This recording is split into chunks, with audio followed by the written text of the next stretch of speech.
Paramashivoham.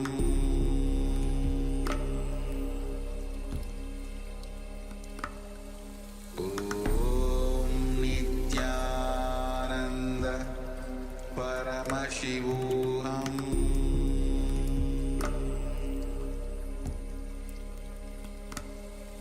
Om Nithyananda Paramashivoham.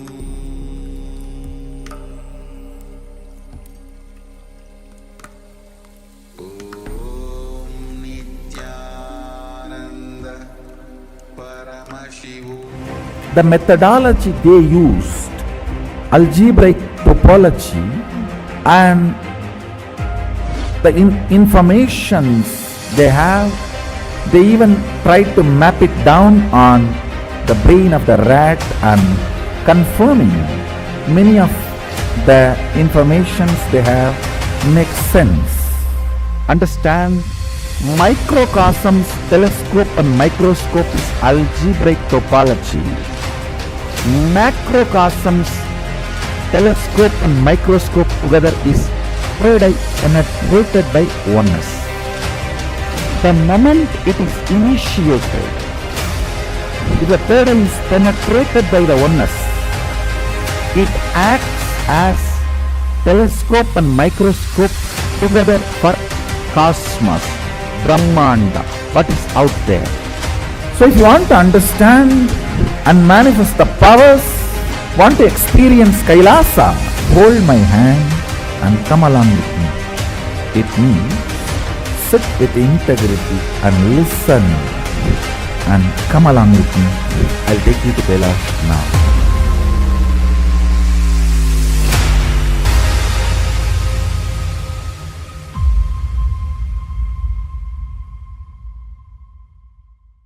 Nowadays, there is a multiverse of superhero movies. Do you know which superhero universe tells the real way to acquire superpowers? Did you think X-Men? Well, you're right. The X-Men movies tell the closest way we can see the Hindu gods display such powers in our Hindu scriptures. Just like the X-Men have the superpowers in their genes, we all have the superpowers in our genes. And it can be awakened. Your DNA is hardwired for superconscious mutation. Today, with the initiation of the Incarnation and Guru, the Supreme Pontiff of Hinduism, Bhagavan Nithyananda Paramashivoham, in the Paramashivoham program, is awakening these 400 powers described in the Hindu scriptures from your very DNA. Register for Paramashivoham.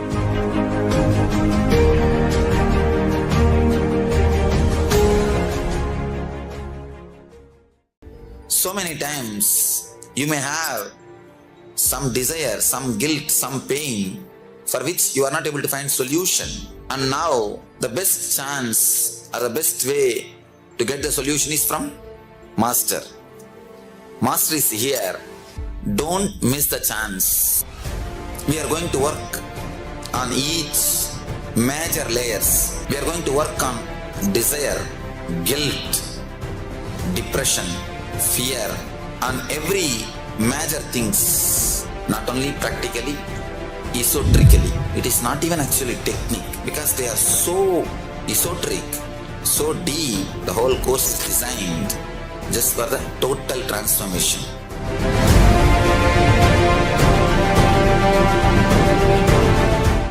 Welcome you all with my love and respects. Before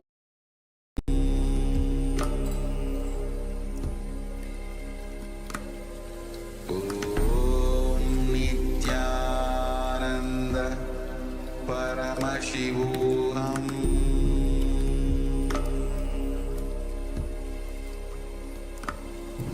Om Nithyananda Nithyanandam Paramasukadam Kevalam Jnanamurtim Dvandvatītam Gaganasadrisham Tattvamasyadirlakshyam Ekam Nityam Vimalamachalam Sarvadhi Sakshibhutam Bhavatitam Trigunarahitam Sadgurum Tam Navami. Nithyanam, we welcome all of you to today's session on learning the Pratyaksha Pada Puja. As we had discussed before, the Pratyaksha Pada Puja is the sweetest way, the most intimate way to connect with the divine, connect with Paramashiva. Guru is the physical form of Paramashiva, the manifest form of Paramashiva, and Paramashiva is the unmanifest form of the Guru. The Avyakta Bhava of Guru is Paramashiva. Yesterday we learned the Manasa Puja, which is the internal worship. We had learned the context behind the Manasa Puja, why we should perform the Manasa Puja. Manasa Puja is an internal worship where we worship Paramashiva, we worship Swamiji within our inner space.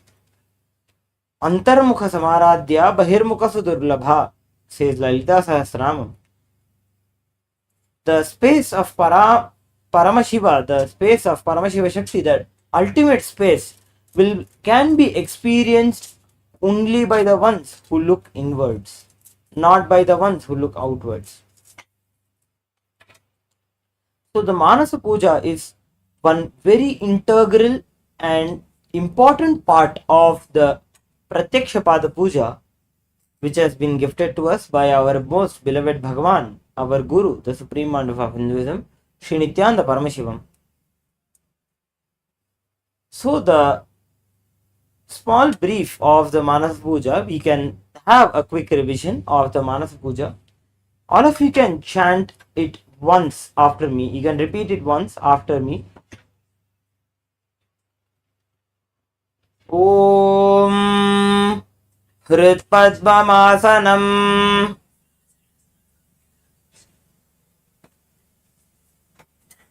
Dadyat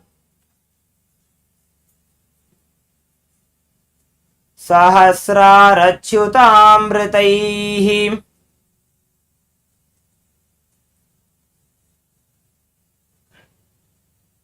Padyam Charanayor Dadyat Manastu Arghyam Nivedayet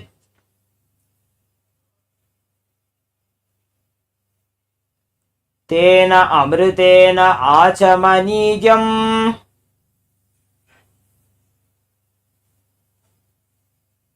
Snanijam Tena Chasmritam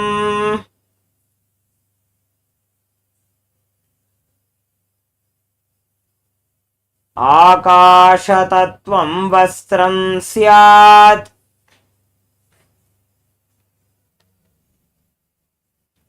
Gandhasyat Gandhatatvakam Chittam Prakalpayet Pushpam Dhupam Pranan Prakalpayet Tejastatvam cha Deepartham Naivedyam Syat Sudham Budhi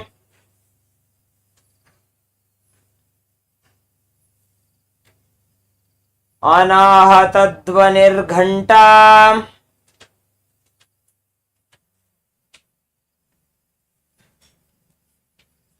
Vayutatvam cha Chamaram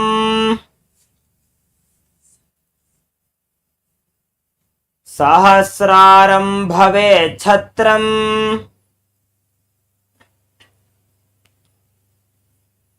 Shabdatatvam cha Geetakam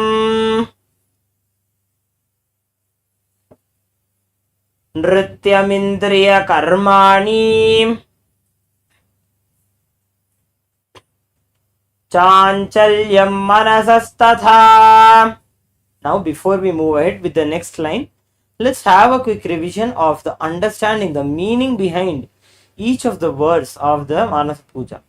Hrit Padmamasanam Dadyat. I offer my heart as a seat for our beloved Swamiji.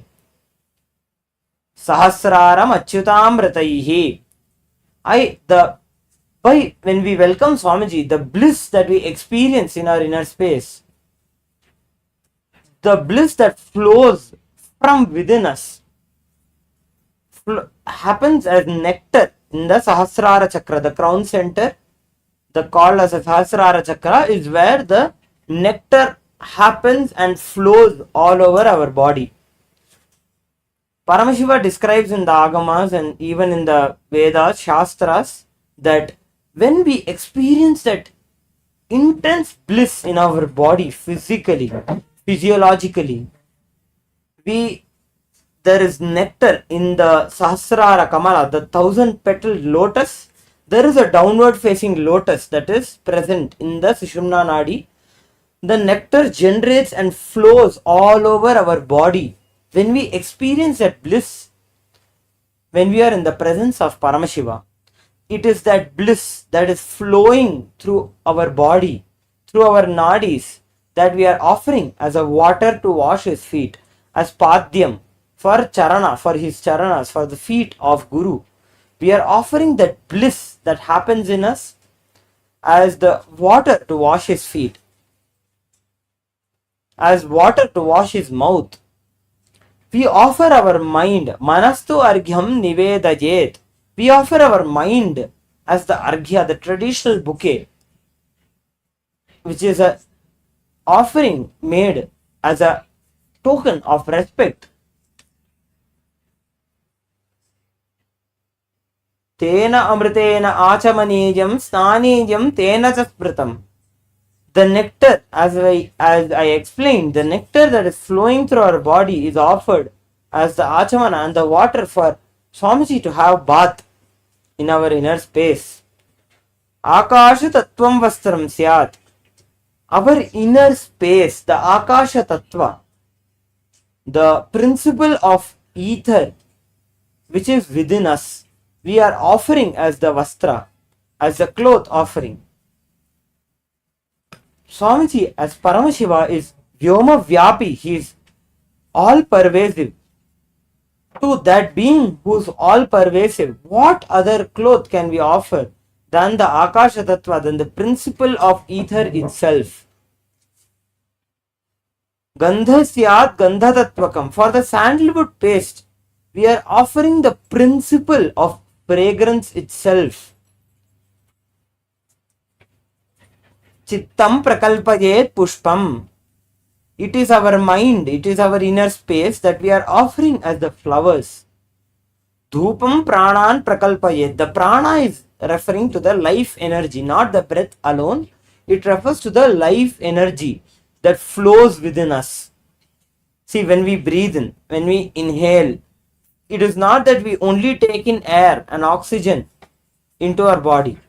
It is the life energy that is present in the air that is surrounding us. That is what we intake. It is that life energy that mixes with the blood and makes the metabolism happen in our body. So it is that life energy that is conscious we are offering as the dhupa, as the incense offering for Swamiji. Tejas tattvam cha deepartham. It is the Tejas Tattva. Tejas Tattva means the principle of light. We need to understand the principle of light within us means when we have that, when we are inspired, we feel bright, we feel jumpy with that intense feeling in us of being inspired is the Tejas Tattva. It is that Tejas Tattva that we are offering as the offering of lamp, as the offering of Deepa. Why Deepa? Deepa, see, the Karanagama clearly says, Dhupam cha papanasham syat deepam jnana pradipakam. The offering of lamp is done for the experience of the knowledge of enlightenment. So it is the inspiration for experiencing that knowledge of enlightenment within us that we are offering as a Deepa to Swamiji in our inner space. Next.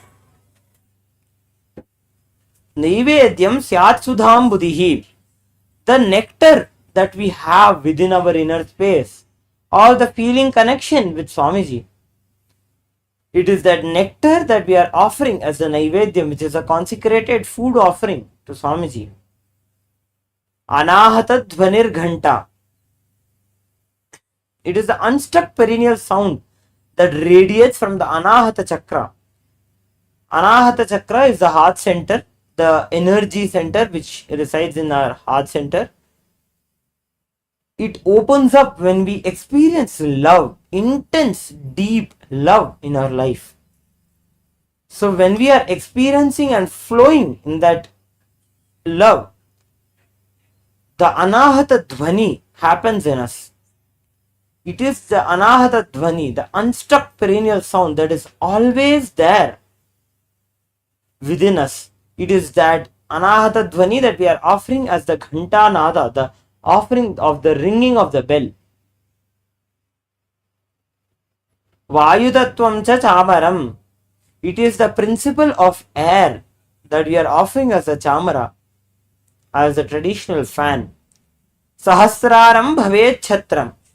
We offer the Sahasrara Chakra, the 1,000-petaled lotus, as the umbrella for Paramashiva who resides in us. Shabda Tattvam cha Geetakam. The principle of sound itself is offered as the song, as the Gita. Nrittam Indriya Karmani Chanchalyam Manasastatha. The vagaries of the mind. Our mind is very unstable. It moves a lot. The vagaries of the mind, along with the karmendriyas and the jnanendriyas, is offered as the nritya, as the offering of the traditional dance. Sumekhalam Padmamalam Pushpam Nana Vidham Tatha. It is the Sushumna Nadi in our body, which is the main center, the energy circuit through which Kundalini flows to the Sahasrara to make us experience the enlightenment itself. It is that Sushumna Nadi we are offering as a Padma Mala, as a garland of lotuses. Let's move to the next part of the Manasa Puja. You can repeat once after me. Amayadyairbhava pushpaihi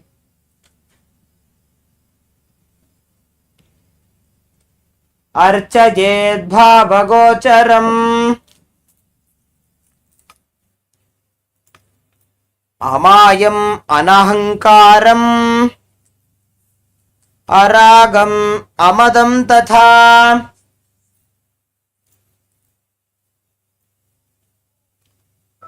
amohakam adambhancha atvesha akshobhakau tatha amatsaryam alobhancha dashapushpam vidurbudhaah ahimsa paramam pushpam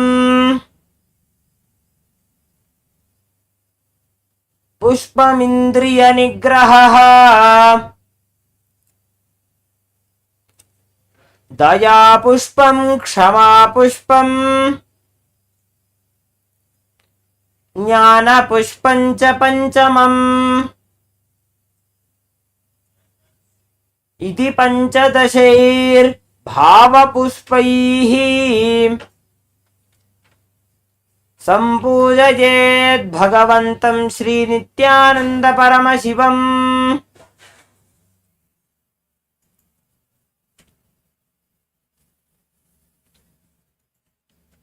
Yes, so as a quick revision, let's have a quick brief of the understanding the meaning of this part of the Manasa Puja.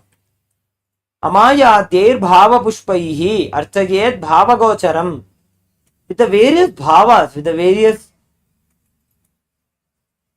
thought currents, attributes that are within us of enlightenment, we are using those as the flowers for worshipping Swamiji. Amayam anahankaram, freedom from maya, freedom from delusion, freedom from ego, ahankara.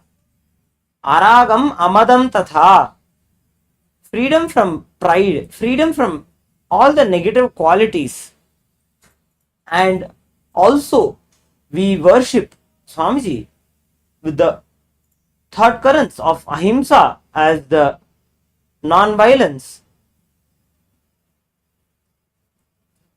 the flower of compassion, daya pushpam, kshama pushpam, jnana pushpam cha panchamam, the flower of knowledge, ultimately the enlightenment itself. These are the 15 attributes with which we worship Paramashiva. So today, let us now enter into the Upachara Puja, which is the external worship, where we will be learning about the external Upacharas, the mantras that we will be using for offering the external Upacharas, the offerings to Swamiji. So the first is the asanam. So now whenever a guest comes, for a simple understanding, whenever a guest comes, the first thing we make him sit down. Please sit. We make him sit down. We offer him a seat.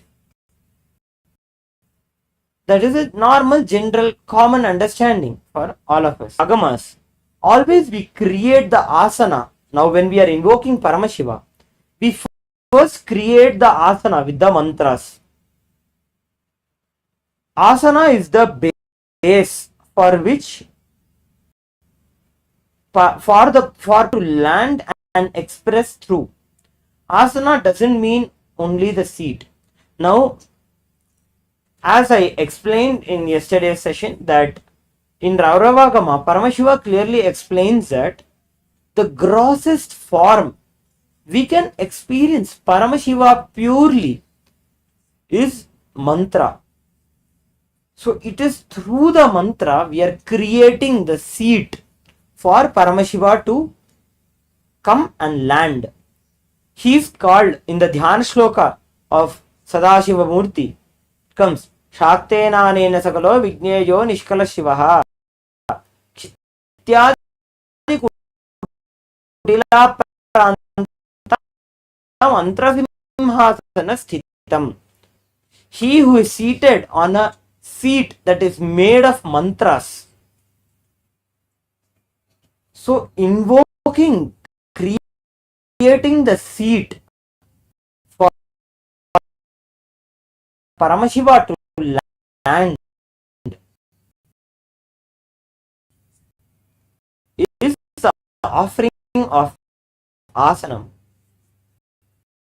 In the shloka we are going to learn today, we are also going to learn the subtle meaning, the understanding, the context that we asanam. Rastha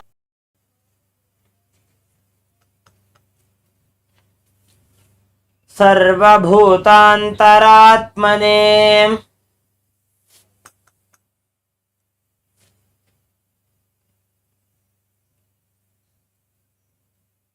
Kalpayam Jopaveshartham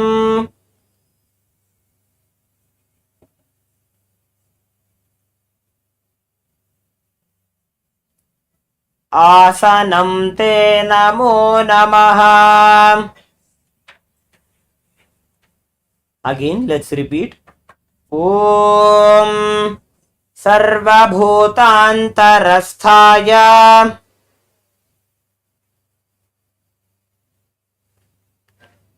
Sarvabhutantaratmane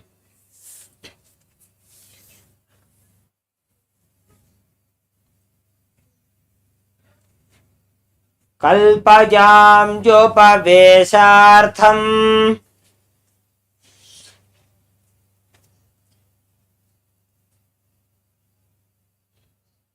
Asanam te namo namaha.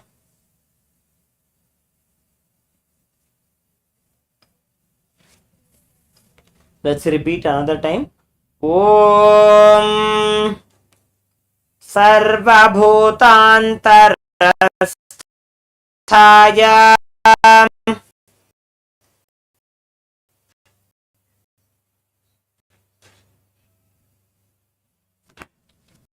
Antaratmane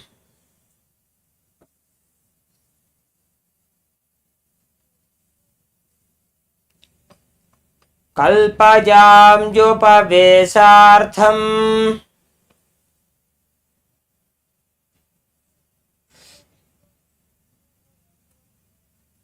asanam te namo namaha. The next part is the mantra, the Moola mantra with which we will be offering the upachara. Om Hrim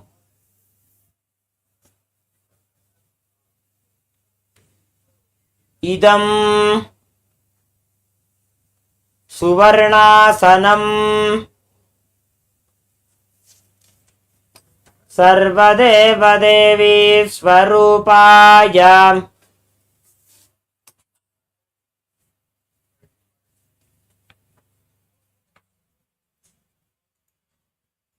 Bhagavate Shri Nithyananda Paramashivoham Namaha.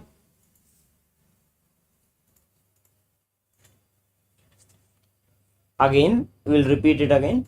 Om Hrim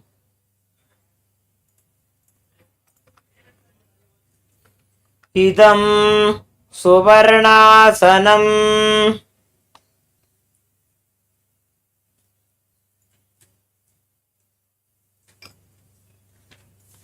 Sarvadeva Devi Swarupaya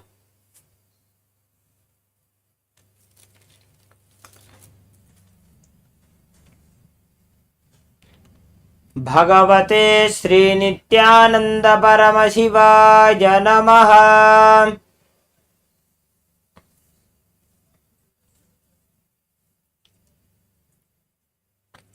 We'll repeat it once more. Om Hrim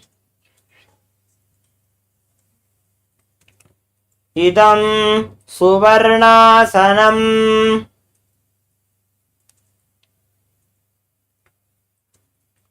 Sarvadeva Devi Swarupaya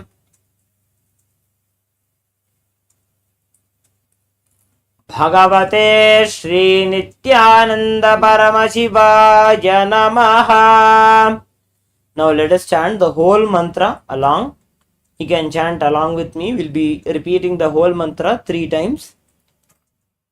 Asanam Om Sarvabhutantarasthaya Sarvabhutantaratmane Kalpajam Jupavesartham Asanam Te Namo Namaha. Om Hrim Idam Suvarnasanam Sarvadeva Devi Swarupaya Bhagavate Shri Nithyananda Paramashivoham Namaha. Again the second time. O Asanam Om Sarvabhutantarasthaya Sarvabhutantaratmane Kalpajam Jupavesartham Asanam Te Namo Namaha. Om Hrim Idam Suvarnasanam Sarvadeva Devi Swarupaya Bhagavate Shri Nithyananda Paramashivoham Namaha.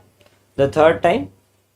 Asanam Om Sarvabhutantarasthaya Sarvabhutantaratmane Kalpajam Jupavesartham Asanam Te Namo Namaha. Om Hrim Idam Suvarnasanam Sarvadeva Devi Swarupaya Bhagavate Shri Nithyananda Paramashivoham Namaha.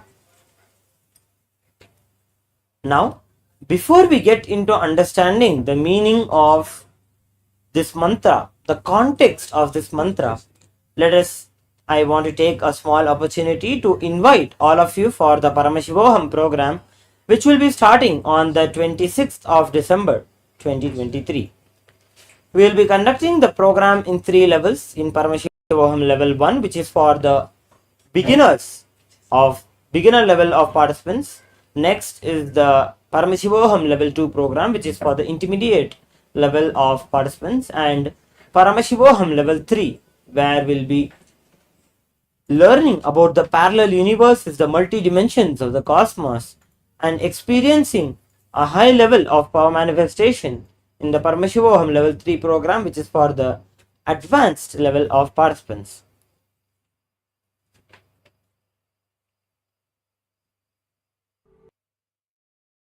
Just sit for a few seconds, sit straight and just prepare yourself. Because this understanding about which I am going to talk gave me the courage to leave the home. Today's subject is Maya. Actually, many times, the young age I used to think I should leave the home, go around, live a sannyas life. Suddenly, one day, when I was reading one of the Shankara's work, somehow that not be translated into the lesser reality as the higher reality is what we call Maya. What you are seeing, you can't say this is illusion. No, this is not ultimate. Your understanding this is ultimate is illusion. The moment the click happened, I was ready not only to leave the house, decided to live like a Shankara. In the Vedic tradition, anybody wants to become enlightened has to leave their home. They have to become homeless. It is a basic condition for enlightenment. You can't be in your hometown. You have to start wandering, studying, because to enter into the ultimate truth, you need to have the courage to go behind wherever it leads. There is a beautiful sutra in Brahma Sutra, the first sutra of Brahma Sutra. It says, Atato Brahma Jinyasa. Let us inquire into the reality. It says, only a courageous person who is ready to go behind wherever truth leads can enter into science. In those days, we had a beautiful system. When somebody becomes enlightened, he will go around pandits. He will open up his understanding. Whoever can take the other person to the deeper level of understanding will follow him. That's all. That is why exploring the truth into the deeper and deeper level has been made as a compulsory basic value for anybody who wants to explore the reality, explore into the truth. What we need to understand from this story, courage to go behind the truth, wherever it leads. Even they are ready to gamble with their life, but they are ready for truth.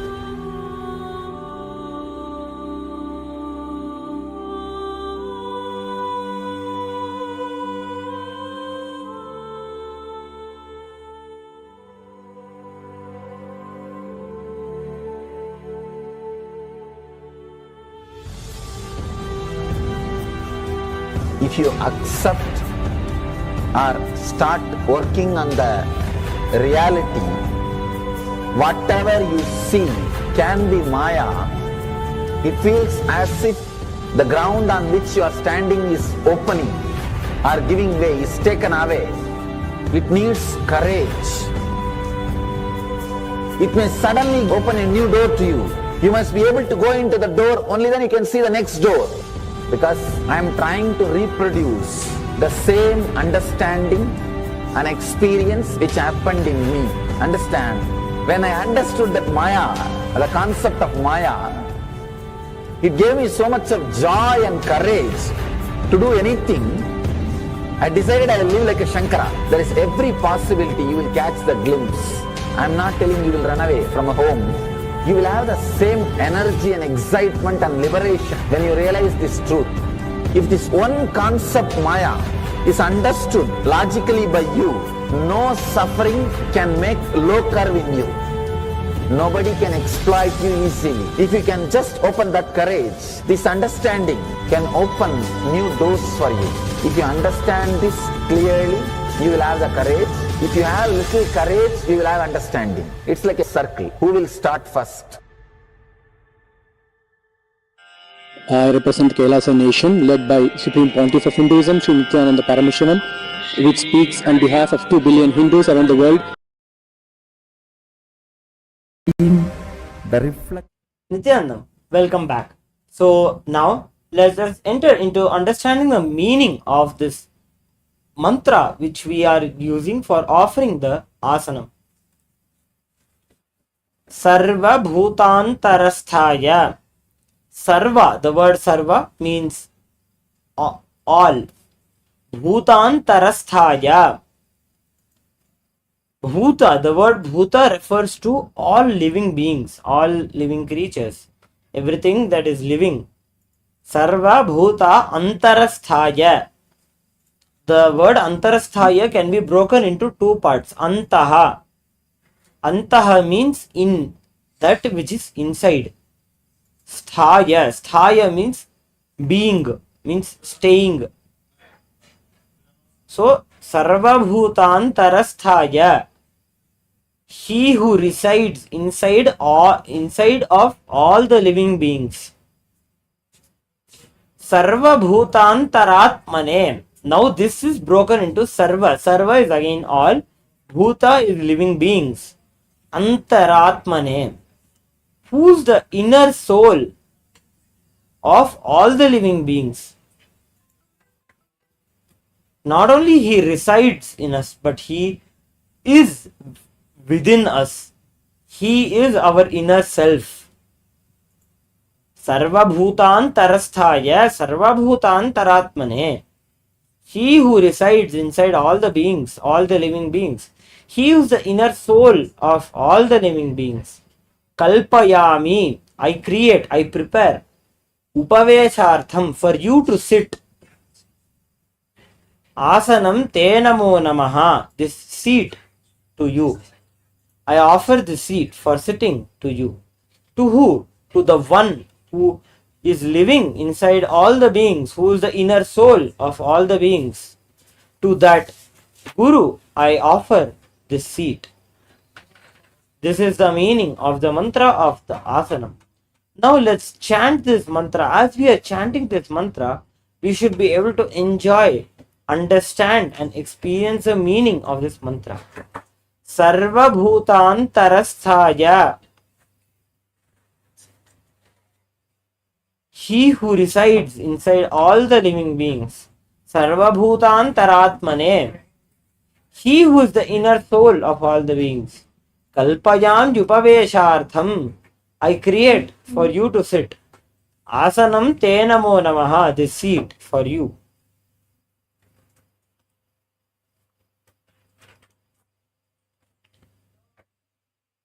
This is Om Ri. Now, this was the main part of the Asana mantra. Moving to the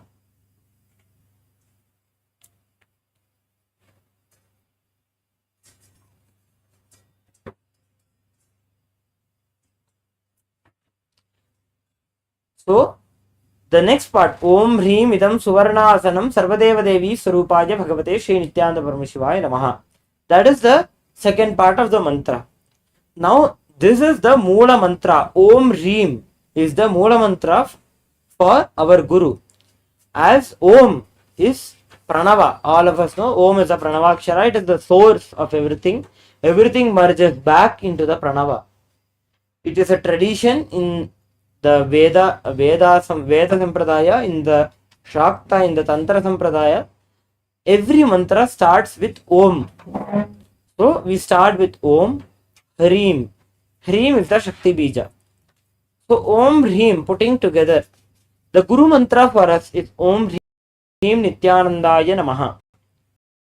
So with this Moola mantra, Idam means this. Idam Suvarnasanam. This golden seat. I offer to He Sarvadeva Devi Swarupaya. He who is the Bhagavate Shri Shivaya Namaha.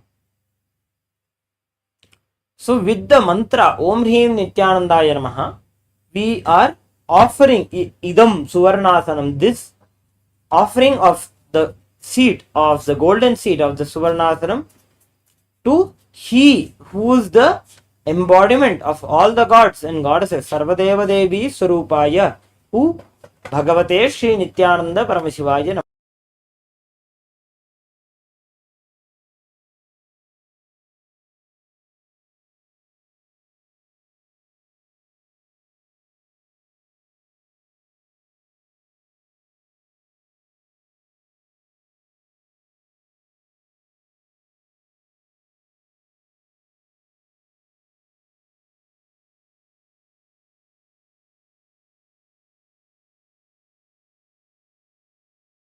The Upachara Puja, which is the first offering of asanam.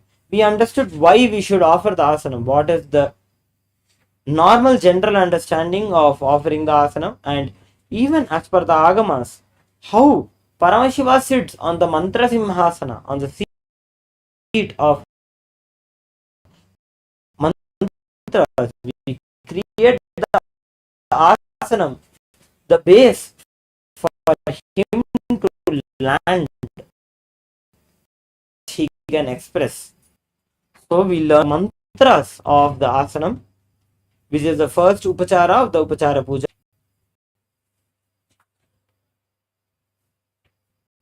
And in the further sessions, we will be learning with the further mantras of the Upachara Puja, going ahead with the Swagatam, Padyam, Arghyam, Achamanam.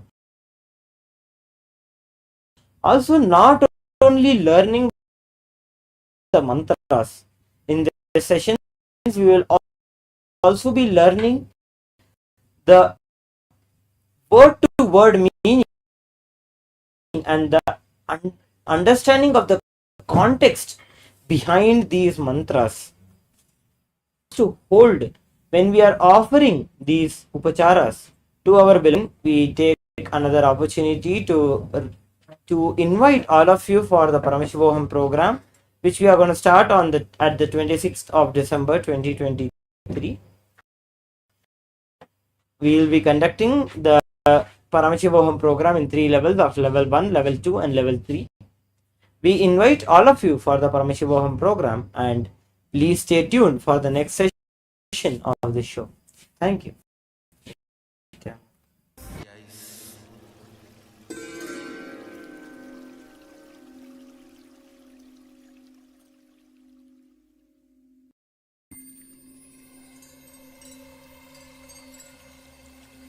I welcome you all with my love.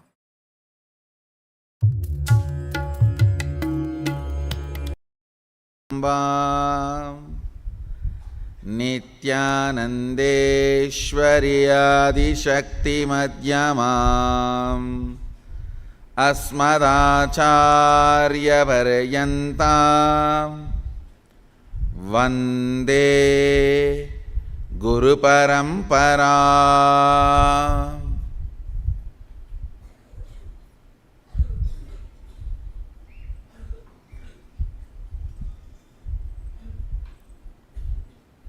I welcome all the devotees, disciples, Samajis, Satsangis, Shri Mahans, Mahans, Sarvangyapita Yajamans, Tanidar Kotari, visitors, viewers, sitting with us through Nithyananda TV, Facebook Live, YouTube Live, all over the world, in various ashrams, centers, adhinams, temples, having Nayana Diksha through two-way video conferencing. I welcome all of you with my love and respects. Today I'll speak on one of my very favorite subject, puja.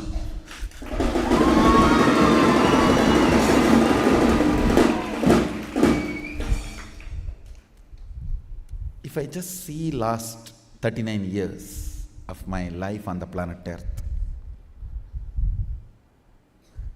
what is the activity in which I have spent maximum time. Not yoga, surely not talking to you guys and taking class, not doing Sangha activity, not doing meditation.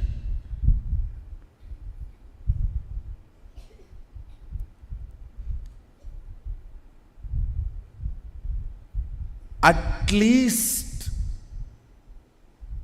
equivalent of the time I spent on all these activities, I spent on puja.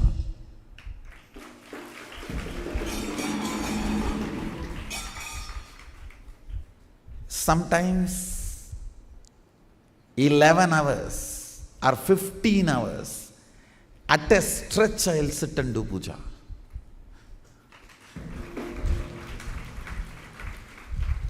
Understand, I may promote the Shaivite rituals, Agamic rituals, but I myself was Sakta.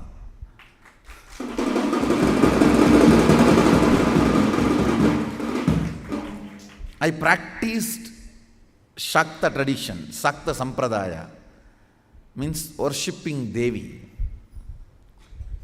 Basically, I received Bhuvneshwari Vidya from my Guru, Vipudananda Puri, after I had darshan of Devi appearing, and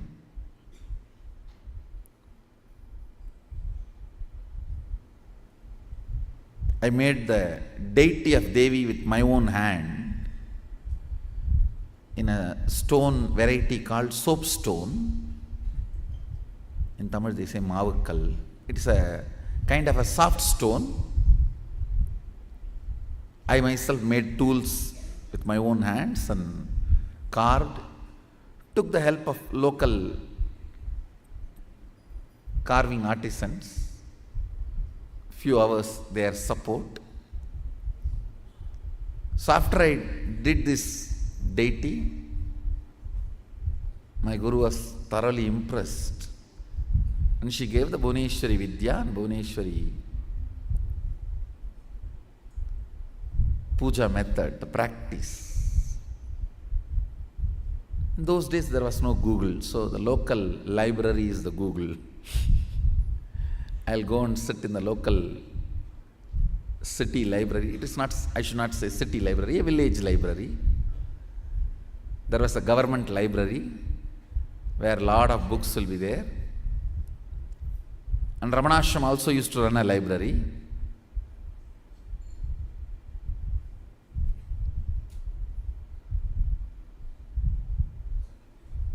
So I used to go there and sit and download the books. I used to go and sit and copy the puja patadis available in the library. You can all see the deity I carved after having darshan of Bhuvneshwari. Exactly as I had darshan, I carved her.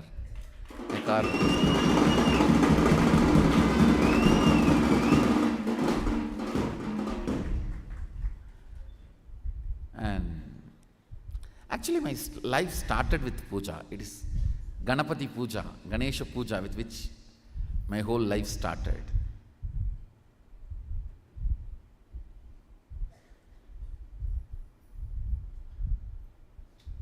If I am not doing what I am doing, I will be only doing puja.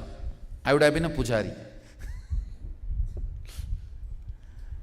Just sitting in some remote corner Shiva temple from morning till night. I may be just sitting and pouring water on the Shivalinga, chanting some slokas I know, or the mantras I know. That would have been my fate. I started preparing the manual. My Guru used to correct the spelling mistakes, and she will give me the meaning and procedure.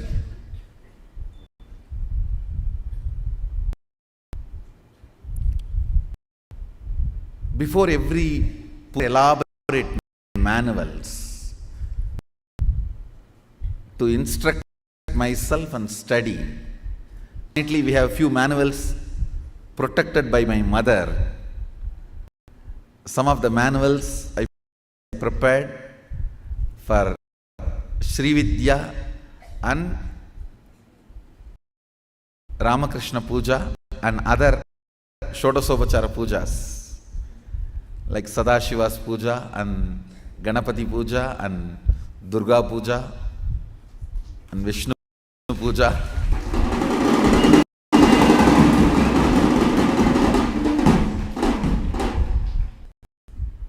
Still we have some of the manuals, fortunately. Them are Sanskrit and Tamil mix, means in Sanskrit script also I'll write the mantra, and then Tamil script also. I'll write the mantra and write the meaning in Tamil, procedures in Tamil. We do have some manuals with the Sanskrit script. Can you get that? Devanagari script.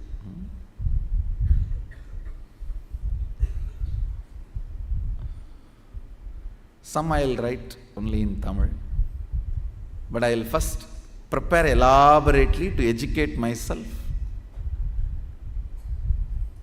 Thanks to my grandfather who put the seed of puja inside me.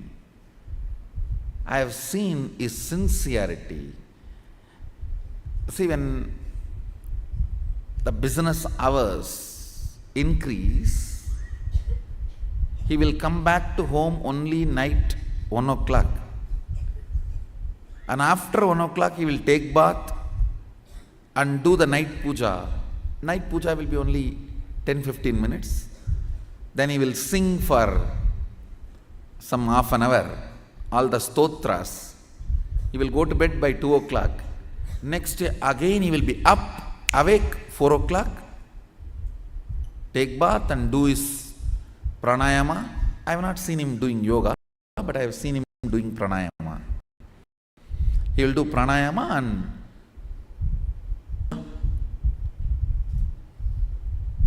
he's not a great pandit, but whatever few mantras he knows and stotras, with that he will do a very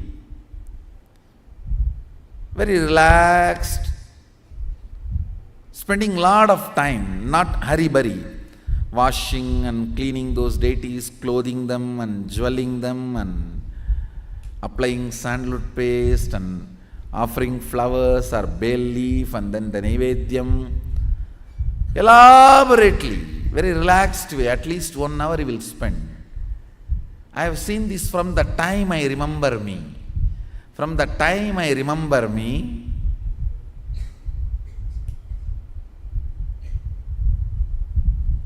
I used to sit with him. It's like a Skandamata's age itself. My mother used to put me where he does puja. So only hearing his morning puja bell, I'll open my eyes.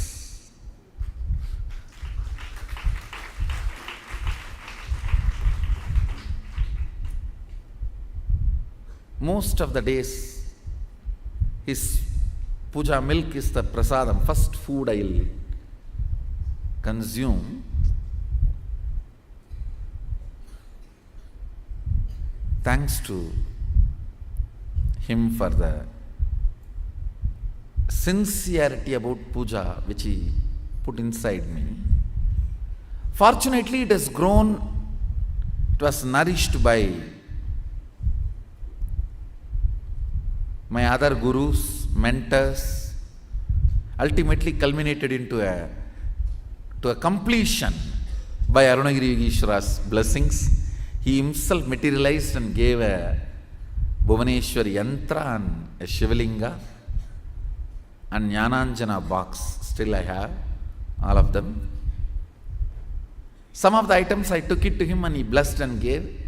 Some of the item he materialized and gave. And that one activity, I should say, just I'll sit and soak myself in Bhava Samadhi.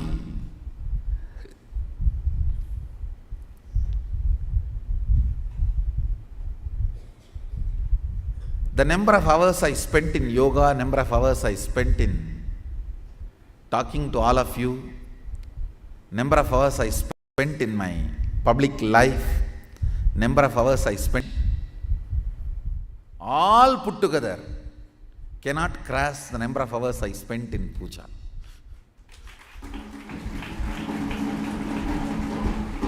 Understand? I am an intelligent man, I will not waste my time.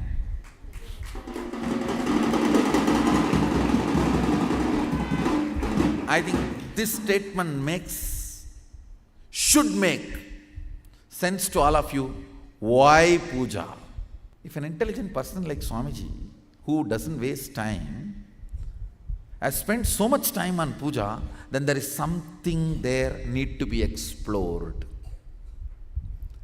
Then there is something there need to be explored.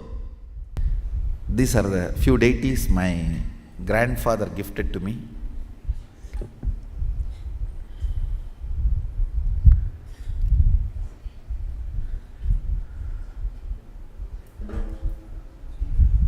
They are trying to project the pictures. I'm waiting. Yes.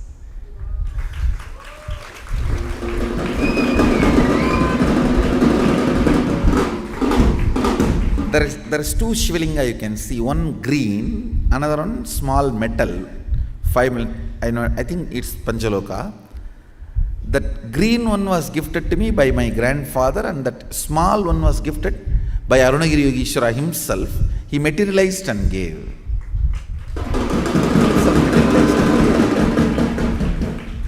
That Panchaloka Shivalinga was materialized by him, which is there still with me in my puja. And all the other vessels were given by my grandfather.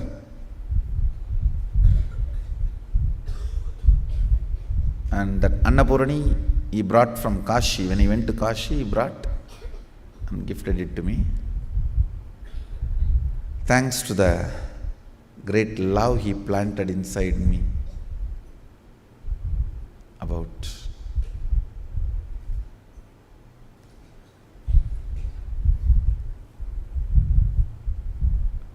for puja. Let me explain some of the important things you need to know about puja. The first truth you need to know, God exists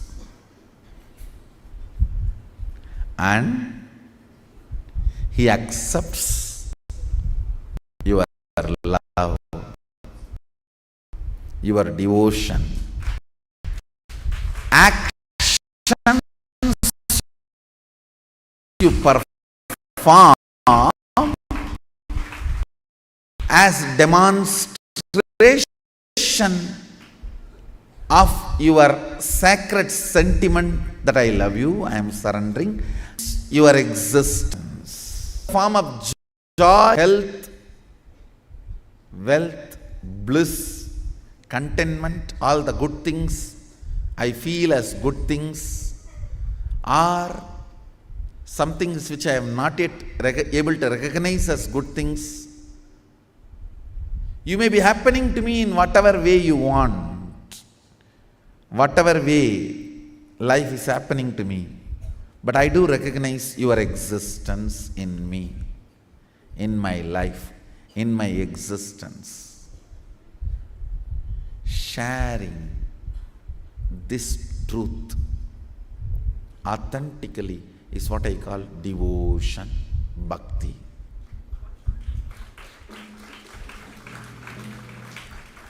Manifesting powerful cognitions about the universe is bhakti, and manifesting powerful cognitions about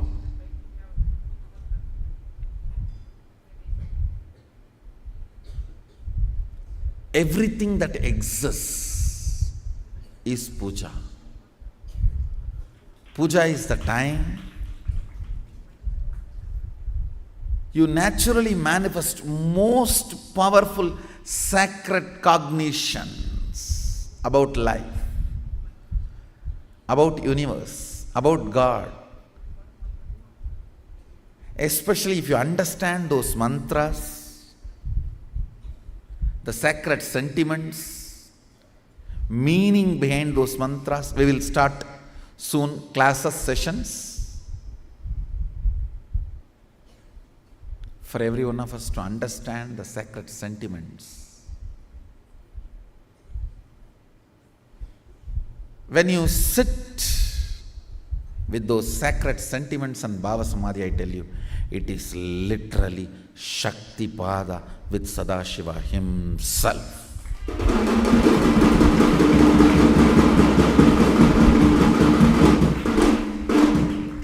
It can manifest so much of powers, state of Sadashiva, space of Sadashiva, and powers of Sadashiva. It can just do wonders, I tell you. Fools are those who don't know the taste of Shiva Puja.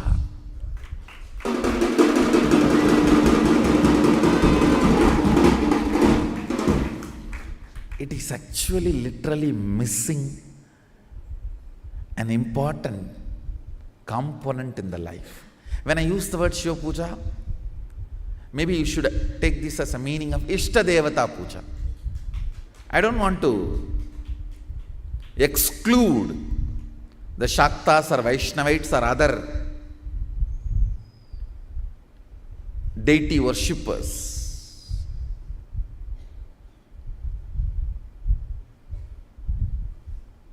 Because now I am practicing and promoting Shiva Puja, I am using the word Shiva Puja. Otherwise, you should take this as a Ishta Devata Puja. Whoever is your Ishta Nithyananda Paramashivoham.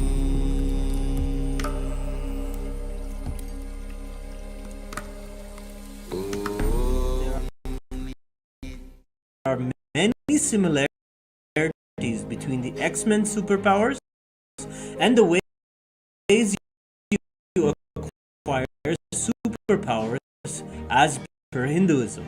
40 million Hindu script the X-Men super machines, they are able to do amazing feats. But in the movies, the X-Men's powers express when the X-Men are exposed to high levels of stress and trauma, like Magneto going through the Holocaust or Deadpool going through the Weapon X program. But in Hinduism, the scriptures describe the superpowers being gifted to humans through incarnations and gurus. The key difference is that in Hinduism, the superpowers happen when someone experiences enlightenment, the ultimate bliss and happiness in their lives. The Hindus have actually made the handing down of these superpowers through their DNA. We can see the Hindu gods display such powers in our Hindu scriptures. Just like the X-Men have the superpowers in their genes, we all have the superpowers in our genes. And it can be awakened. Your DNA is hardwired for superconscious mutation. Today, with the initiation of the incarnation and Guru, the Supreme Pontiff of Hinduism, Bhagavan Nithyananda Paramashivoham, in the Paramashivoham program, is awakening these 400 powers described in the Hindu scriptures from your very DNA. Register for Paramashivoham.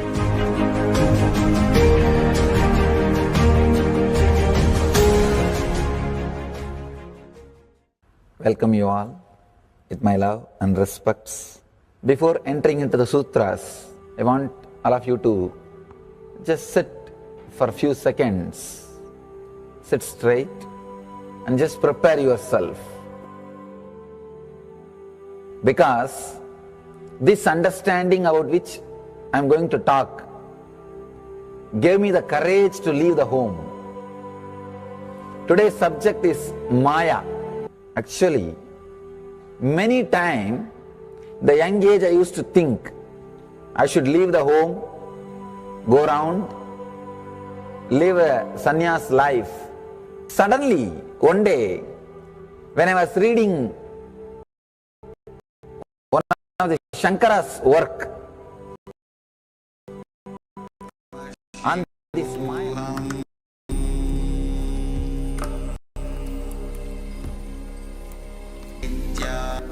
Paramashivoham.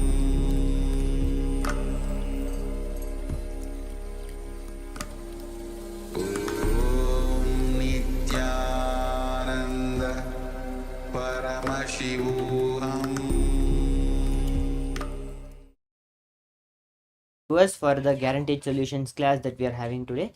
Today we will be seeing on the topic of death and how to unlock the fear of death and on the fear.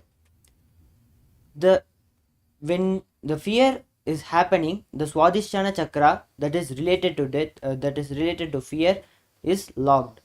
Only when we unlock this chakra, only when we overcome the fear, we unlock this chakra and we be fearless. So we will be seeing where the chakra is located. The Swadhisthana chakra is located 2 inch below the navel.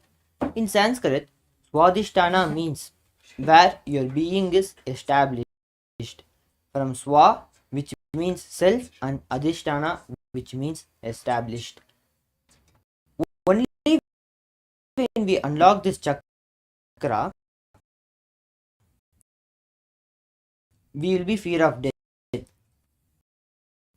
We will be free from the fear of death. That is why when this chakra is locked, when we have fear, this chakra will be locked and will be always fearful. This chakra is locked by fear, especially the fear of death, and in fear by self. The fears related to the fear of death, they are nothing but different forms of fear of death. It may be the fear of height, fear of someone, fear of darkness. Everything boils down to fear of death. That is why when we face death, we will be fearless and will break free from the pattern. Now we will be watching a video on. Let's understand first the basics of death from Swamiji through a short video. Now we will be watching the video on powerful secrets on death. Now I request all the viewers to be in listening space as we enter into the video.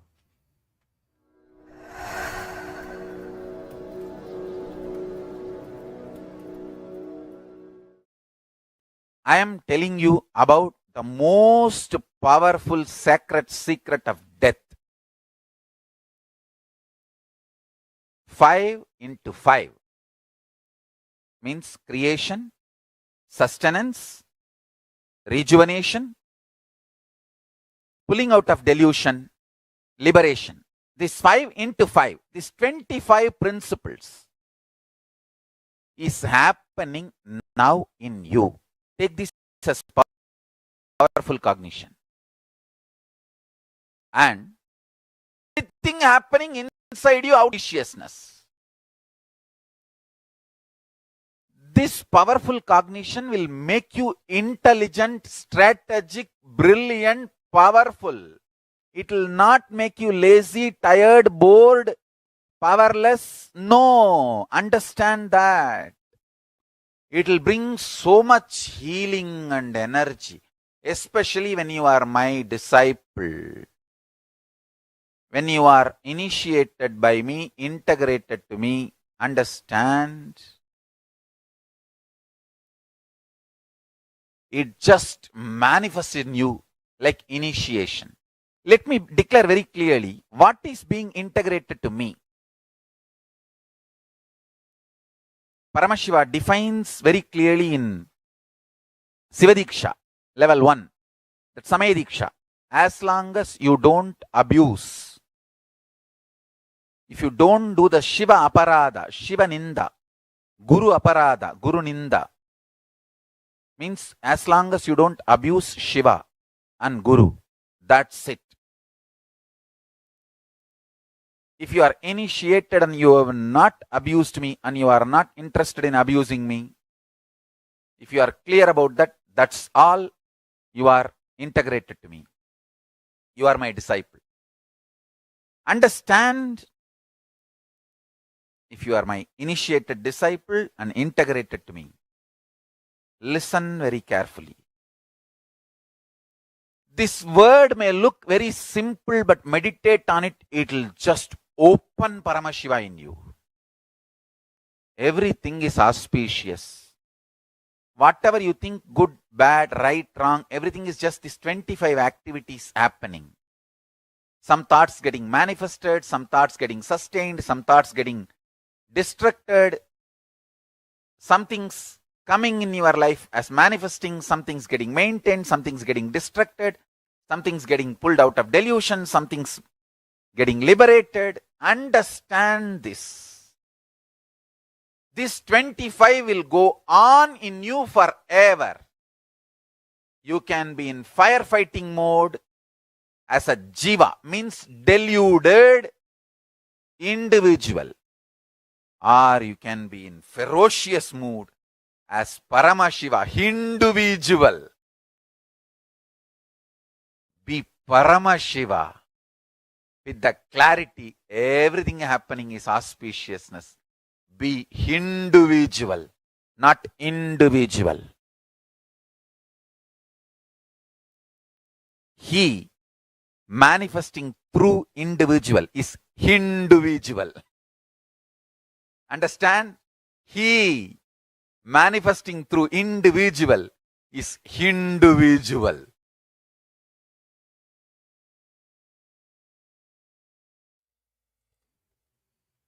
Yes. So we saw the amazing clip where Swamiji tells about the integrity to Guru. Only when we are integrated to Guru, we can break free from all fears and fear of death. When we basically break the fear of death and all fears, we'll become fearless. We'll face death. We'll not be running away from it. So this is the ultimate technique to break the fear of fear. Now let us get into a basic understanding on every single fear is related to the fear of death. All our fears are actually fear of death, but under various disguises.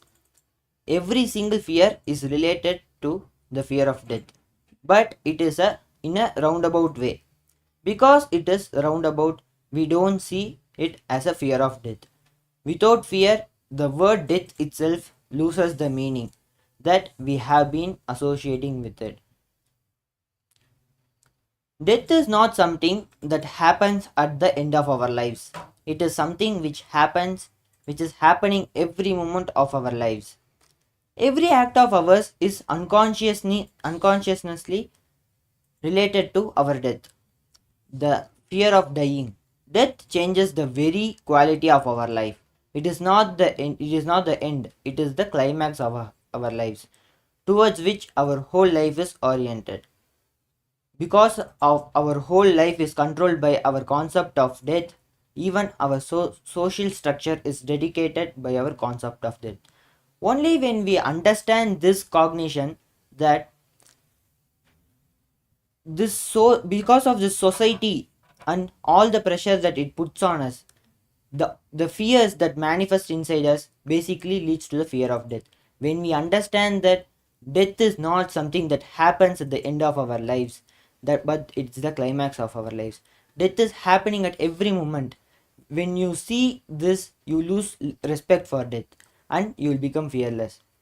Now we'll be watching another video where Swami talks about the overcoming the fear of death. Now I request all the viewers to be in a listening space as we'll be entering into the video. By constantly declaring good things about people, situation, person, and feeling all those people, person, everything is good, you gain confidence in life and you release yourself from all delusion. You manifest so much of life positive. You gain so much confidence to live, love, so much life positive. You are free from delusions. Even once or twice you experience this, you gain confidence towards life.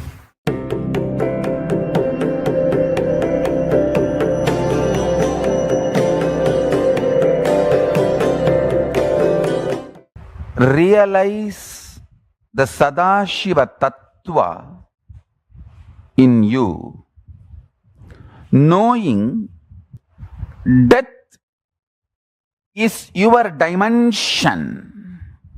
When you know destruction is one of your dimension, it becomes rejuvenation. When you know you put yourself in delusion, you get out of delusion. Listen. Assimilating, understanding death or delusion is not forced on you, but extensions of you which you forgot as your own manifestation empowers you. I'm going to explain an important principle. Listen, I'll give you technicals. Death is happening continuously in all of us in multiple level.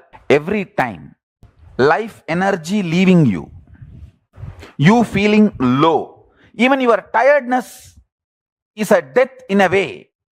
Continuously millions and billions of cells are dying in you. It's a death. Even if you shave, a part of your body is removed from you. Your extension, your hairs are removed from you. Even if you remove the nail, something is removed from you. And if you feel something is your extension, like money or people, and they are removed from your life, that money is removed, or that luxury is removed, or that person is removed from your life, even that is a death. That is why breaking from a relationship causes such deep pain.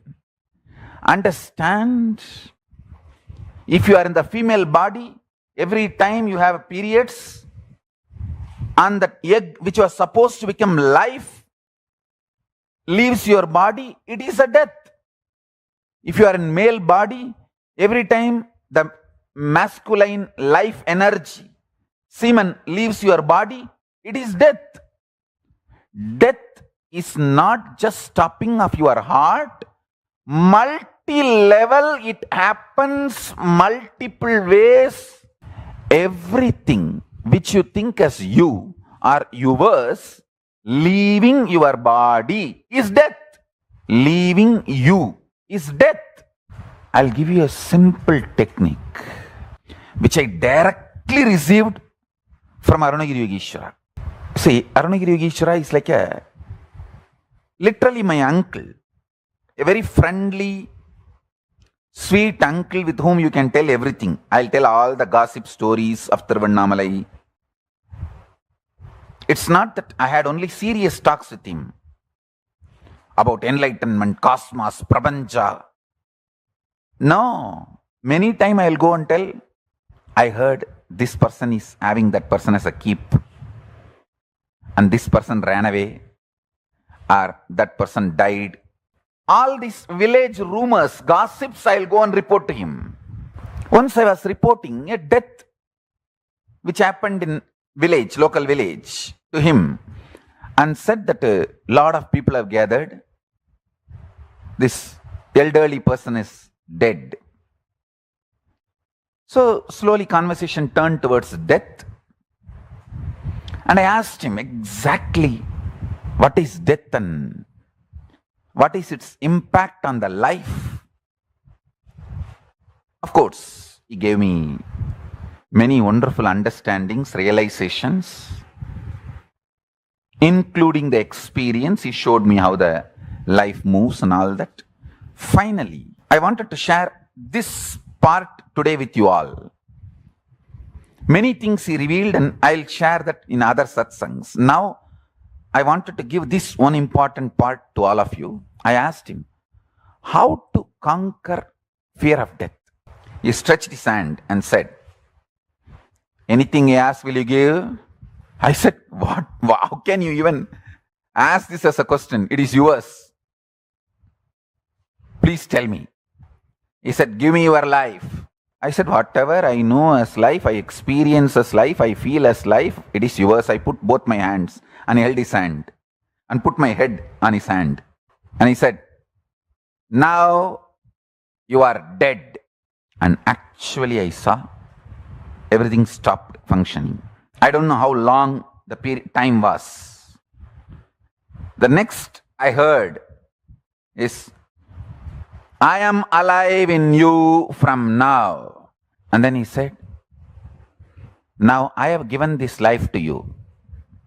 Everything you have now from this moment is a bonus. I tell you, from that time till now, whenever I feel any difficulty externally, internally, only one thing I'll remember: I am already dead. Now whatever I am having is a bonus. Come on. This one realization, even now it stays in my guts. It just rejuvenates me every time I remember. Every time I face the difficulties externally or I remember holding his hand with my both hands and putting my head on his hand and declaring, I am giving everything to you. And he declaring, you are dead. And then he's saying, from now, I am alive in you. So the life is my gift. Everything is my gift. You can't complain about anything anymore. In multiple dimensions, I started realizing it.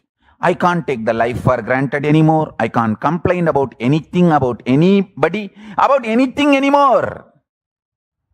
I can have only one thing: gratitude.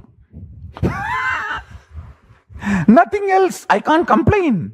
God, what a shift He gave me in life. What a change He has done to me. My whole cognition system, I tell you, it is like I realized the third phase of Sadashiva in me. The moment I started thinking in this direction, hey God, I can't even have any internal reactions on my own because I am dead. I've already given me away to Paramashiva. So everything is just a bonus. I do not know whether it's a trick or a treat. You call in the West, trick or treat. I do not know whether this is a trick of my Guru or treat from my Guru or treat. I do not know, but it is too tasty, delicious. Now I am stretching my hand. Whoever is ready, dare to do what I did to my Guru, with my Guru. See, my Guru stretched his hand and asked me, hey, are you ready to give anything I ask? I simply said, what is this question? Anything you ask is yours. He said, give your life to me. Of course, I do not know how to give. So I just held his hand with both my hands and put my head on his hand and said, whatever I know as my life, everything is yours. I am giving. Please take it. I know one word he uttered. The last word I heard, you are dead. Then there was a break. I do not know the time, how long there was a break. Then I heard his voice. Now I am giving my life to you. Means I am manifesting in you. And he said, from now, the life is given by me as a gift bonus. You can't complain about anybody, anyone, anything anymore. You can't take life for granted. You can't be afraid. You can't have fear. You may lose this, you may lose that. No, because you already lost everything. Now whatever you have is my gift. Still remember, it was on Amavasya day. So after this incident happened, he told, come on, let's go to the temple tank. In temple tank, the Brahmins and Shivacharyas, they do Shraddha for their ancestors. And even if the people, village people come, they do rituals for them. Very rarely,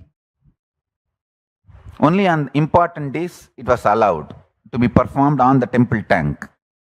So that day, that performance was going on. I still remember he took me there, made me sit, and made me perform Shraddha to myself. And then he also gave Shraddha to me, symbolically, declaring I am dead and only he is alive in me. Let me explain the next principle. Realizing you form your delusion, the moment you realize you form, you are the source of your delusions, you are liberated from delusions. Listen, I'll give you a very simple technique. Every night, when you fall asleep, keep a wet towel or ice cube, the bag filled with ice cube on your stomach. Why I say this, if you lie down like that with that wet towel or the ice cubes on your stomach, you can beautifully see how you slip into the dream state and deep sleep. The cool way you slipping, what will happen, you will gain huge confidence to see the alternative states of your existence. See, if you have a restful awareness to see your dream, your deep sleep, during the transition period, you will have guts to see all delusions you manifested. Understand how much you enjoy creation, maintenance. Same way, start enjoying rejuvenation and delusion. Listen,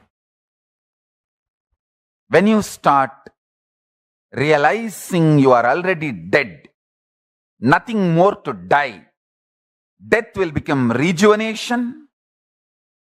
When you know you are responsible for your delusion, you just liberate yourself from delusion. I tell you, start uttering, even if you look like a cranky, loose, start uttering, everything is good. Go on telling everyone, it is good, it's okay, it is good, I love it, I'm loving. So joyful, so sweet. You don't know. By declaring, you made that as reality. You make that as a reality. By constantly declaring good things about people, situation, person, and feeling all those people, person, everything is good, you gain confidence in life and you release yourself from all delusion. You manifest so much of life positivity. You gain so much confidence to live, love, so much life positivity. You are free from delusions. Even once or twice you experience this, you gain confidence towards life. Understand, the greatest wealth in life is having confidence towards life. Understand these two principles. How to transform your death into rejuvenation and how to transform your delusion into liberation, pulling out of the delusion. The fear of death is an unusual, abnormal, irrational fear of personally dying or somebody who is part of you, they dying. Do only these two. declare again and again, Paramashiva, Arunagiri Yogishwara, I am dead in your hand. I give my life in your hand. Let you manifest in me. As you manifested in my Guru, let you manifest in me also. That's it.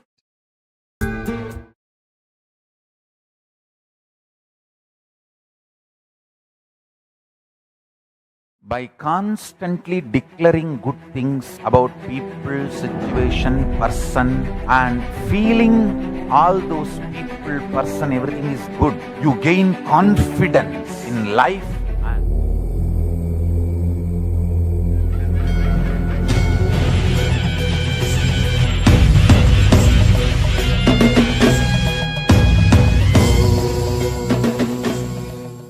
So it's time to work on death.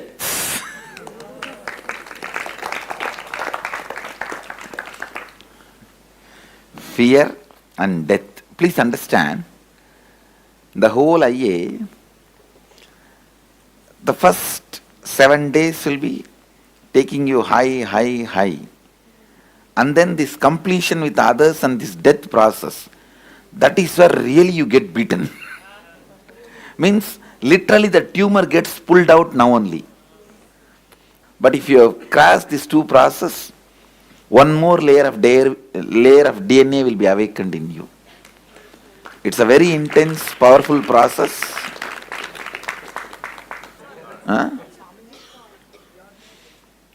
I had my own death experience in Manikarnika Ghat here only in 1999. 1999 it was,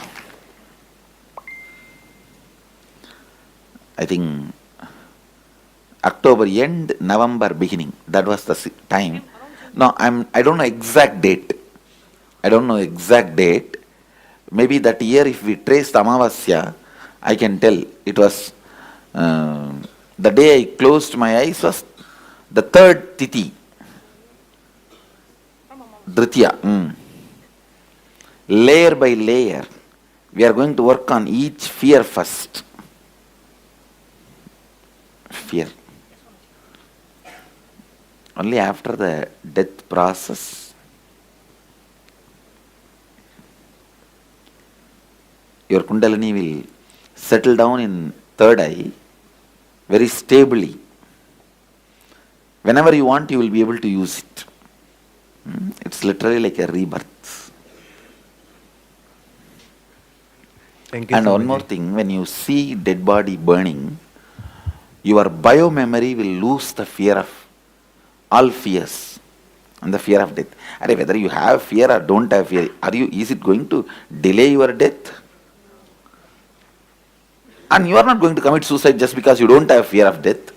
All right, I'll remove all the fear. Tomorrow are you going to commit suicide? No.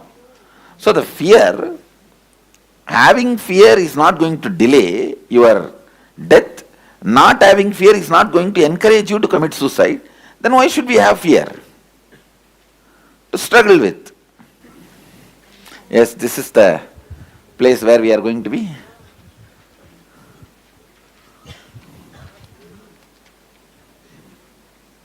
Now this is the place where I had my death experience.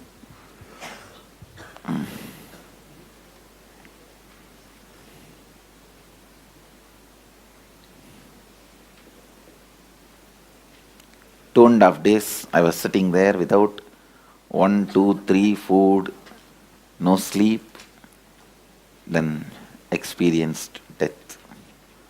Go ahead with your questions. Yes. How about those of us who have not successfully read anything yet? Don't worry. For you also there is a lot of time. Today let's pull out. See, death experience will pull out the patterns like a tar. Have you seen this tar with which Yes. they make road in the Yes. in India? I think this much tar is stuck in your head, so it will pull the whole thing. This last 10 days we were removing it with a earbud. That much only was coming out. Now it will just heat it up and Take the whole thing out. Because end of the day, all patterns boil down to fear of your death and your near and dear one's death. Yes.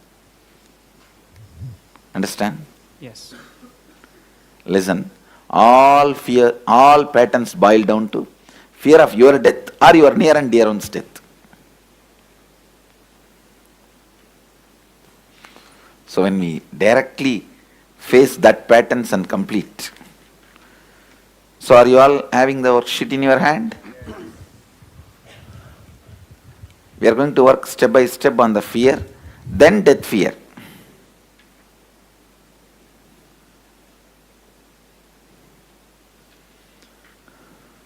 How many of you have body pain? Body pain. Completion with others always brings body pain. Only then you are doing it properly.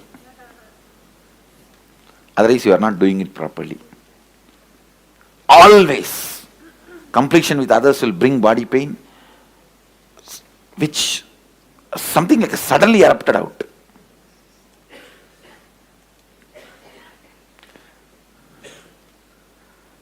Day before yesterday we started working with completion with others. Means that pulling out that hatred, violence. So yesterday whole day we did on completion with others only. Body pain is one of the symptom when that process happens.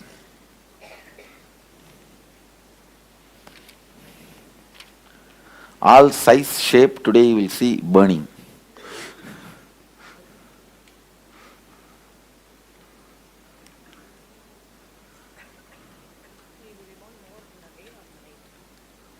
I think night they burn more because all the waiting list. Say, here no morning. So all the relatives will bring the body. Ram Nam Satya Hai, Ram Nam Satya Hai they will bring. They will dip it in Ganga 5 times and hand over to the Dome Raja and go away. So Dome Raja, he keeps the whole thing pending. Whichever relatives themselves stand and burn and go, that is burnt in the daytime. But all this which is handed over to Dome Raja, bodies are, even the poor people, it is getting too late for them to go back to the Dome Raja with a full coconut. They will hand over. All that pending list will be done now only. Waiting list in the night only. So I think usually night they burn more. So I have spent at least 6 months on ground. Bit, more than 6 months, not straight. Sometimes 1 month, sometimes 20 days, like that. But at least 6 months I have spent. Yes, Manikarnika only, just in Manikarnika. At different times. Actually, you guys, if you understand to sit with it, suddenly you will see so much of clarity. Wow! What for we are actually messing with life and nature for stupid things without even knowing what we want. And actually what I am uttering is too small word. So much of clarity will start happening in your biomemory. You will just know, hey, this is going to be burnt just like this. Present, future. You will just see so clearly, your biomemory will just start relaxing. Just start relaxing. So much of patterns will become irrelevant. So much will become irrelevant. Whether it's our Nirvani Akada or the Agori, Vaishnavite, Buddhists, Bairagis. You see, in Kashi, there are 200 Sampradayas having their headquarters. All 200 Sampradaya, the moment they give the Diksha, they will ask you to go and sit in the Manikarnika for 3 months. Because that will give you so much of lessons. So much of lessons. See, you never want to face The most certain thing in your life. What is the most certain thing in your life? Anything can, may not. But this one only. But you never want to see that. You never want to face it. You think, oh, we have eternity. No, everyone will die, not me. And even if I die, that is going to be like a lot of time is there.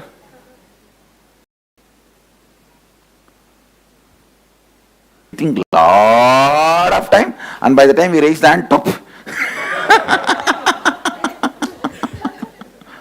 No, really. And even though we are laughing, inside it's frightening. And we don't want to see that. With you, God, what is this? We thought He will give us bliss and peace and we came here.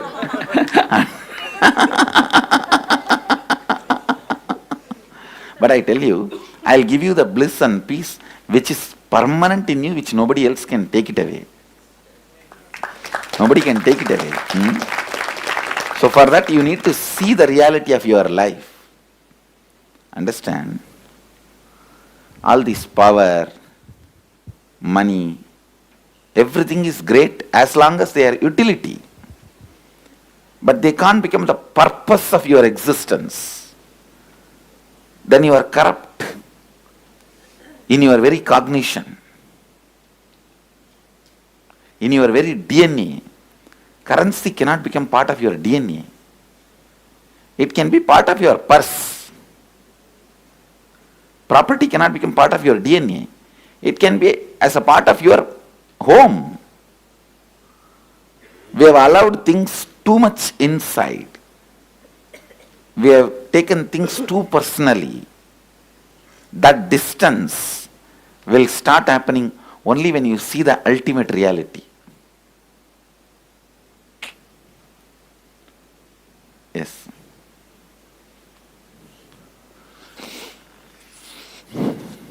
Lot of lessons, the strong truths will casually become your understanding if you sit with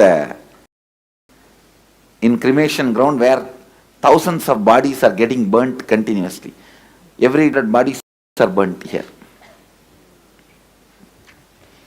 Nithyananda Swamiji. Recently I read an article about the people of Bhutan who are considered some of the most happy people in the world, and they're encouraged to think about their own death on a daily basis. It's part of their daily routine.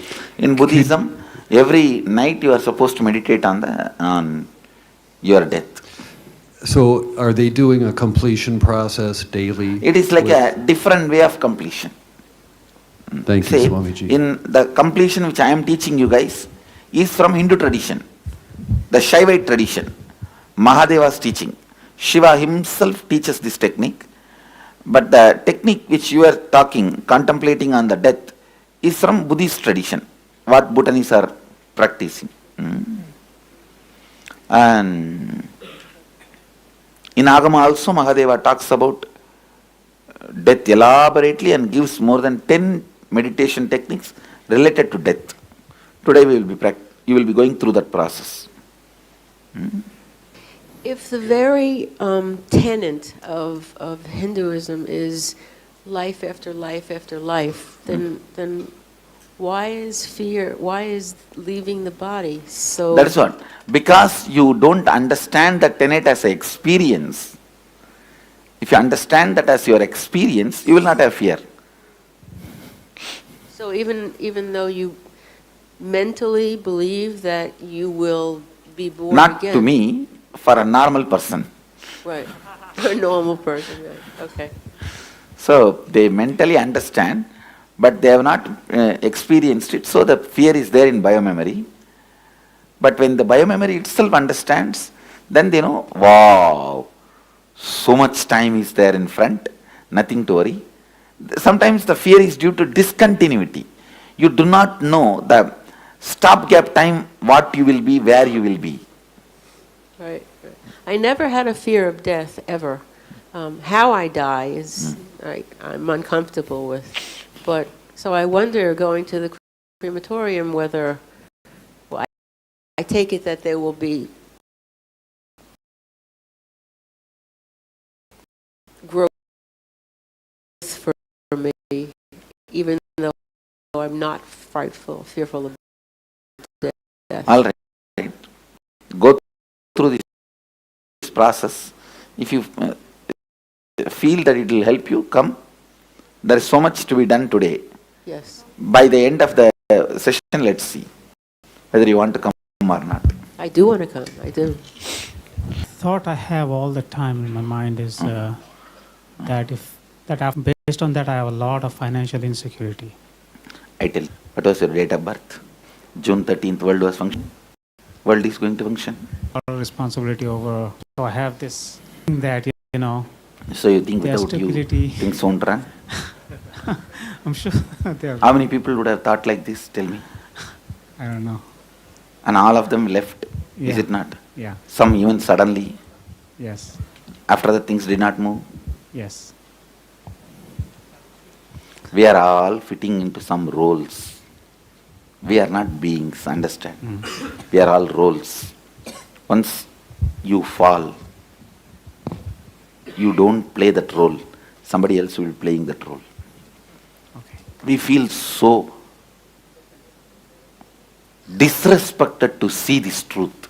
That is why we don't want to believe this truth. So we say, no. How can anybody else fit into my role? How great I am?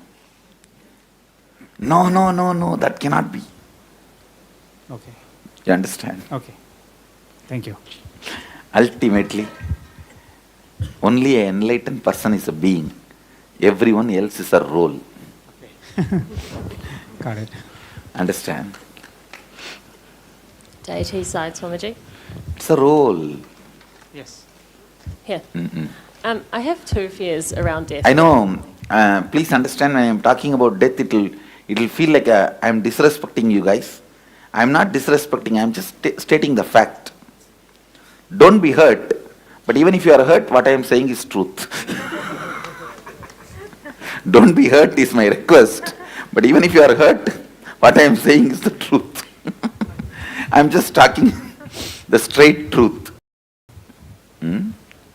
So, sometimes we do need to look into our pus and ready to see the wound and the pus which is inside. You can't hide it and go on living forever and ever and ever. Death directly exposes you to you, your instabilities. Actually, death also makes you understand how insignificant your hormonal decisions are. See, like when your bladder is full during the sleep, the filled bladder will create a restroom and make you do the act. Then you will wake up and you will see whole restroom of imagination. How did that imagination come? The filled bladder is capable of creating a particular imagination and situation required for you to feel relieved.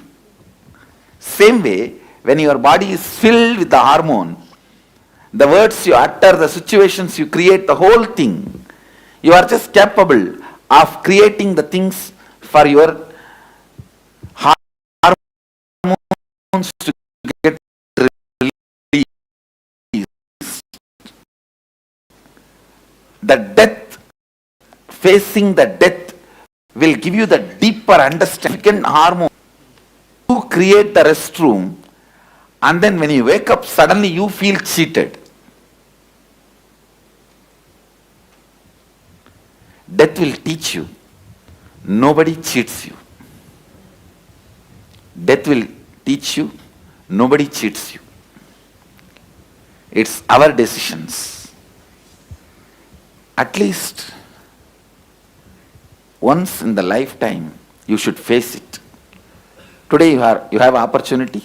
I'm going to make you guys face it. Yes, go ahead.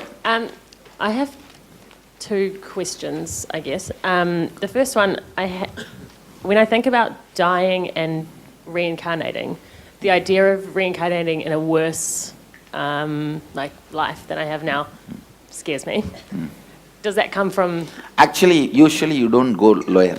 Okay, that's good.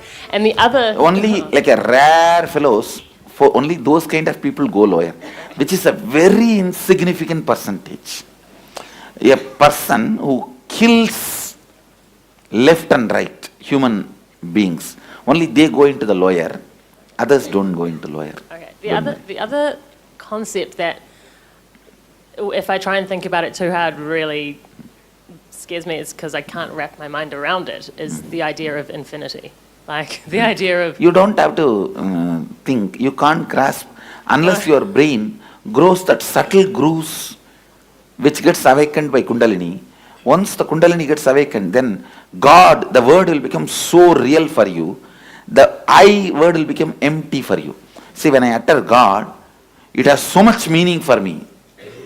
When I utter the word I, it has no meaning other than the word I am uttering. For you, when you utter the word I, it has so much meaning for you. When you utter the word God, it is just emptiness.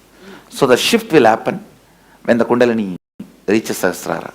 Okay, cool.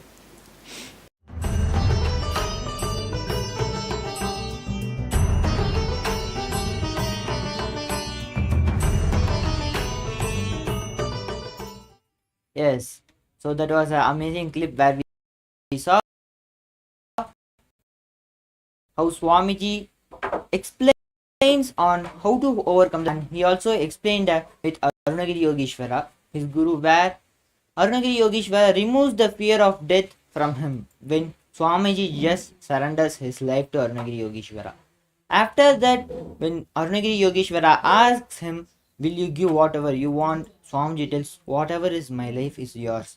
When that simple surrender happened, Swamiji's life changed, and whatever was his became Arunagiri Yogeshwara's, and whatever Arunagiri Yogeshwara's became his, and everything was a bonus from then on.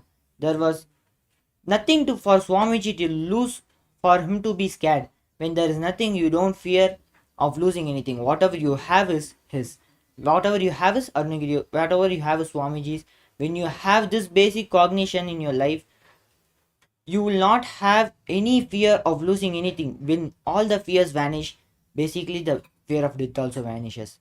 So we can use the same technique in our lives, where we can offer our lives to Swamiji, and we can feel that whatever we have is a gift. We can only be grateful and have gratitude for that. Only then we will realize that whatever we have is naturally Swamiji's. What it is Swami his. So at that time, we'll not have fear of losing anything in our lives.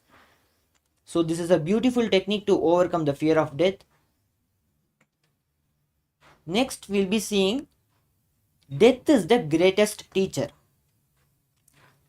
If we understand that death is nothing but continuity in another form, we will not fear death. And when we stop fearing death, we will know to what extent we have been missing life. When we constantly think about death and have fear about death, we miss the beautiful juice of life. We are constantly in fear, and we'll be waiting, when will death happen, we have to clearly understand that death is not an end, it's a climax of our lives. It's just like changing when this shirt wears off, we just remove the shirt and wear the new shirt.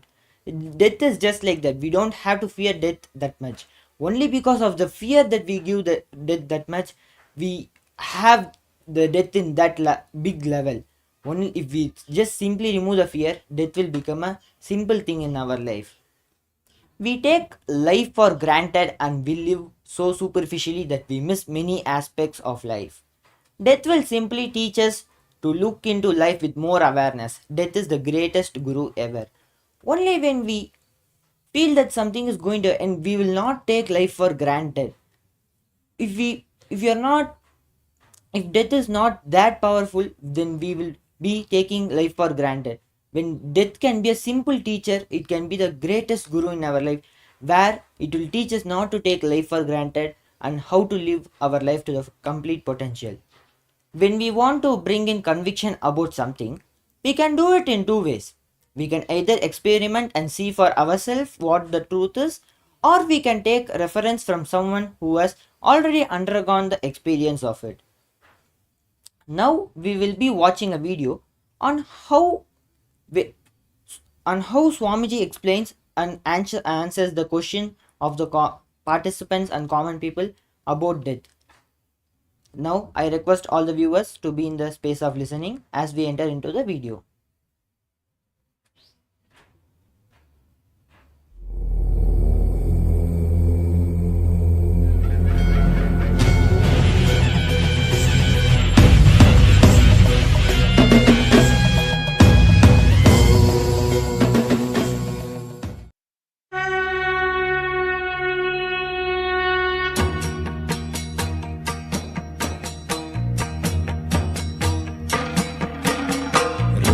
तांडव शैलगिरिशा नित्यपुरि नित्या नटन शंकर ज्योति विश्वा नित्यपुरि नित्या दामोदर प्रभु नित्यपुरिशा ओंकार प्रभुवे दामोदर प्रभु नित्यपुरिशा ओंकार प्रभुवे Shiv Shankar Gangadhar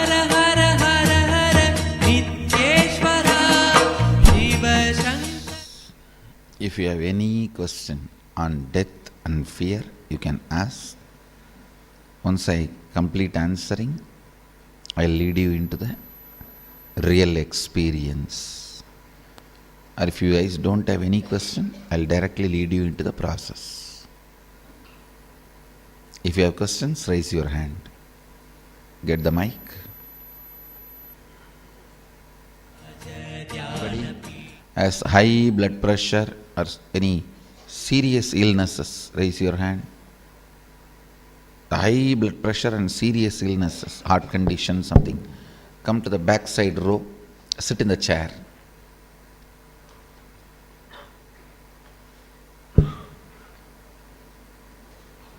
Any other serious heart conditions? Okay. All three of you sit in the chair itself. Throughout the process, don't get down, just sit in the chair.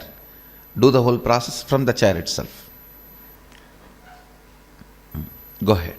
Said that when you kill somebody, you murder, it gives you bad karma, and if you commit suicide, it causes you like you torture, your soul gets tortured until you get reborn. So my question was, like, what happens if you get killed? What if you get killed? You will not be suffering till you get the next body, but you have to wait till your natural time for the next body, until you are reborn.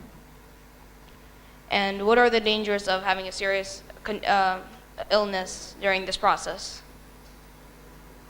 What are the dangers of having a serious illness during this process? No. There is no danger. Just to take care of them. There is no danger. They will only be healed. The process will only heal. Just I wanted somebody to attend to them. Don't worry, that's all. Thank you. The process will only heal you. There is no other risk in the process.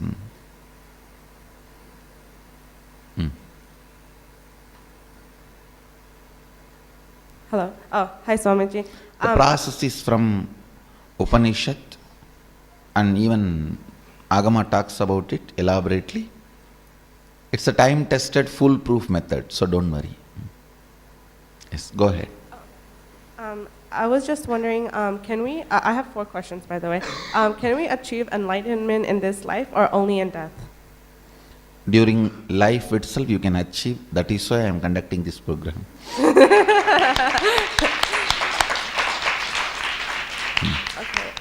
My mom, sister, and I have, we have like sleep paralysis where like our mind is awake but our body is like... Who has that problem? So we have sleep paralysis, and when like, it happens to me, it feels like something is like on top of me and like... I understand. I'll clear it. You will never have that problem again from today. Thank you. And for my mom and my sister as well? Your mom has this? And my sister. I think I should see them to clean it up. Okay. It is nothing but partial consciousness stuck. When you are becoming conscious, one part will be stuck with unconsciousness, sleep state. That is the moment you are trying to move the body, but you don't have enough of will inside the body to move it. Okay. That is what is called sleep paralysis. Okay, thank you. Actually, even if you take Haritaki powder every night, this problem will be solved. Okay. And sleep in a room with window where free air is flowing, and have Haritaki powder in the night. It'll be solved completely. Okay, thank you so much. And also, I know you were like talking about suicide. My cousin Duvo, he actually committed suicide, but he was like really religious, and like when he wrote a note, he said that he was sorry, and like he was Vaishnava, so like he drew himself with his. Wait. When he wrote a note, he was. Huh? When he wrote a note. Yeah. What he wrote? I don't know what he wrote, but he wrote a note saying that he was sorry, and that he also had like a picture of him and Krishna, and he was putting his hand on Krishna's head, and like will he still... I'm not able to understand what he is. So my cousin, he like committed suicide, but he was like really religious, and I was just wondering, like, does he still have to go through that process? Yes. So Suicide is a too big crime. Okay. Now, all your religiousness is a skin deep, ma. Okay. Please understand, all your so-called religiousness is skin deep. Understanding about life only is to the core and depth of the bone marrow. If you are compromising there, and your so-called religiousness is nothing but fantasy. Before we come down to understand, principles are not understood and lived. Your devotion is nothing but Salman Khan fantasy. Okay. No, really.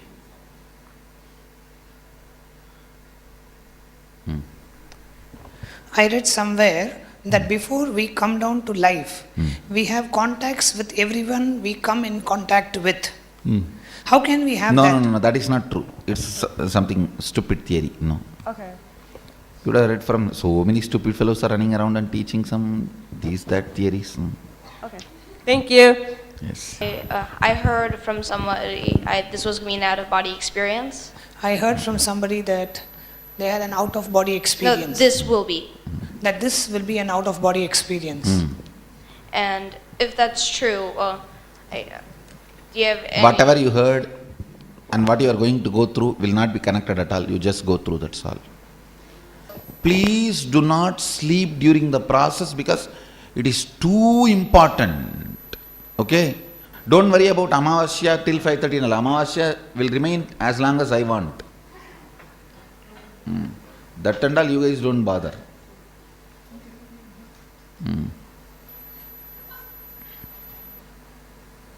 And moreover, anything related to lunar is always extended in the night. Anything related to solar, nakshatra. If today morning nakshatra starts, that's enough, whole day is that nakshatra. Tithi, today before sunset, if the tithi is there, that's all, the whole night that nakshatra only. So by the sandhya, 4 o'clock, if the tithi is there, tithi continues till night. Tithi is always related to lunar, the movement of the moon. Nakshatra is always the movement of sun. Yes, continue. Swamiji, she had a vision that she was burned alive inside the church. She's not sure if it's correct because in this life she has the the feeling of losing oxygen inside the closed space. She search in the past in a closed place. She feels.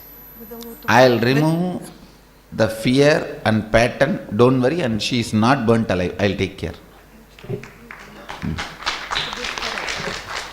Don't go to some stupid fellows who do this psychic reading, psycho reading, and your past life, something they do, and you come up with a big mess, and you will be whole life believing it and carrying it on your head, as if you have a less shit, you wanted to have a more on your head. Don't ever listen to any of this kind of problems from unenlightened sources, because they will dump all their shit on your head. No, really, it goes on. It too much goes on. This kind of.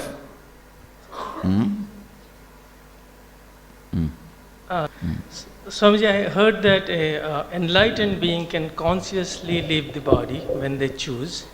How is that different from suicide? And can anyone do that if they want to? No, I don't understand. Like if an enlightened being can consciously leave the body whenever they choose, Yes. How is that different from suicide? What are you talking?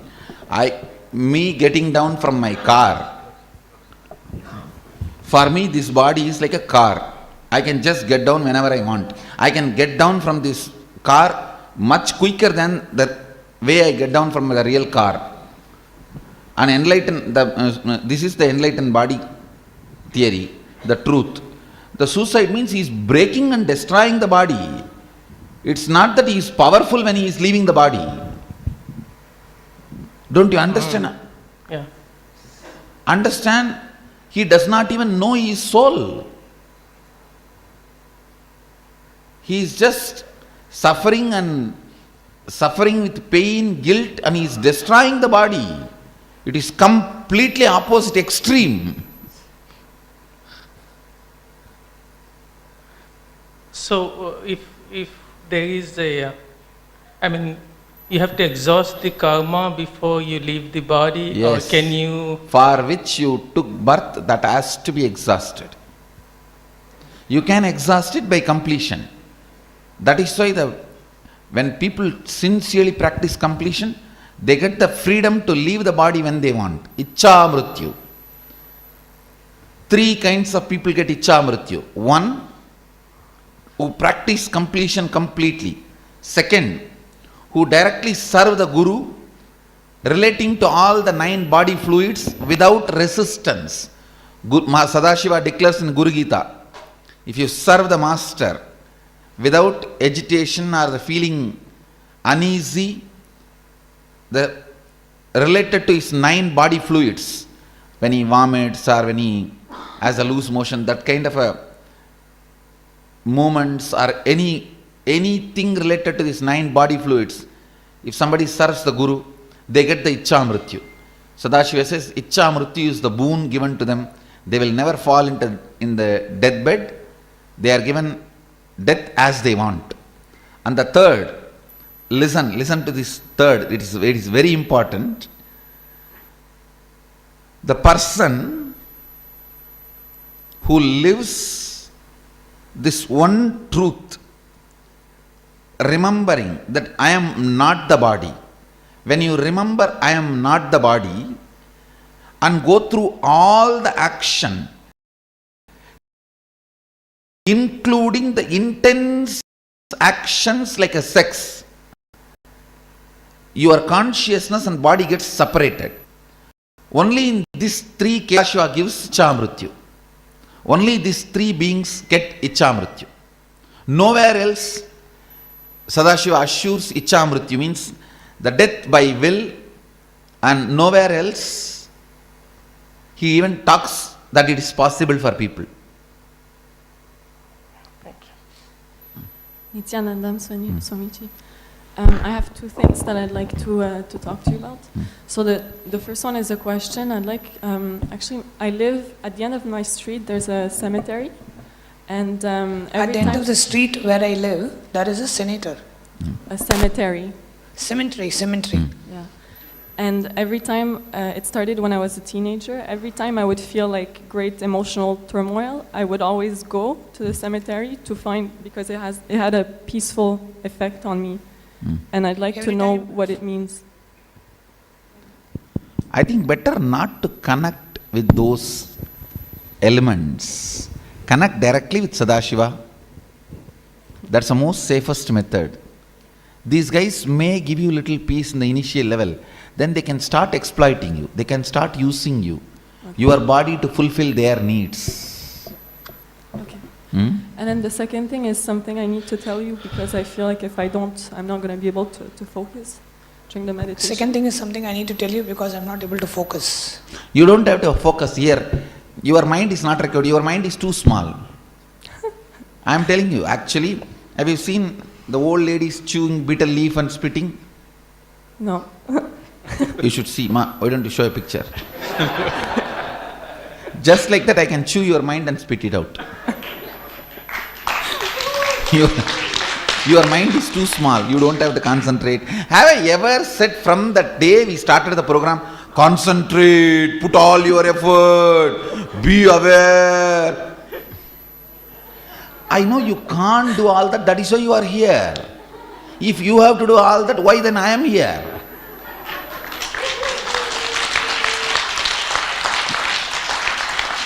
Your mind is too superficial. Neither your doubt nor your faith or anything is strong. I am not working in your mind. I am working the deepest core of you, your biomemory and muscle memory, your bioenergy. Understand? I am working with your bone marrow. So your skin is white or black or brown or yellow or doesn't matter at all for me. Understand? Yes, I do. Please go ahead. Nithyananda Swamiji. First question is regarding my dad. He's a lawyer, and due to his nature of his profession, sometimes he argues, fights for the criminal to get them freed. So in that case, is he developing some kind of karma without his knowledge? Or actually, no. The person, there is no way he will be acquiring any karma. Okay. And the next question, Swamiji, is... and moreover, the country laws does not matter. For example, somebody does a murder. Even if he is punished under the country law or not punished, the cosmic law is going to punish. Okay. Country law is immaterial. Okay. So if some way, even if he saves that person from the country law, it is not going to affect him, because even if the murderer is punished as per country law, it is not recorded in the cosmic law. Cosmos does not recognize any country law. Yep. Thanks, Swamiji. And one more thing, I was just fascinated by the... Country law is just psychodrama. Okay. I don't want to use more words, leave it. No problem. I was just fascinated when you said in the morning, like, you can bring back a people from death within 90 minutes, if it's a normal death. My question or clarification is that, are we going against the natural cycle of death by bringing back the person to life? Sometimes you understand that when you know the whole country law, the grey area is your power, your freedom. Like that, when I know the whole cosmic law, the grey area becomes my freedom. Okay. I can play in the grey area. Thanks, Swami. That becomes my veto power. So. Nithyananda Swamiji, if somebody dies due to his own addiction and self-destruction ideas, then whose karmas are responsible for this? And is only that person's karmas or his family's karmas are also involved? No, it is only the person's. And if it happens, then is there any bad effect of his karmas to his families as well? Family doesn't suffer with the karma. First of all, family is not recognized in the cosmos. It's only your psychological. How much your mind is involved, that much only. Nothing more than that. Nithyananda Swamiji, I have pets in my house, 60 pets and 3 dogs. How I consider why they are in my house? We are clearing our karma with the help of them, or they are clearing karma with the help of them? No. It's your love, you are enjoying them, that's all. There is no clearance of karma comes in having pets. Okay. So it is all like that. That's all. Thank you. Nithyananda Swamiji, in the video that we saw earlier on, at the beginning, You mentioned that the soul does not exist or something like that. It's just a reflection of consciousness. And then after that you keep referring to the soul as a reflection of consciousness. Yeah. When it starts feeling it is soul, it is called ego. So when I refer this soul, sometime which is in the body, which is ego. Maybe you can use, in Sanskrit we have beautiful words, Jivatma, Paramatma. Okay. The original soul is Paramatma, reflection is Jivatma. In English we don't have two words, that is why I have to use the same word. Right. Okay, thank you, Swamiji. Hi, I just have a question. A couple years ago I was on a hallucinogenic and I had this vision of myself in... A couple of years a couple of years ago. Couple of years ago. I was on a hallucinogenic, hallucinating. Oh, you were hallucinating. Yeah. And I saw myself in an ambulance. He saw himself in an ambulance. You were on a hallucinating drink, is it? Sorry? Were you on a hallucinating drink or you were hallucinating? Yeah, a drink, I guess. He was on a hallucinating drink and he saw himself in an ambulance. And it felt extremely real, and I'm just not sure It felt extremely real. That is what I am saying. Hallucination induced can be as perfect as reality. Yeah. Okay, I was just wondering if it was an outer body. Don't worry, I'll make sure now the ill effect of it is cleared from your system. Okay, thanks. I'll clear it.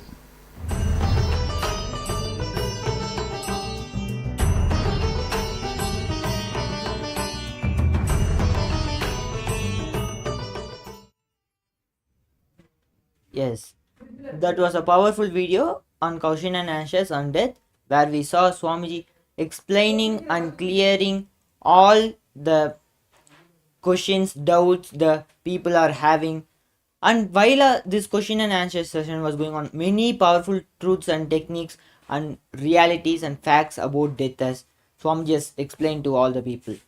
So now we will be moving on to the next segment. Before we move on, I would like to invite all the people who are viewing us to register for the Paramashivoham program that is starting on December 26th, where we will be having much more death meditation programs and death question and answer sessions and understanding about death, so that we face death fearlessly, and this is the only way we can be free from our fears. So I invite all the people who are viewing us to register for the Paramashivoham link that is right below us, or you can scan the QR code also. So let's take some time to do it, and let's join you after a short break. Thank you, Nithyananda. Clicked. The word Maya cannot be translated into English. Thinking the lesser reality as the higher reality is what we call Maya. What you are seeing, you can't say this is illusion. No, this is not ultimate.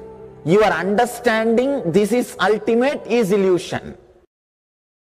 The moment the click happened, I was ready not only to leave the house, decided to live like a Shankara. In the Vedic tradition, anybody wants to become enlightened has to leave their home. They have to become homeless. It is a basic condition for enlightenment. You can't be in your hometown. You have to start wandering, studying, because to enter into the ultimate truth, you need to have the courage to go behind wherever it leads. There is a beautiful sutra in Brahma Sutra, the first sutra of Brahma Sutra. It says, Atato Brahma Jignasat. Let us inquire into the reality. It says, only a courageous person who is ready to go behind wherever truth leads can enter into this science. In those days, we had a beautiful system. When somebody becomes enlightened, he will go around and sit with all other scholars, pandits, learned people, and he will open up his understanding, the other person will open up his understanding. Whoever can take the other person to the deeper level of understanding will follow him. That's all.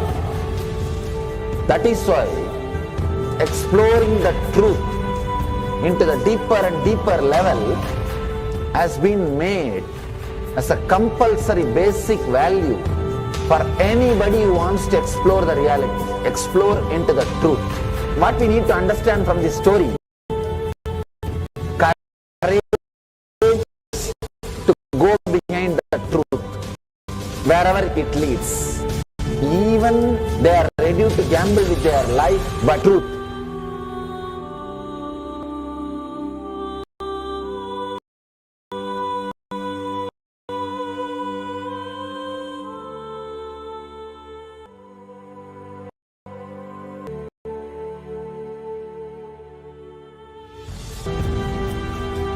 If you start working on the reality, whatever you see can be Maya. It feels as if the ground on which you are standing is opening or giving way, is taken away. It needs courage. It may suddenly open a new door to you. You must be able to go into the door, only then you can see the next door. Because I am trying to reproduce the same understanding and experience which happened in me. Understand? When I understood that Maya, the concept of Maya, it gave me so much of joy and courage to do anything. I decided I will live like a Shankara. There is every possibility you will catch the glimpse. I am not telling you will run away from a home. You will have the same energy and excitement and liberation when you realize this truth. If this one concept Maya is understood logically by you, no suffering can make low curve in you.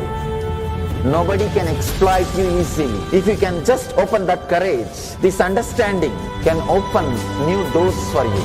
If you understand this clearly, you will have the courage.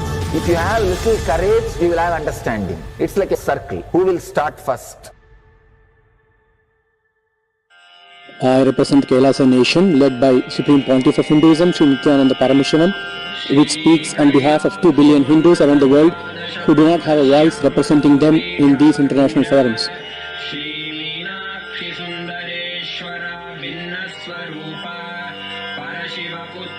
Alright, I'll start from my side first. I'll give the understanding. Let you add courage to it.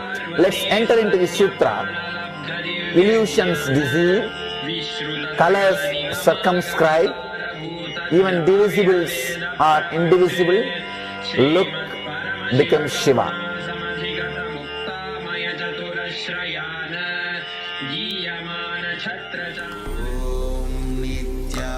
Nithyananda Paramashivoham.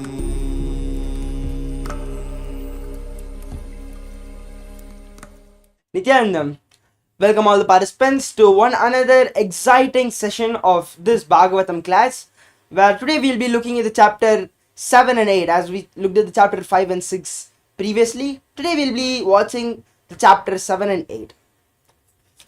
So let us now begin with the chapter 7.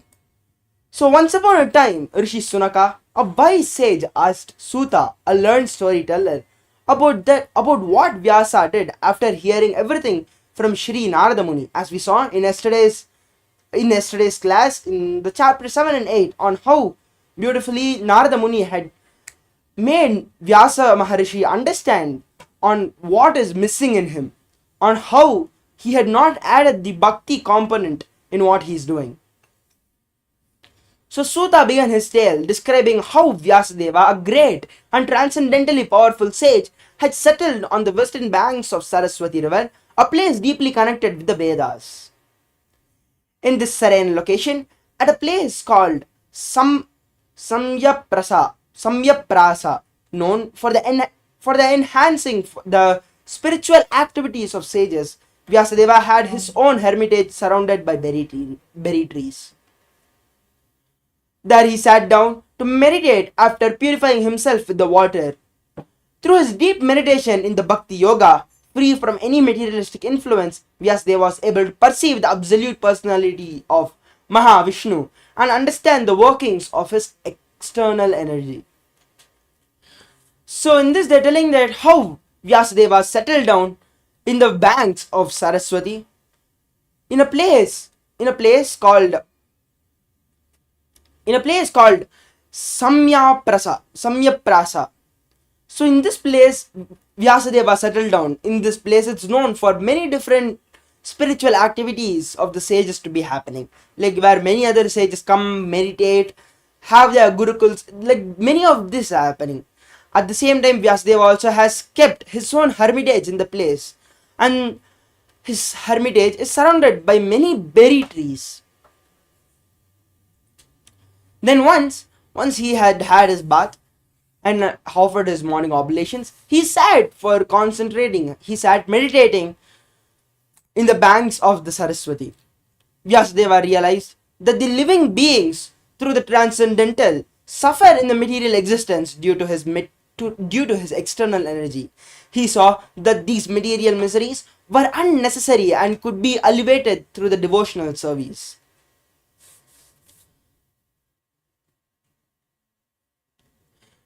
Vyasadeva realized that the living beings through the transcendental suffer in a material existence due to his external energy.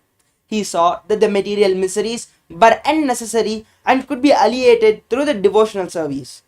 So in this, Vyasadeva had realized one thing, that all the sufferings people are going through in the material existence can be alleviated, can be removed by following the path of devotion.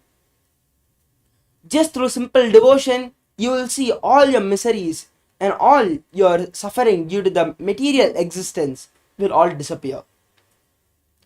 After compiling the Srimad Bhagavatam and revising it, Vyasadeva taught this great narrative to his son, Sri Sukadeva Goswami, who was already on his journey of self-realization. Sri Saunaka curiously asked why Sukadeva, already content in self-realization, would study such vast literature. Suta explained that even those who are self-realized and free from the material bondage are drawn to serve Mahavishnu, Parandama, who attracts all the soul with his divine qualities. So in this they are telling how after Vyasadeva had compiled this Bhagavatam, had shared and taught this to his son, Sri Sukadeva Goswami. But Sukadeva Goswami had already learnt a lot, and why he had to learn this vast knowledge, Saunaka Muni asked Suta, who is telling this whole story. For that, Suta explains that those who are even self-realized and free from the material bondage are drawn to serve the Parandama, Mahavishnu. Even if they know everything, still the devotional component is missing in them. So because of this, they will naturally be attracted, and because of the vast knowledge they will have to go through the devotional component to fully be complete in their self-realization. Sukadeva Goswami, powerful and beloved by the devotees, thus undertook the study of the Srimad Bhagavatam. Suta then prepared to narrate the stories of Lord Krishna, the life of King Parikshit, and the renunciation of the worldly life by the sons of Pandu. So now Suta is preparing, and he is going to tell the story of Lord Krishna, Parandama, who had incarnated as Lord Krishna, and about King Parikshit, and how the Pandavas, the sons of Pandu, renounced the worldly life.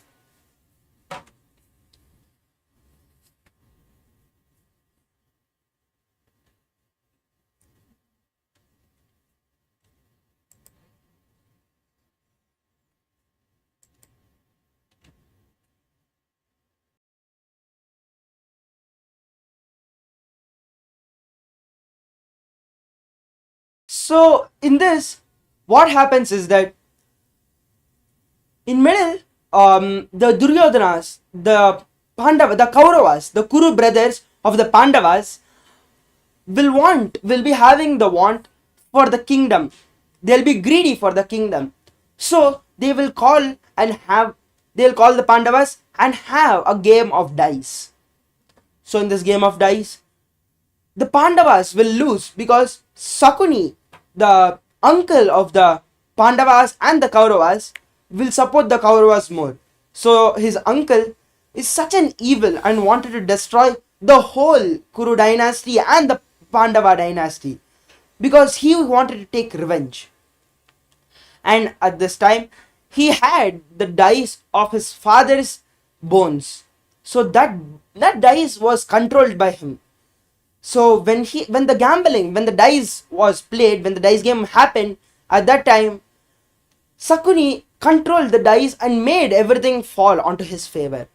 And because of this cheating done, the Pandavas had to renounce the kingly life, the luxurious life, and were sent exile.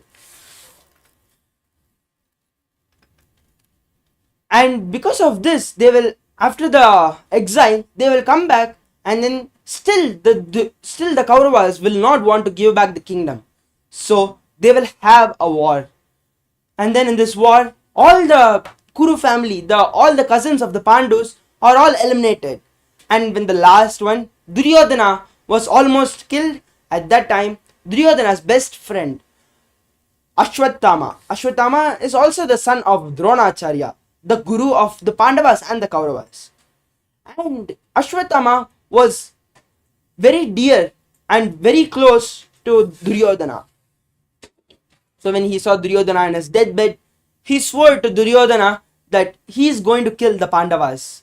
And then immediately he rushes to the Pandavas' tent, and then he kills 5 of them. But then to realize that they are not the Pandavas, and they are the sons of Pandavas, the sons of Draupadi and the Pandavas. And then he goes and tells this to Duryodhana. Irahanias had beheaded the 5 sleeping sons of Draupadi, presenting their heads to his master, Duryodhana. Duryodhana, however, was not pleased by this act. Draupadi, stricken with grief upon learning of her son's deaths, wept bitterly. Arjuna, moved by her sorrow, vowed to avenge their deaths. He then chased Ashwatthama, who is in fear, used the powerful weapon Brahmastra. So Draupadi was so sad, she was crying, and because of this, Arjuna felt even more sorrowful. And then he wanted to avenge his son's death, and then chased Ashwatthama. But Ashwatthama now is in great fear. He feels he's in great danger, and then releases the powerful weapon Brahmastra. The weapon capable of massive destruction endangered everyone, including Arjuna.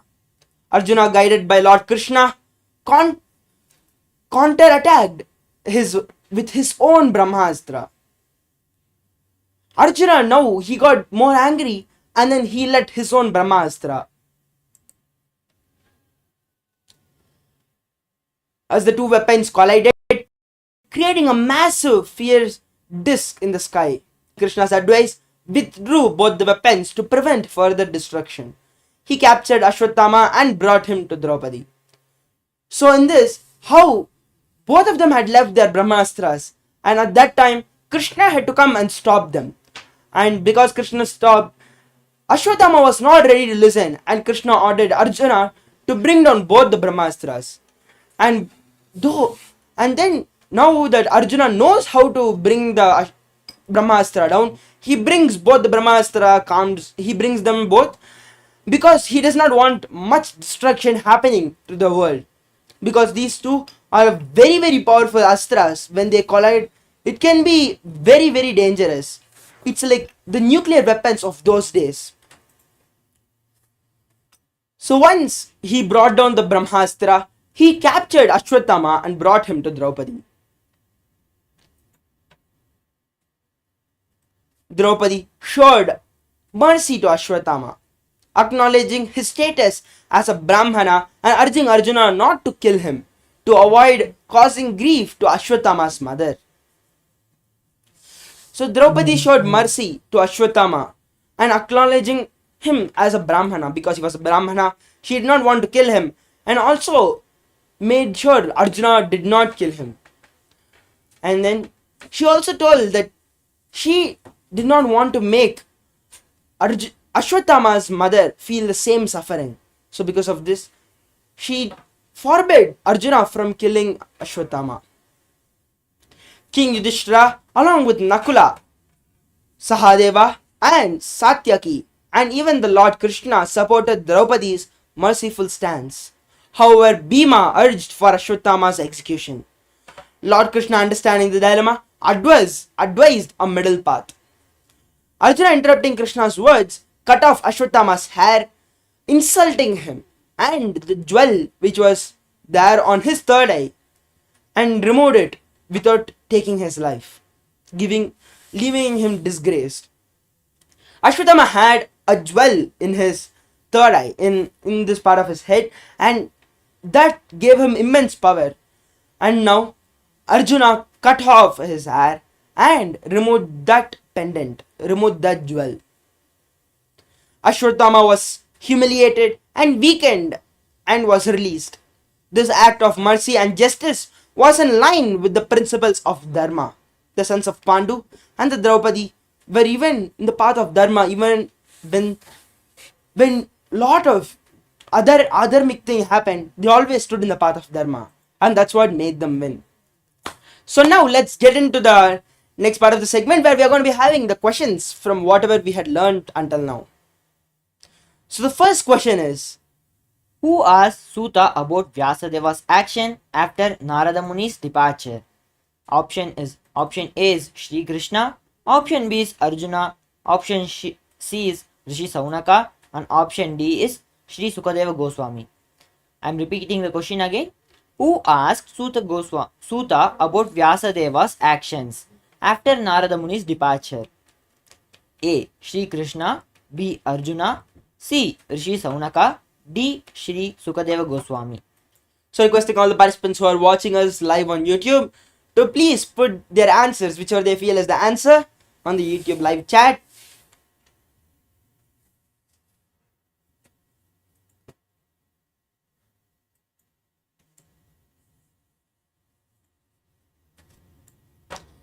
So there is a participant telling C, Rishi Saunaka, and yes, you are right.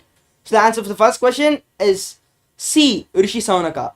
So the next question is, where did Vyasadeva settle for his meditation?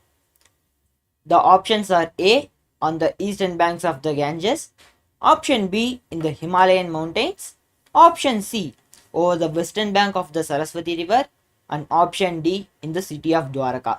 Let me repeat the question again. Where did Vyasadeva settle for his meditation?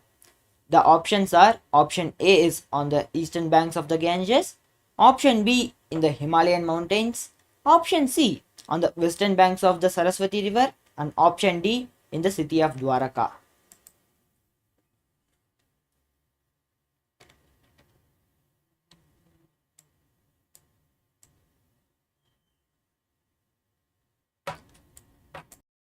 Can put their answers in the comment section of the YouTube chat, where you can either comment the word itself or you can choose the options. Please feel free. Do not worry whether it's going to be right or wrong. It's completely okay. And if you want to learn more, you can. If you had missed any part of the session, please feel free to go back in the timeline and then look for it. Look at the class. So the answer for the second question is C, on the western banks of the Saraswati river.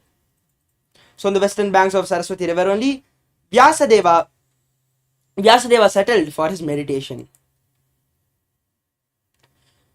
So the next question is, what did Vyasadeva focus on during his meditation? I'll repeat the question again. Where did Vyasadeva focus on during his meditation? The options are, option A is the history of his ancestors, option B, the nature of the material world, option C, Parandama Mahavishnu, and option D, future events. Let me repeat the question again. What did Vyasadeva focus on during his meditations? Option A, the history of his ancestors, Option B, the nature of the material world. Option C, Parandama, Bhagavan Mahavishnu. And option D, the future events. So all of you, please feel free to put your answers in the YouTube live chat.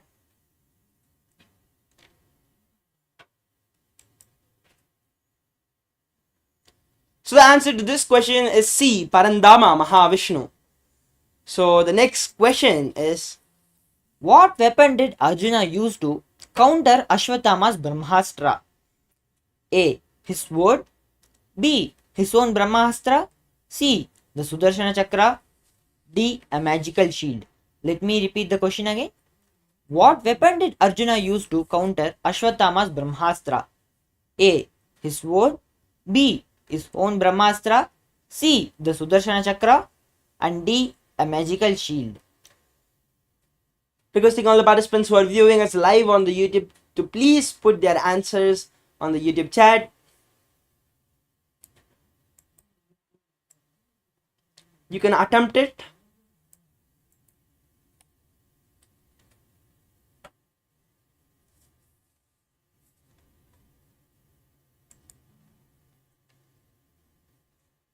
So there is a participant telling B, his own Brahmastra.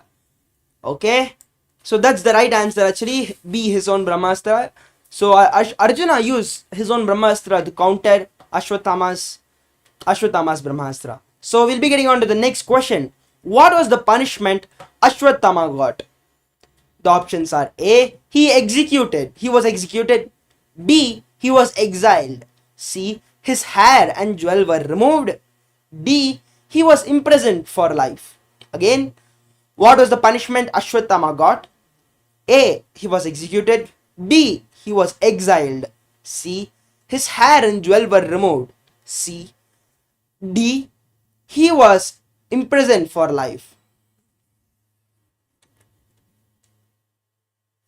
So this is the last question for this chapter.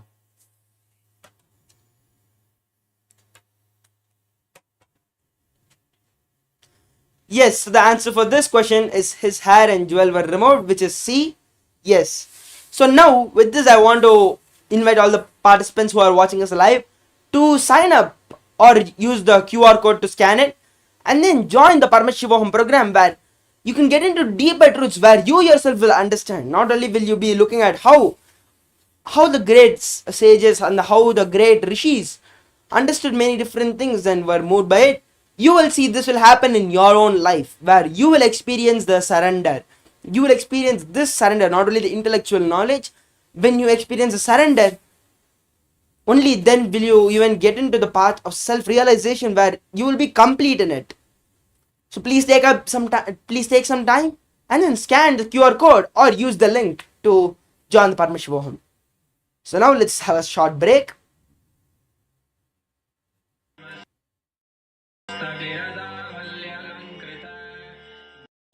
Understand, program starts but never ends, and it is never the same again. It is actually not a program, it's a lifestyle initiation.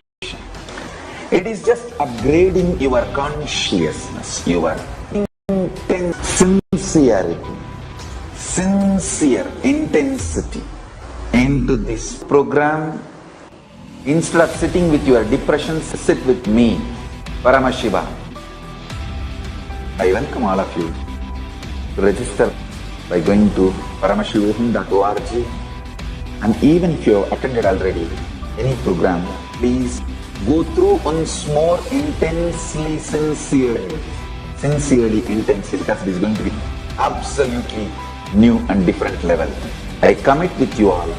I will initiate all of you, bless you all with the Shakti Pada, Shakti Nipada, and Paramashiva myself will manifest the state, space, powers, being, super consciousness and Kailasa of Paramashiva in all of us.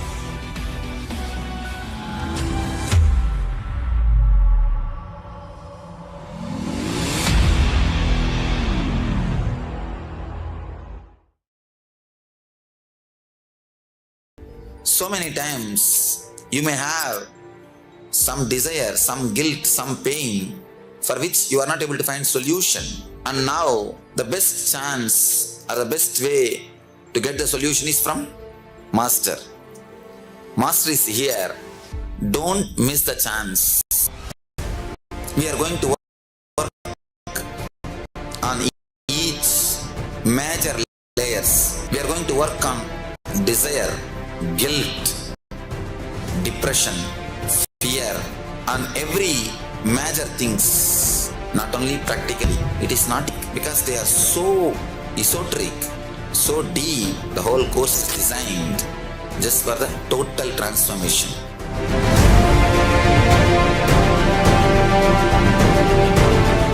The various steps are used in yoga ultimately to awaken your Kundalini Shakti. Kundalini is the inner potential energy. Once it is awakened, you will experience extraordinary health, physically, mentally, and extraordinary powers, abilities. Starting, if you have started, even in a polluted, crude, raw, diluted form, it's okay. You are welcome. Nothing wrong. But now it is time you look into authentic scriptures. Please understand, not for any arrogance or pride, I have distilled the essence, the best of the 1 million yogic scriptures and compiled it and offered it to all of you in the form of Nithyananda Yoga. I have integrated Hatha Yoga asanas, pranayama, kriya, mudra, bandha, visualization, verbalization, shravana, dharana, dhyana, samadhi, aushada, mani, everything. Paramashiva revealed, and the Paramashiva's incarnations revealed in Vedic and Agamic scriptures. Understand?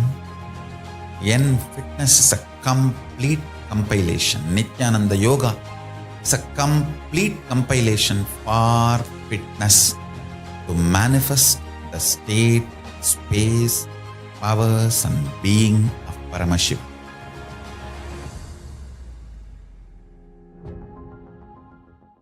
Some of the scientists and researchers who are studying the reflection have found the reference.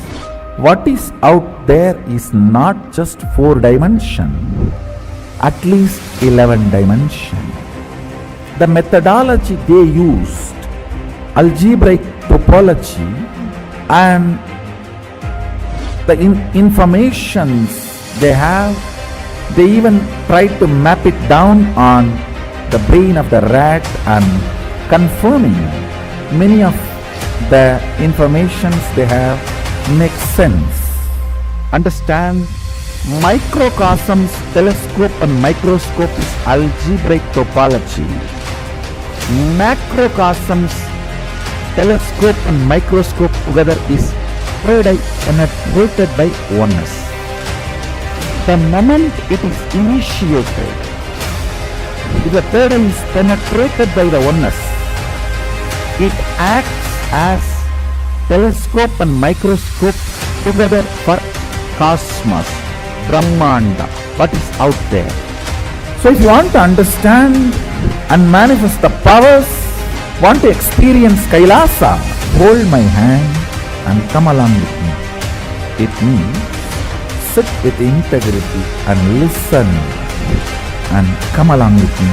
I'll take you to KAILASA now.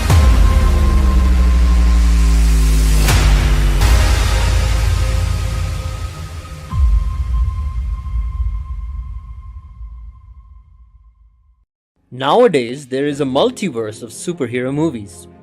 Do you know which superhero universe tells the real way to acquire superpowers? Did you think X-Men? Well, you're right. The X-Men movies tell the closest way we can actually acquire superpowers. This is because there are many similarities between the X-Men superpowers and the ways you acquire superpowers as per Hinduism. 40 million Hindu scriptures describe over 400 superpowers. The X-Men's superpowers come from a mutation in their DNA, and because of these genes, they are able to do amazing feats. But in the movies, the X-Men's powers express when the X-Men are exposed.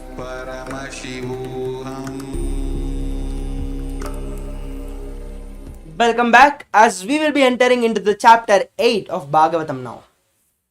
So once upon a time, after the great war of Kurukshetra, the Pandavas led by the king Yudhishthira, along with Draupadi, their wife, went to the sacred river of Ganga. They were there to perform a solemn duty to offer to their deceased relatives. The women, including the Queen Kunti and Draupadi, walked ahead leading the procession. Having offered their ancestors and lamented for their loss, they bathed in the river Ganga. The river's sanctity, believed to be due to its connection with the divine, was a source of comfort for them and their grief. Among them sat King Yudhishthira with his brothers, the blind King Dhritarashtra, Gandhari, and the Queen Kunti, all of them who were overwhelmed with sorrow. Lord Krishna was also present, providing support and comfort to all of them. Lord Krishna and the wise Munis began to offer the words of consolation, reminding everyone of the unchangeable laws of the Almighty and the inevitable reactions of these laws have upon all the living beings. So now they are telling, after the Kurukshetra war, the Pandavas and with their wife Kunti and their mother, with their wife Draupadi and their mother Kunti, they all went to Ganga to purify themselves and to liberate their cousins, who are their relatives, who are all injured in the battle and who were killed. To offer their respects, they went to the Ganga, to the river Ganga. And with them, Lord Krishna was also there, who was providing consolation with them. Suta Goswami, the storyteller, recounted how Duryodhana and his allies had cunningly taken the kingdom from Yudhishthira, a king without enemies. However, with Lord Krishna's grace, Yudhishthira regained his kingdom. The unrighteous rulers who had sided with Duryodhana met their end, partly as redistribution for their mistreatment of Queen Draupadi.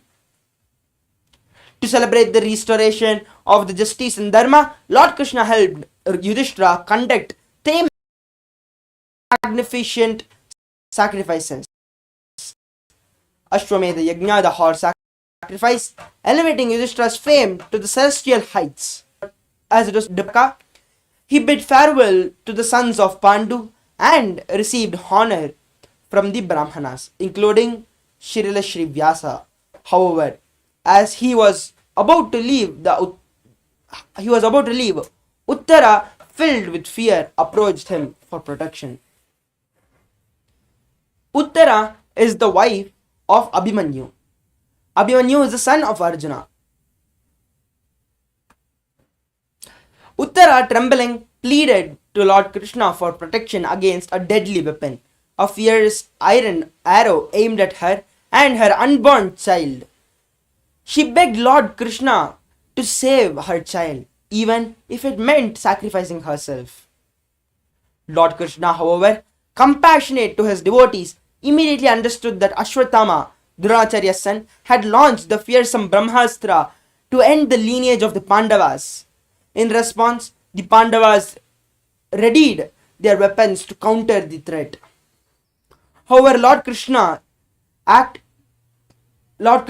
in a miraculous act of divine power, Lord Krishna shielded the unborn child of Uttara and safeguarded the future of the Kuru dynasty. After this miraculous intervention, Queen Kunti devoted herself as a follower of the Lord Krishna. Along with her, the sons and Draupadi approached Lord Krishna to express their gratitude as he prepared to depart. Queen Kunti offered the heartfelt prayers glorifying Krishna's transcendental qualities. She acknowledged him as the eternal, all-pervading Lord, untouched by the material world and beyond the human comprehension. Kunti marveled at the Lord's mystic abilities, how he had saved them repeatedly from various calamities, and expressed herself to desire to see him again and again. She understood that the Lord Krishna, though appearing in a human form, was beyond all the material attributes, and that only those who had relinquished the material desire could truly understand him. As Kunti offered her prayers, Lord Krishna listened with a gentle smile. So with this, now we'll be entering into the questions from this session. So the first question is, who led the Pandavas to the river Ganga after the war of Kurukshetra? Again, who led the Pandavas to the river Ganga after the war of Kurukshetra? A. Arjuna, B. Bhima, C. King Yudhishthira, and D. Nakula. Again, the options are A. Arjuna, B. Bhima, C. King Yudhishthira, D. Nakula. So please post your answers in the YouTube chat.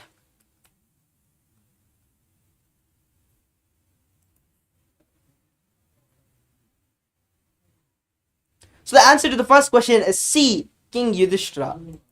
So the next question for this is, for what purpose did the Pandavas go to the Ganges river? To celebrate their victory, B. to offer water to their deceased relatives, C. to meet Lord Krishna, D. to bath and purify themselves. Let me repeat the question again. For what purpose did the Pandavas go to the Ganges river? A. to celebrate their victory, B. to offer water to their deceased relatives, C. to meet Lord Krishna, D. to bath and purify themselves. Feel free to share your answers in the YouTube chat. We'll be verifying them in a few moments.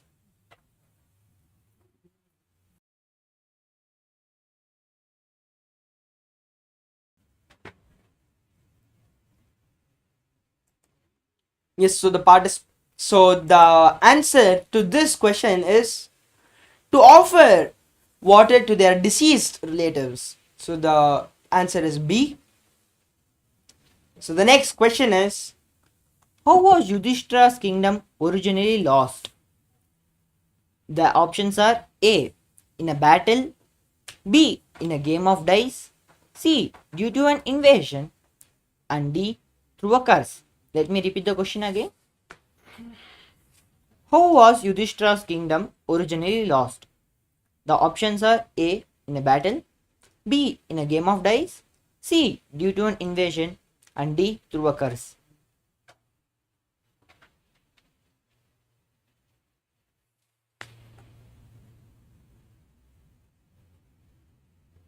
Requesting all the participants to share your answers on the YouTube live chat. So the answer to this is B. in a game of dice. So the next question is, who approached Lord Krishna for protection against a deadly weapon? Let me repeat the question again. Who approached Lord Krishna for protection against a deadly weapon?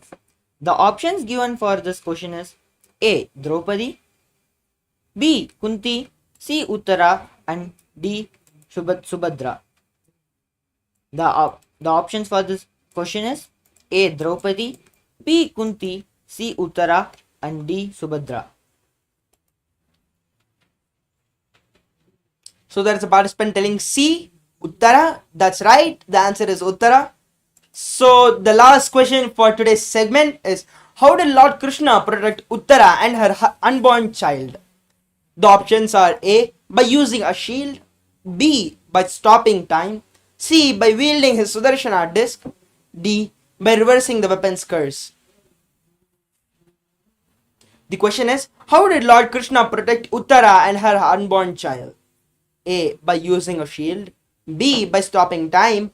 C. Wielding his Sudarshana disc, Sudarshana Chakra. And D. By reversing the weapon's course.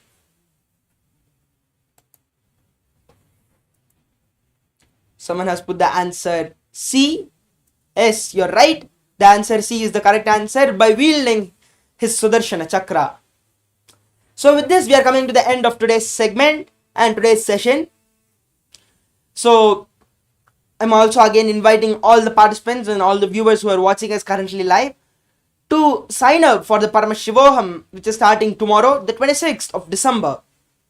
You can either sign in through the QR code which is there or by the link which is presented. And I also want to tell all the participants and request all the participants to stay tuned, as the next session will be starting soon, as the next session, which is the Nitya Kriya.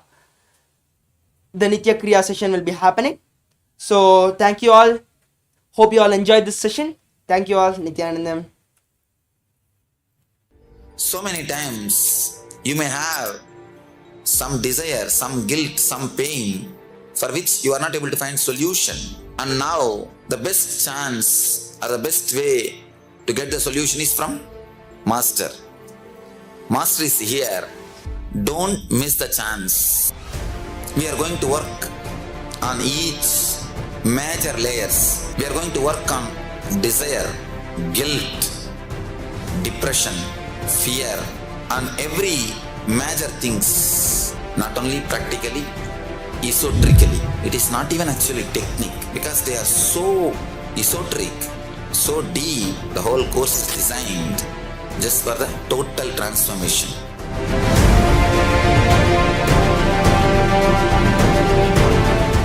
The various steps are used in yoga ultimately to awaken your Kundalini Shakti. Kundalini is the inner potential energy. Once it is awakened, you will experience extraordinary health, physically, mentally, and extraordinary powers, abilities. Starting, if you have started, even in a polluted, crude, raw, diluted form, it's okay. You are welcome. Nothing wrong. But now it is time you look into authentic scriptures. Please understand, not for any arrogance or pride, I have distilled the essence, the best of the 1 million yogic scriptures and compiled it and offered it to all of you in the form of Nithyananda Yoga. I have integrated Hatha Yoga asanas, pranayama, kriya, mudra, bandha, visualization, verbalization, shravana, dharana, dhyana, samadhi, aushada, mani, everything. Paramashiva revealed, and the Paramashiva's incarnations revealed in Vedic and Agamic scriptures. Understand? Fitness is a complete compilation. Nithyananda Yoga is a complete compilation for fitness to manifest the state, space, powers and being of Paramashiva.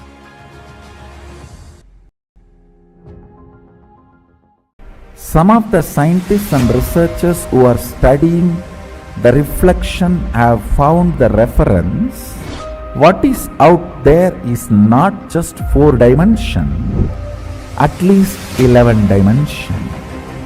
The methodology they used, algebraic topology, and the informations they have, they even tried to map it down on the brain of the rat and confirming many of the informations they have makes sense. Understand, Microcosms, telescope and microscope is algebraic topology. Macrocosms, telescope and microscope together is penetrated by oneness.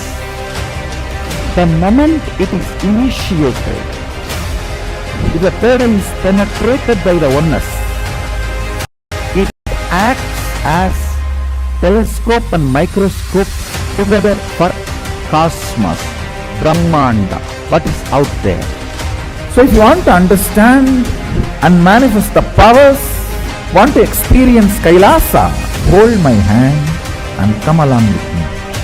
It means sit with integrity and listen and come along with me. I'll take you to KAILASA now.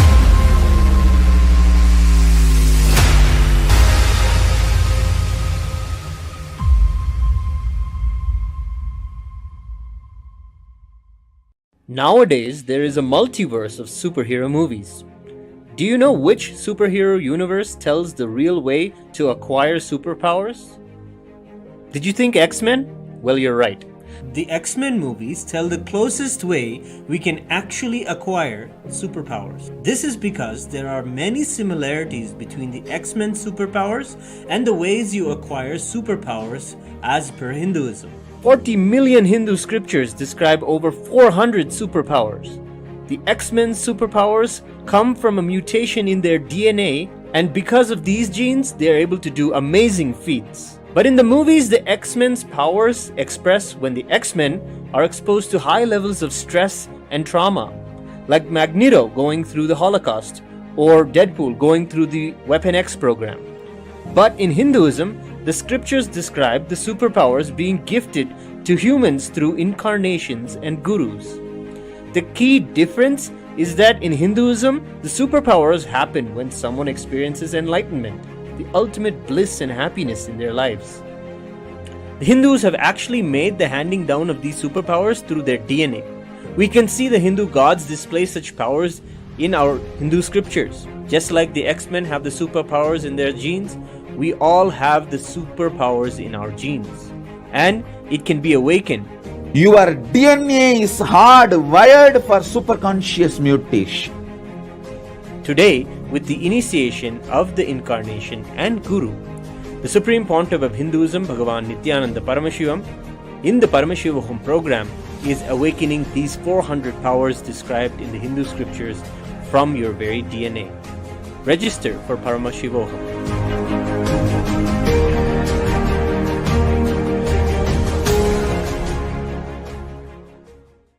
Welcome you all with my love and respects. Before entering into the sutras, I want all of you to just sit for a few seconds. Sit straight and just prepare yourself. Because this understanding about which I am going to talk gave me the courage to leave the home. Today's subject is Maya. Actually, many times, the young age I used to think I should leave the home, go around, live a sannyas life. Suddenly, one day, when I was reading one of the Shankara's work on this Maya, somehow the concept clicked.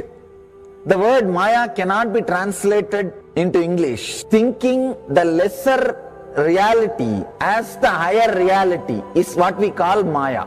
What you are seeing, you can't say this is illusion. No, this is not ultimate. Your understanding this is ultimate is illusion. The moment the click happened, I was ready not only to leave the house, decided to live like a Shankara.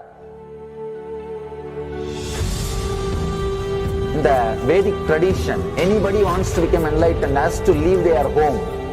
They have to become homeless. It is a basic condition for enlightenment.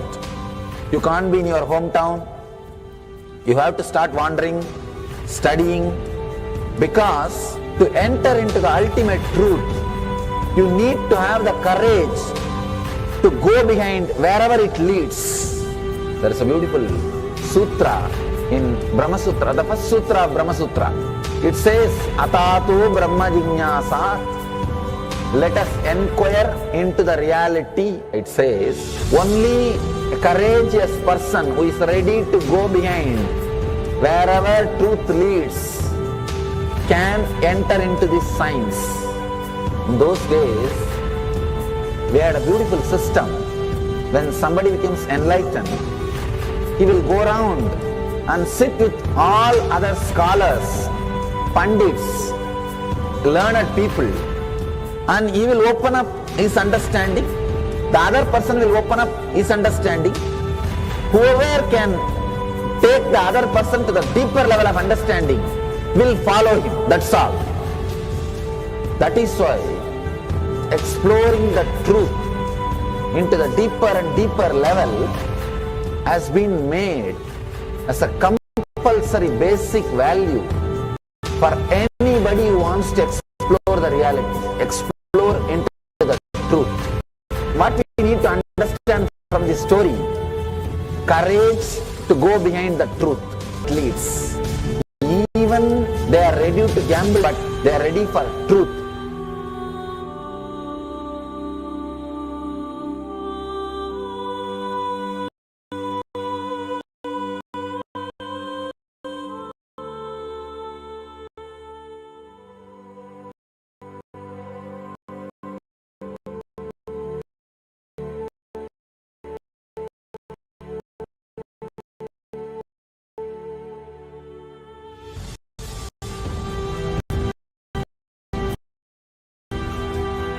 If you accept or start working on the reality, ending is opening, needs courage. It may suddenly open a new door to you. You must be, only then you can see the next door. Because I am trying to reproduce standing which I understand. When I understand the concept of Maya, it gave me so much of joy and courage to do anything. I decided I will live like a Shankara. There is every possibility you will catch the glimpse. I am not telling you will run away from a home. Same energy and excitement and liberation when you realize this truth. If this one concept Maya is understood logically by you, no suffering can make low curve in you. Nobody can exploit you easily. If you can just open that courage, this understanding can open new doors for you. If you understand this clearly, you will have the courage. If you have little courage, you will have understanding. It's like a circle. Who will start first? I represent KAILASA nation led by Supreme Pontiff of Hinduism, Sri Nithyananda Rudras, which speaks on behalf of 2 billion Hindus around the world who do not have a voice representing them in these international forums.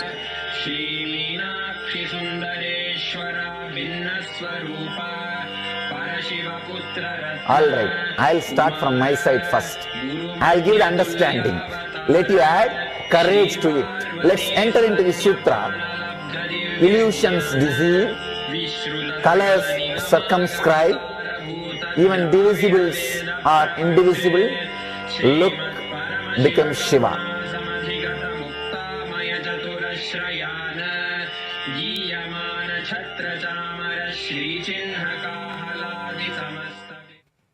Nithyanandam, and we welcome all the viewers to the Nitya Kriya for Asma segment of this Introduction to Paramashivoham program.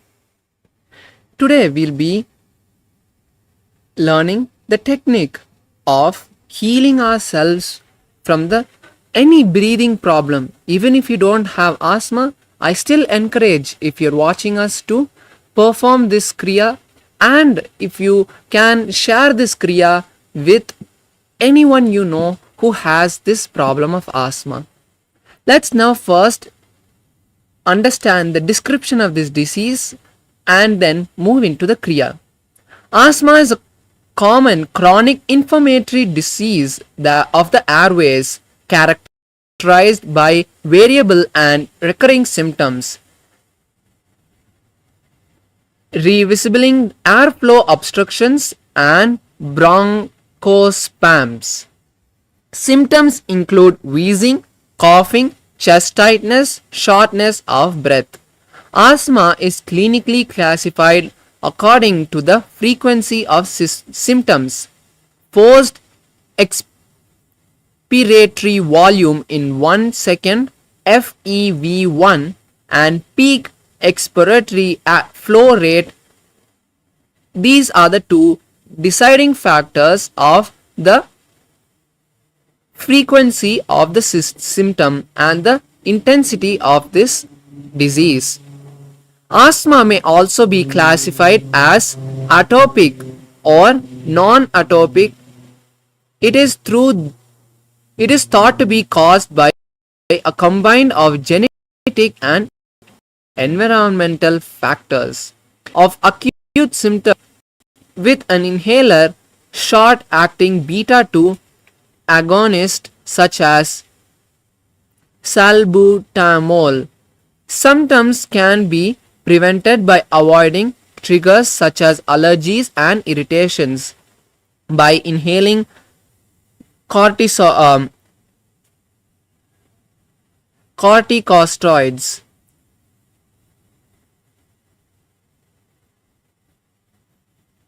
These are less effective than the previous mentioned and thus less preferred. It is diagnosed usually made based on the pattern of symptoms and or response to therapy over time.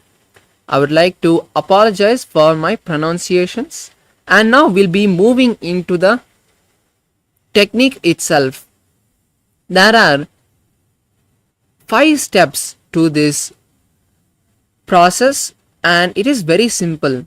Let us now enter the first step, which is the Siddhasana. The asana, the posture we are going to be seated throughout this sequence of practices, throughout this kriya. The technique is one heel should be placed in the space between the perineum and the other heel be placed on top of the bottom foot. The chin should be placed on the chest. Keep the head, the backbone and the neck straight. Gaze through the third eye and be seated comfortably here. This is Siddhasana. Now we'll be performing the first step of this kriya, which is the Naga Kumbhaka. Naga Kumbhaka is from the Kumbhaka Paddhati, verses 77 and 78. The technique is swallow air slowly and let the air go little by little, like eating morsels of rice. Once you are full, immediately contract the throat, place the chin on the chest in Jalandhara Bandha. Hold the breath in this posture as long as possible judicially and release the lock and exhale slowly from the throat. We'll be performing this 21 times. Now please be seated in Siddhasana or in a comfortable seated position. You will be swallowing air like morsels, opening your mouth, inhaling little air through the mouth, closing and swallowing that air into your lungs until your lungs are full. Then lock the chin to the chest, hold the breath as long as you can judicially and then exhale through the nostrils.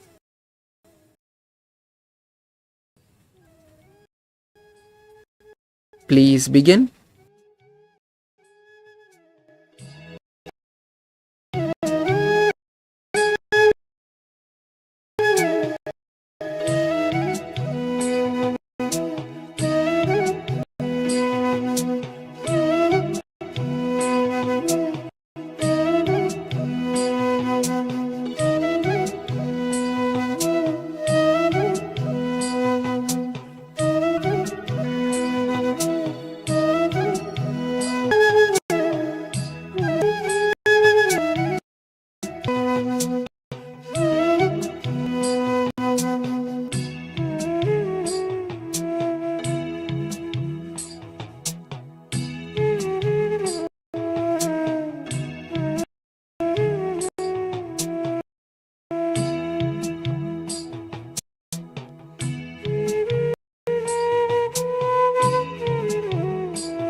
Now, slowly, very slowly, please relax.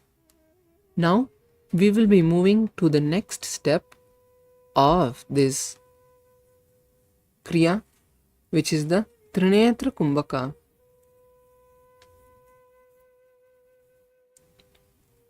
Now, the Trinetra Kumbhaka is from the Kumbhaka Paddhati, verse 192. The technique for the Trinetra Kumbhaka is: inhale through the left nostril, hold the breath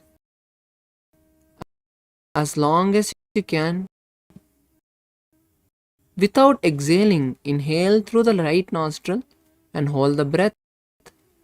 Then again, without exhaling, inhale through both nostrils and hold the breath through both the nostrils.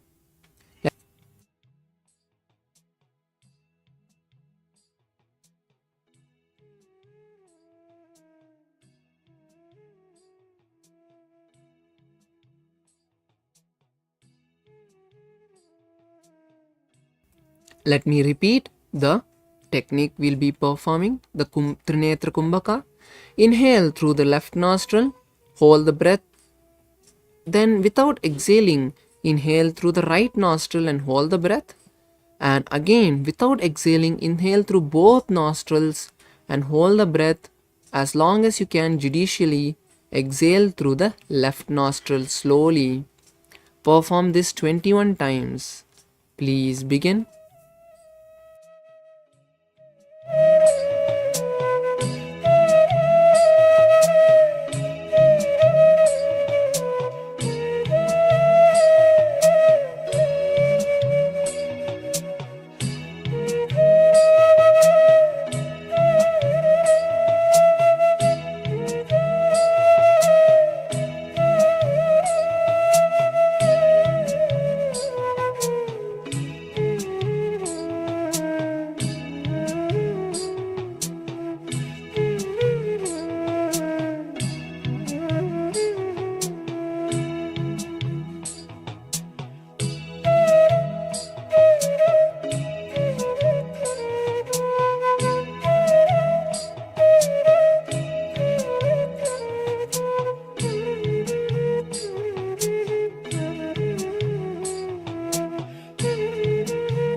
Now slowly, very slowly, please relax. Now we'll be moving to the next step, the Trishula Kumbhaka. The Trishula Kumbhaka is from the Kumbhaka Padati, verse 193.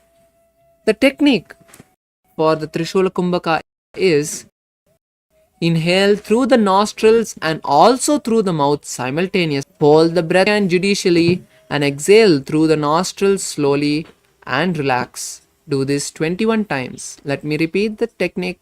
Inhale through the nostrils and also through the mouth simultaneously. Hold the breath as long as you can judicially. Exhale slowly through the nostrils and do this 21 times. Please begin.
Now slowly, very slowly relax and let us move to the next step, Kurma Kumbhaka, from the Kumbhaka Paddhati, verse 79. The technique is continue to be seated in the same cross-legged or comfortable position and stare. Allow your body. While you stare intensely, automatically the breathing will stop. Hold the breath as long as you can. When you can't hold anymore, relax and do this again. Perform this process 21 times. Let me repeat. Now stare at a particular point. Do not allow your eyes to blink or the eyeballs to move. As you slowly inhale, hold the breath.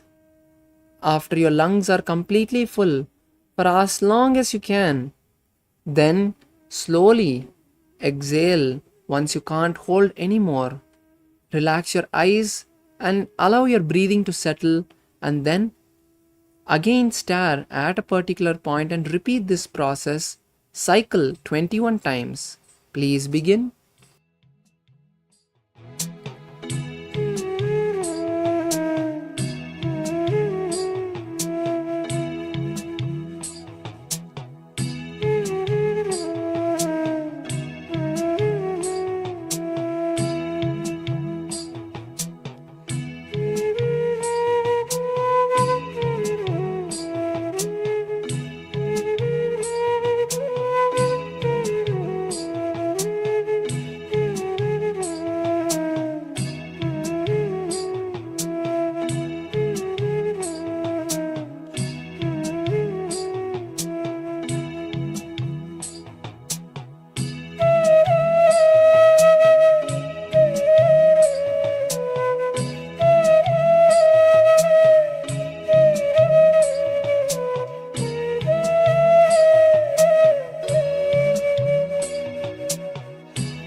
Now, slowly, very slowly, please relax.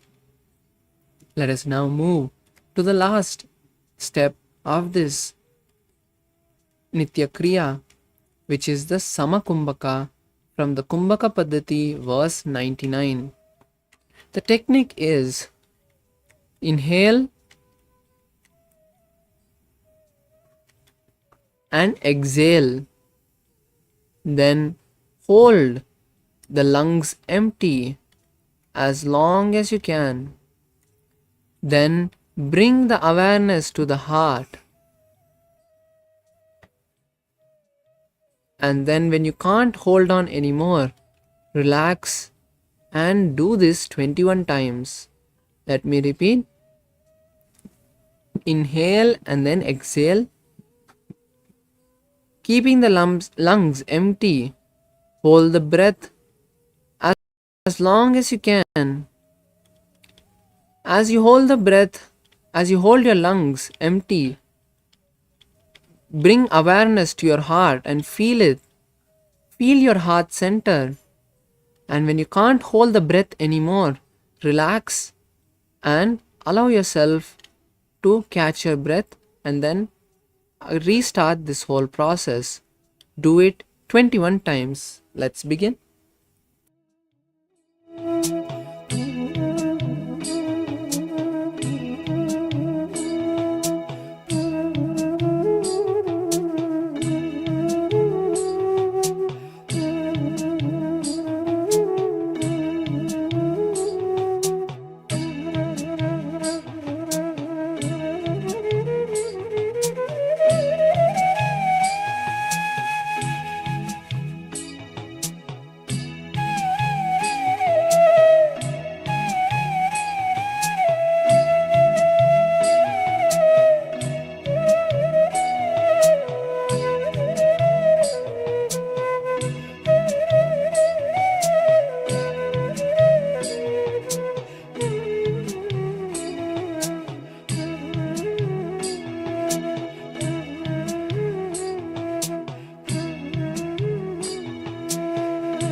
Now slowly, very slowly, please relax. And with this, we have successfully completed the Nitya Kriya for healing and curing asthma. And I encourage all the viewers to share this Kriya with all the friends and family members you know who also have asthma. And to get ultimately healed, bring them. And if you have also been suffering with any disease or you want healing, the best place you can manifest health is in the Paramashivoham program, the beautiful 21-day yoga meditation retreat starting on the 26th, which is completely free of cost and a gift from Swamiji to all of us, is the best place you can manifest health in your life. Any ailment from cancer to basic pain, body pain, can be healed by you through the initiations you get from Swamiji, the power manifestation you will learn in this program. So I invite all the viewers and participants to sign up your intentions in the link given below, ecitizen.info/intention PSM. The link and the QR code is given on the right hand side bottom. Take the link and sign up your intention. And with this, we will be moving to the next segment of this whole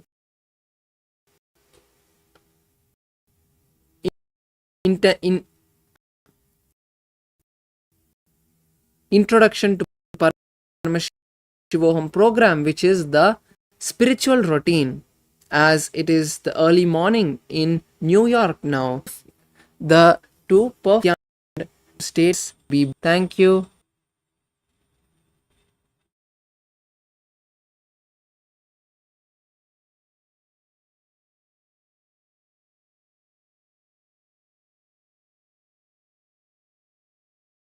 Since the beginning of time and space, Bhagwan Paramashiva, the all-powerful, all-pervasive, and all-knowing ultimate superconscious existence, revealed in the Vedas and Agamas, the source scriptures of Hinduism, the truths about himself and the manifested universe and its multidimensional and simultaneously existing dimensions and worlds, also known as parallel universes or vertical time zones. त्रुट्यानि प्रत्ययस्यार्थ कालो माया समुद्भवः. The Kala Tattva, which gives rise to the knowledge of various time zones and parallel universes such as Truti and others, is originated by Ananteshwara from the impure Maya. Bhagwan Paramashiva mentions that as we experience the various higher states of consciousness, we simultaneously experience the various time zones associated with them. We get transported to the parallel universes and experience the other dimensions of our own existence, of our own personality. Listen, Suvarloka is all about stable bliss. Absolute health and stable bliss. Maharloka is all about the highest peak possibilities. Jana Loka is the place where you can exist in multiple bodies at a time. You experience oneness as the super reality. Tapa Loka is that last struggle you go through. Sometimes you know you are Paramashiva, sometimes you just slip off, but again you say, I am Paramashiva. That space is the Tapoloka. an absolute surrender. Whether I am remembering, I am manifesting Paramashivatva, or I am deluded, I surrender both to Paramashiva. When you take that decision, you are lifted to Brahmaloka. You move to the Brahmaloka. The deep surrender lifts you to Brahmaloka. Then from there you move to Parandama, Vaikunta, and Kailasa, then Mahakailasa itself. The key to unlock these parallel universes is hidden in the spine of the human body. Human beings, only human beings on this planet Earth are empowered, hardwired, capable of migrating to parallel universe. Understand? Your spine is not only hardwired, capable of fueled, charged to lift you off to different parallel universes. Sukritan manavo bhutva jnani chen mokshamapnuyat chaturashita-laksheshu sharireshu sharirinam namanushyam vina yatra tattvahanantu labhyate. Of the 8.4 million bodily forms, the human body is the most important, for it is this form in which one gets knowledge of the essence. This knowledge of essence cannot be attained in any other form other than human. The possibility you have need to be told to you. Understand? Even though animals have spine, because the majority of the time they spend horizontally, the spine is not capable of getting fuel with a subtle fuel called ojas. The ojas need to be filled in your spine, and the kundalini need to be ignited for you to reach parallel universe and different vertical time zone spaces. When our state of consciousness is raised, we start experiencing these higher lokas, allowing the various possibilities and powers available in these universes to start expressing in our own human body. Recently, scientists have discovered that the human body, particularly in the brain, naturally produces light in the form of biophotons, and that when our state of consciousness is lifted, the brain moves from producing a normal 20 photons of light per centimeter square per second to more than 100,000 photons of light per second. That shows us that as we start to experience higher and higher states of consciousness, we start to produce huge amount of light, which is directly proportional and translatable to the amount of possibilities and powers that start to manifest on this plane, as well as the freedom from pains and sufferings experienced by beings in lower states of consciousness. These higher lokas gives you various possibilities, powers. For example, imagine, visualize you going to a different country where the electronic gadgets are easily, freely available. So naturally, everything you can gain through the electronic gadgets will be available to you freely. Same way, Kamadhenu, Karpaga Vriksha, Parijata, all these are like different gadgets, possibilities available in different lokas. Please understand, a permanent, irreversible power manifestation from the upper lokas is possible.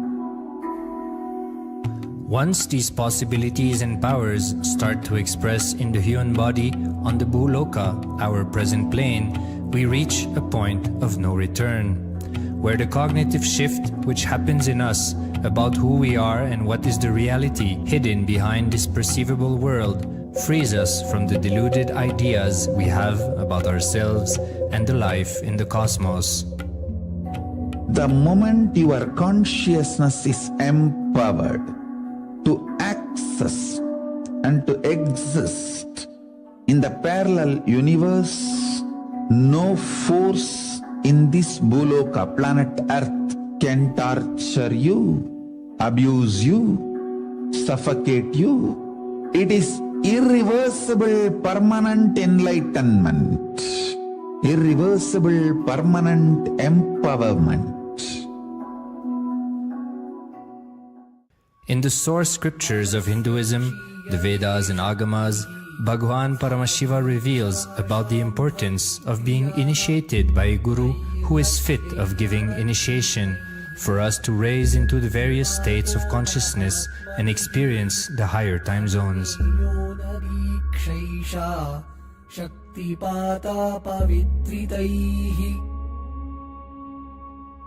The potency of Anavamala, which veils the innate and essential nature of the soul, is set into the decaying phase by this specific activity. Such specific activity is characteristically called Diksha. The intimate communion between the blessed one and the blessing one is very rare and difficult to occur. The Supreme Pontiff of Hinduism, Jagat Guru Mahasannidhanam, His Divine Holiness Bhagwan Nithyananda Paramashivoham, is the 1008th incarnation of Paramashiva as per Hinduism, living amidst us today. Starting out at a young age and enduring years of intense penance, he persevered with the single-pointed vision of experiencing the ultimate oneness with Paramashiva, known as Paramadvaita. He traversed the length and breadth of India, initiated by his gurus into yoga, tantra, and other Eastern metaphysical sciences. After having many profound spiritual experiences, he finally received the ultimate experience of Paramashivoham, I am Paramashiva, from his guru Arunagiri Yogeshwara, an incarnation of Paramashiva himself in the holy town of Tiruvannamalai in South India.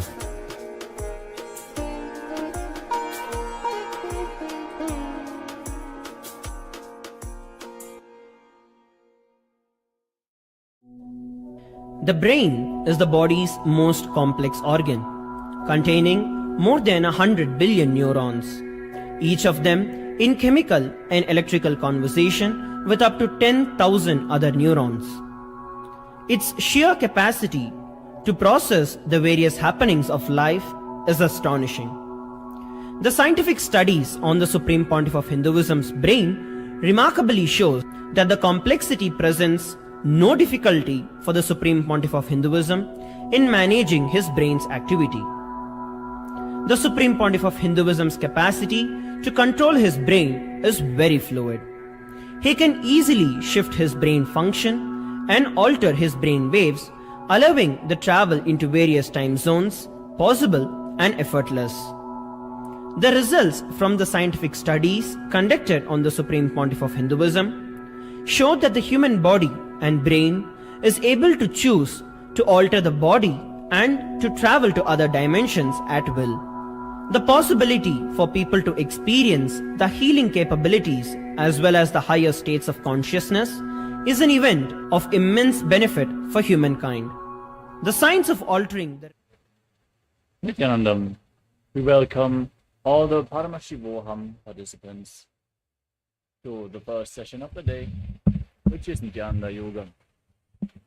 Let us all get ready for the yoga session. Settle down on our yoga mats with a panchapatram and a dharni ready. A cup with a spoon with some water for the ritualistic cleansing. All the male bodies, please remove your upper cloth. Apply the vibhuti on the 16 places over your body. All the female bodies, you apply the vibhuti on the forehead. Apply kumkum. Wear your Rudrakshamala as we settle down in a meditative space with our head, neck and spine in a straight line. Keep your hands in Namaskara Mudra in front of your heart center. Close your eyes. Take a deep breath. Visualize Swamiji as we open the session with the Sadguru Vandanam. नित्यानन्दं परमसुखदं केवलं ज्ञानमूर्तिं द्वन्द्वातीतं गगनसदृशं तत्त्वमस्यादिलक्ष्यम् एकं नित्यं विमलमचलं सर्वधी साक्षिभूतं भावातीतं त्रिगुणरहितं सद्गुरुं तं Namami. Next we will chant the Shiva Mula mantra. Om Ham Hom Shivaya Namaha. 11 times. Please follow along internally. Om Ham Hom Shivaya Namaha. Om Ham Hom Shivaya Namaha. Om Ham Hom Shivaya Namaha. Om Ham Hom Shivaya Namaha. Om Ham Hom Shivaya Namaha. Om Ham Hom Shivaya Namaha. Om Ham Hom Shivaya Namaha. Om Ham Hom Shivaya Namaha. Om Ham Hom Shivaya Namaha. Om Ham Hom Shivaya Namaha. Om Ham Hom Shivaya Namaha. Next up is the Tattvachanam, the ritualistic cleansing. Now keep your right hand in the Gokarna Mudra in the shape of a cow's ear, as our Acharya is demonstrating.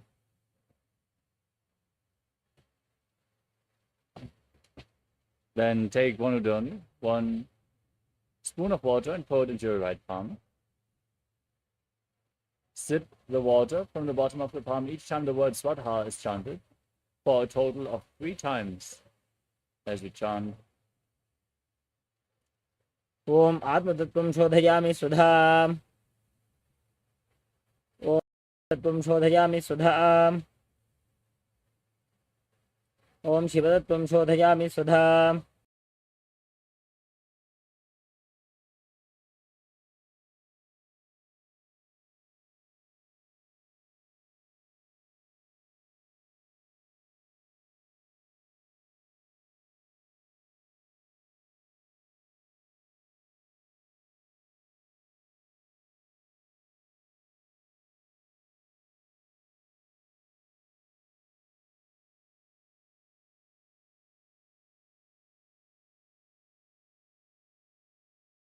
Now wash your right hand with the water from the Panchapatram and wipe your lips twice with the bottom of your right thumb as we chant.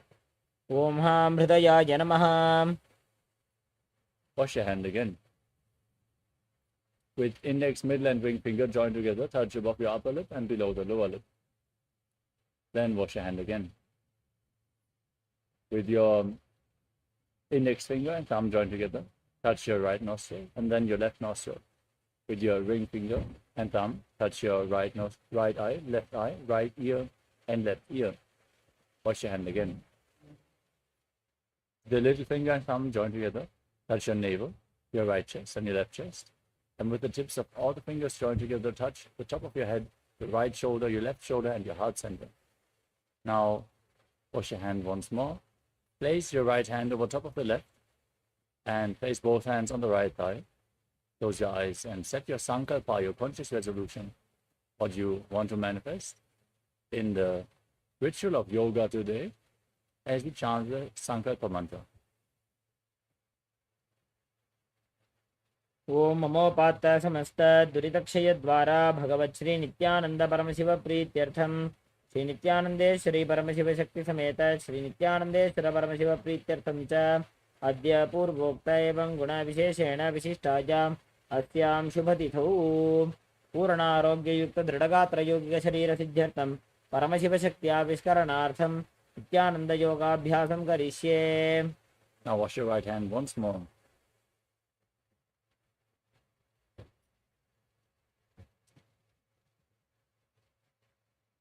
Om Abhupasprishya. And keep your Panchapatram and Udani aside, out of harm's way, as we briefly cover the components of KAILASA Nithyananda Yoga. Nithyananda Yoga is the science of leading you to the realization that you are Paramashiva. Paramashivatva Paramashivoham. For this, we prepare our bodies through asanas, the physical postures, aligning our bodies to Paramashiva. The breathing techniques, pranayama, as we control the flow of the inhalation, retention, and exhalation. We align our breathing to Paramashiva. With mudras, we prevent the prana from seeping out of the body again and lead the prana up to awaken the non-mechanical parts of the brain. We perform mudras by aligning our fingers, limbs, and various other body parts. Next up is bandha, the energy locks performed by contracting certain muscles and diaphragms within the body, preventing the prana from seeping out once more and aligning our internal organs to Paramashiva as we push the Kundalini Shakti upwards along the spine into the higher energy centers. We are going to perform the Mula Bandha, the root lock, contracting the perineal floor and pulling it up, the Uddiyana Bandha, the abdominal lock, as you contract your muscles above and below your navel and pull your stomach in and up towards your spine. The Jalandhara Bandha, the throat lock, tucking your chin to the chest and internally locking your throat muscles. If you perform all the three bandhas at the same time, then make Mahamudra Bandha.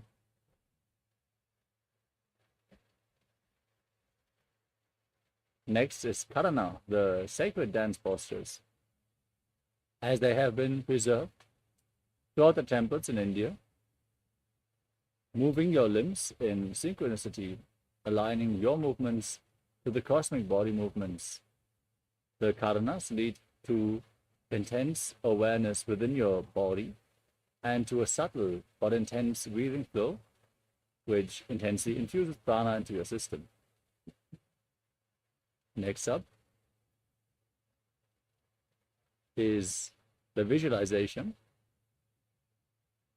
As you visualize whatever is projected in the top right corner of the screen, you embody the essence of the asanas even more intensely, aligning your thinking to Paramashiva and manifesting Mano Shakti, the power of thought. The next component is Japa, the internal repetition of mantras. We are going to project certain mantras in the bottom left corner of the screen. As you visualize the japa rotating around your throat in a circular way, repeatedly chant the japa internally. This way, you're going to cleanse your Vishuddhi chakra and manifest Vak Shakti, the power of speech, as you align your speech to Paramashiva. The next component is the external repetition of mantras. Our Acharya here is going to chant the Sanskrit mantras, the instructions for all the asanas, the scripture references. As you practice yoga, your aura is opening up and receptive to external energies. So we are providing you with the highest possible energy space by chanting the words of Mahadeva himself. Next up is weightlifting. As bodybuilding is a spiritual practice, as per the Supreme Pontiff of Hinduism, implement weights into the yoga practice and intensely awaken your Kundalini Shakti. We are going to point out which asanas are where it is recommended to hold weights throughout the yoga practice. So just keep your weights ready at the side of your mat.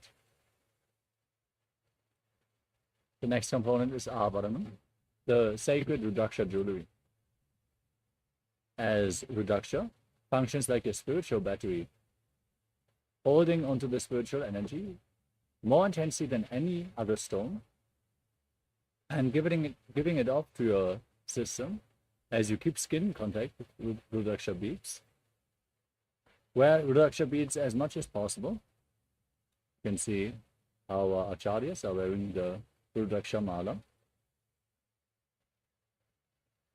Next is Aushadam. The sacred alchemy products,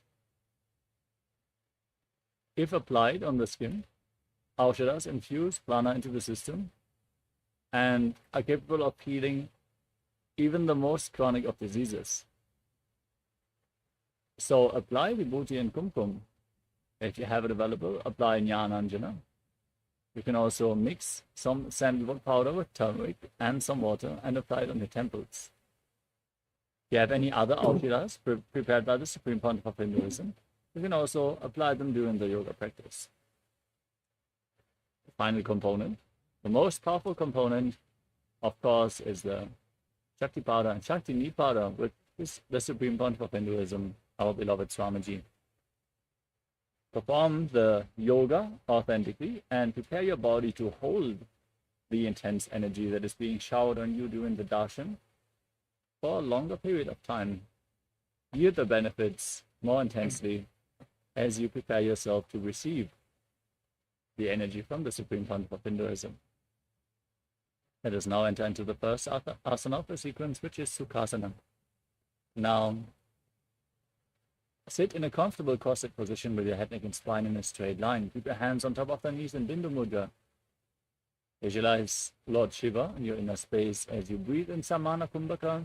Inhale deeply and hold the breath as you visualize the fire being kindled in your stomach, rising up your spine. Engage all the bandhas, Mahamudra bandha, root lock, abdominal lock, and throat lock as you internally chant the Japa Soham in Sukhasana.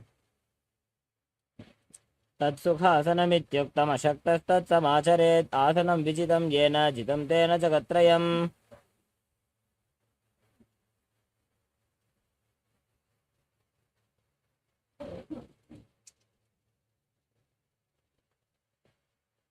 Next up is Parvatasana. Now place your feet on top of opposite thighs.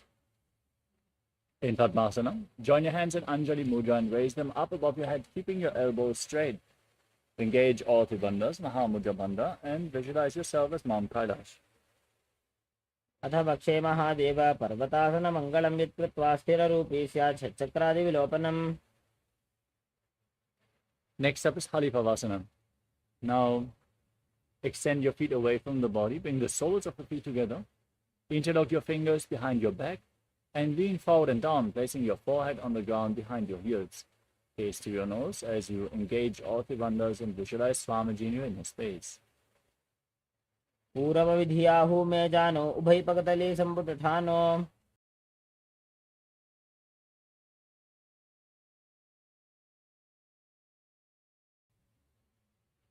Next up is Nagi Pavasana. With your feet extended away from the body, soles of the feet together. Extend your arms out, cup your palms and place them on the ground in front of your feet as you place your forehead on the ground behind your heels. Engage all three bandhas, gaze to your nose and visualize yourself as a snake. पूरव विधि परियागाने नीचौ हुवी कहू निफनास्यौ लगाजी हाथ आगाने धरती लगावे पसारी दो हाथ की अंजुली करे.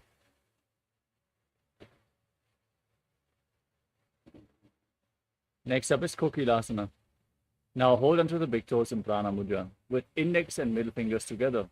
Extend your legs forward and up and then cross them into Padmasana. Lean forward and down, place your elbows on the ground and engage all the bandhas as you visualize yourself as a bird. अथान्यदासनं वक्षे येन सिद्धो भवे नरः अकस्मात् वायुसञ्चारं कोकिलाख्यासनेन च. Next up is Nithyananda. Now stack your knees and ankles in Ardha Padmasana. Hold on to opposite elbows, gaze to your nose, and start rotating your arms in a circular way, engaging all the bandhas, visualizing Swamiji, and after some time changing the direction of the movement. घोड़ा बामा पादगी आशमाहिली सोज दश चरण को बार लोता परिकुल्भ समोज. Next up is Gajrasana. Now place your hands flat on the ground and lift your hips up high. Then scoop your head and chest forward and down again and again, visualizing yourself as an elephant and keeping the Uddiyana Bandha, the abdominal lock, and the Mula Bandha, the root lock, engaged. निब्जं पादाग्रे भूमौ कृत्वा लम्बी भुजा मस्तकाग्रे निधाय. From the same position, now lift one heel up, press the other heel down, alternate again and again as you engage Uddiyana Bandha and Mula Bandha, and visualize yourself as a bear in Vrikshasana. एकैकं पादमाकुञ्च गजासनं कुर्यात् वृक्षासनं भवति.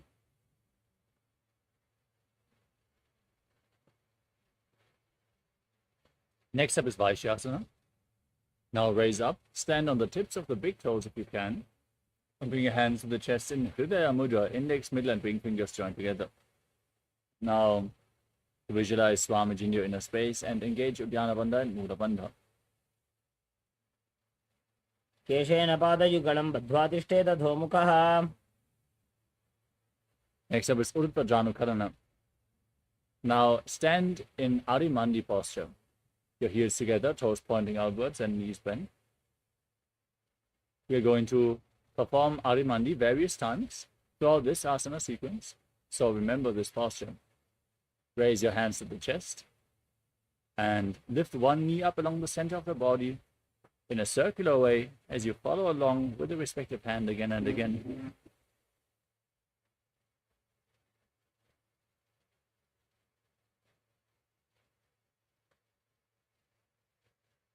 Next up is Balalingasana. Now, interlock your fingers from the outside in Sarva Shankari Mudra. Pull your knee up against your chest. As you stand erect on the mat like a rod, engage all the bandhas and visualize yourself holding a baby. एकं जानुवृत्यालिङ्ग्य स्थातव्यं बाललिङ्गनं भवति.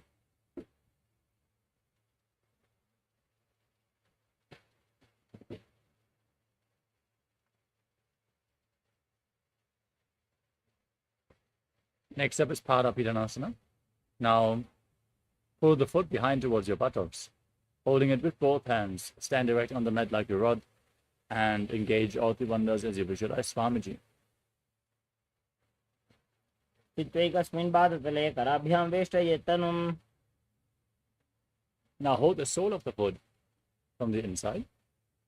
As you lean forward and down, extend your front arm, kick the leg back and up, and keep the front hand in Bindu Mudra, index finger and thumb together as you visualize yourself as Lord Nataraja in Natarajasana.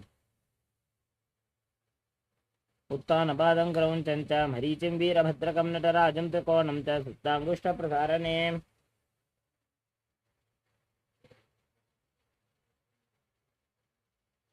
Next up is Balalingasana on the other side. Pull the other knee up towards your chest. With your fingers interlocked, all three bandhas engaged, visualizing yourself holding a baby. एकं जानुवृत्यालिङ्ग्य स्थातव्यं बाललिङ्गनं भवति. We move on to Parapidanasana on the other side. Pull the foot behind towards your buttocks and visualize Swamiji as you engage all three bandhas. चित्तैकस्मिन् पादतले कराभ्यां वेष्टयेत्तनुं पृष्ठे संस्थाप्य यत्नेन पादपीडनमासनम्. Now hold the sole of the foot and lean forward and down with your front hand in Bindu Mudra, visualizing yourself performing the cosmic dance as Lord Nataraja. उत्तानपादं क्रौञ्चं च मरीचिं वीरभद्रकं नटराजं त्रिकोणं च सुप्ताङ्गुष्ठप्रसारणे.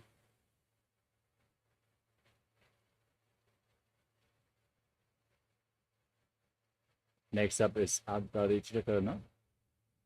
From Arimandi position with the hands at the chest, step the right foot behind the left and swing the right arm back and forth like a pendulum. Gracefully move your fingers one by one. Then place your hand over the nose and cross the ankles and repeat the movement on the other side.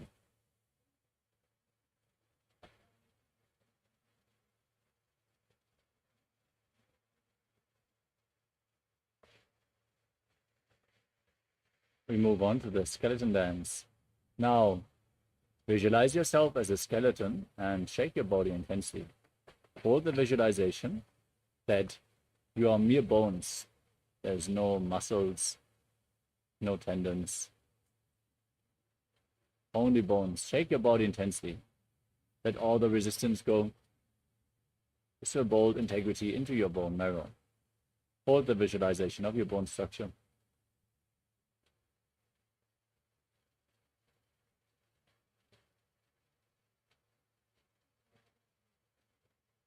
Next up is Katit China Karana. From Adimandi position, cross your arms above your head with your palms facing back. Now open your arms up and turn to one side, return to the center, and repeat the movement again and again.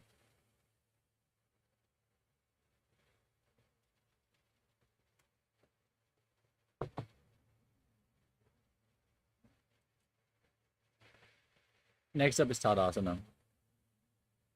From a standing position, raise up onto the toes and raise your arms up parallel above your head. Engage all the bandhas and visualize yourself as a palm tree. As you internally chant the new japa, Shivoham.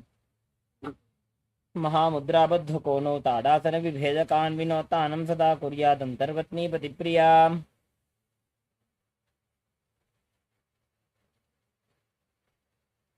Next up is Uttanasana. From a standing position, lean forward and down. Place your hands flat on the ground as you engage all the bandhas and visualize Swamiji in your inner space. महामुद्राबद्ध कोनो ताडासन विभेदकान् विनोतानं सदा कुर्यादन्तर्वत्नी पतिप्रिया.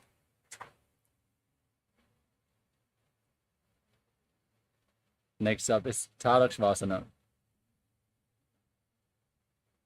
Now, step your feet back into the tall plank position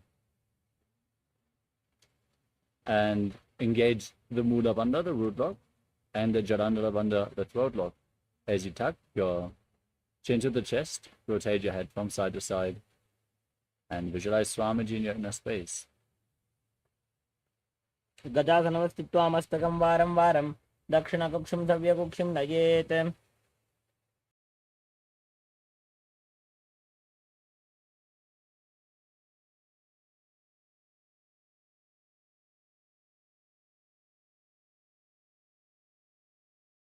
Now lower down on your stomach. Keep your hands at the side of your chest and point your toes back as you raise your head and chest up by the strength of your lower back. Open up your mouth in Bhujangani Mudra and inhale through the hollow of your throat as you visualize yourself as a cobra in Bhujangasana. अङ्गुष्ठनाभिपर्यन्तम् अधो भूमौ विनिन्यसेत् कराभ्यां तधरां धृत्वा ऊर्ध्वशीर्षफणीवहि.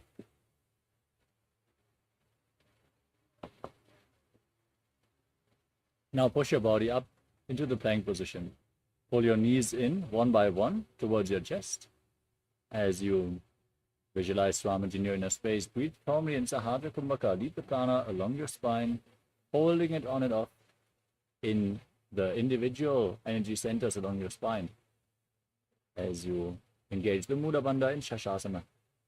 गजासन संस्थितो जानुद्वयमागुञ्च वारं वारं कर्तव्यं शशासनं भवति. Next up is Rathasana. From the same position, now step one foot in between the two hands. Jump the front foot back and bring the other foot in between the hands again and again as you visualize yourself as a chariot. गजासन संस्थितो एकैकं पादं पुरोमार्गेण भ्रामयित्वा कर्तव्यं रथासनं भवति. Next up is Virabhadrasana. Now with one foot forward and the other foot far back, the toes pointing to the side at the back, raise your arms up parallel as you bend your front knee at a 90-degree angle. Push your hips forward, engage Uddiyana Bandha and Mula Bandha, gaze to your thara and visualize yourself as Lord Virabhadra. वासिष्ठमसकौण्डिन्यमूर्धकुक्कुटमेव च अष्टावक्रमथोत्थानं मयूरं सेतुबन्धनम्. Now exchange the position of your feet and repeat Virabhadrasana on the other side. वासिष्ठमसकौण्डिन्यम् ऊर्ध्वकुक्कुटमेव च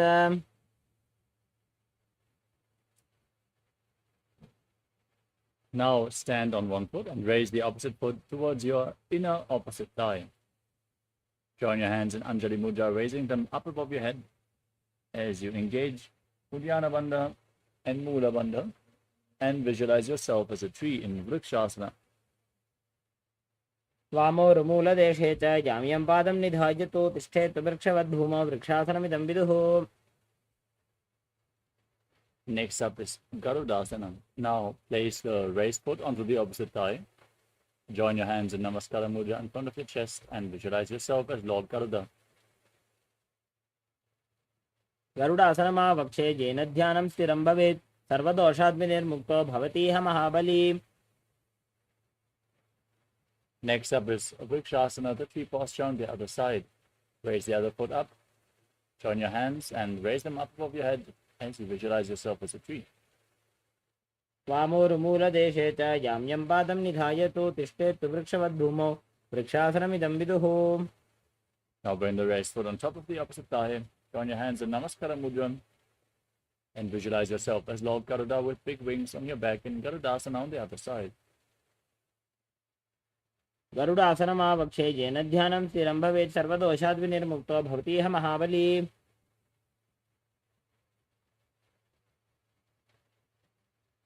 Next up is Trikonasana. Now step one foot forward and the other foot far back. Keep the back toes facing sideways as you extend your arms parallel to the ground and lean forward and down, placing one hand at the front foot and the other hand pointing up towards the sky. Gaze upwards along the raised arm and visualize yourself as a triangle in Trikonasana. उत्तानपादं क्रौञ्चं च मरीचिं वीरभद्रकं नटराजं त्रिकोणं च सुप्ताङ्गुष्ठप्रसारणे. Now raise back up, rotate your feet and lean down in the opposite direction. Gaze up as you visualize yourself as a triangle in Trikonasana on the other side. उत्तानपादं क्रौञ्चं च मरीचिं वीरभद्रकं नटराजं त्रिकोणं च सुप्ताङ्गुष्ठप्रसारणे.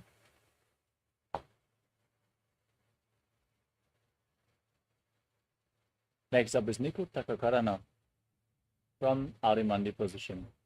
Heels together, toes pointing outwards, knees bent. Raise one heel off the mat and place your hands in front of the chest with the palms facing each other. Now stomp the raised heel to the ground and lift the other heel up as you exchange the position of your hands again and again.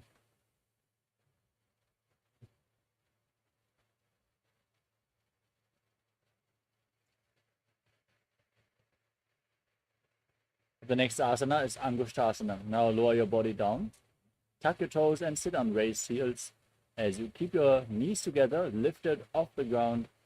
Join your hands in Namaskara Mudra in front of your chest as you visualize Swamiji in your inner space and start buzzing like a bee on the in and exhalation in Brahmari Kumbhaka, internally chanting the new japa Sadashivoham and Angushtasana. कबन्धासनमित्याहुः गोरक्षासनमेव च अङ्गुष्ठमुष्टिकं ज्ञेयं ब्रह्मप्रासादितं तथा.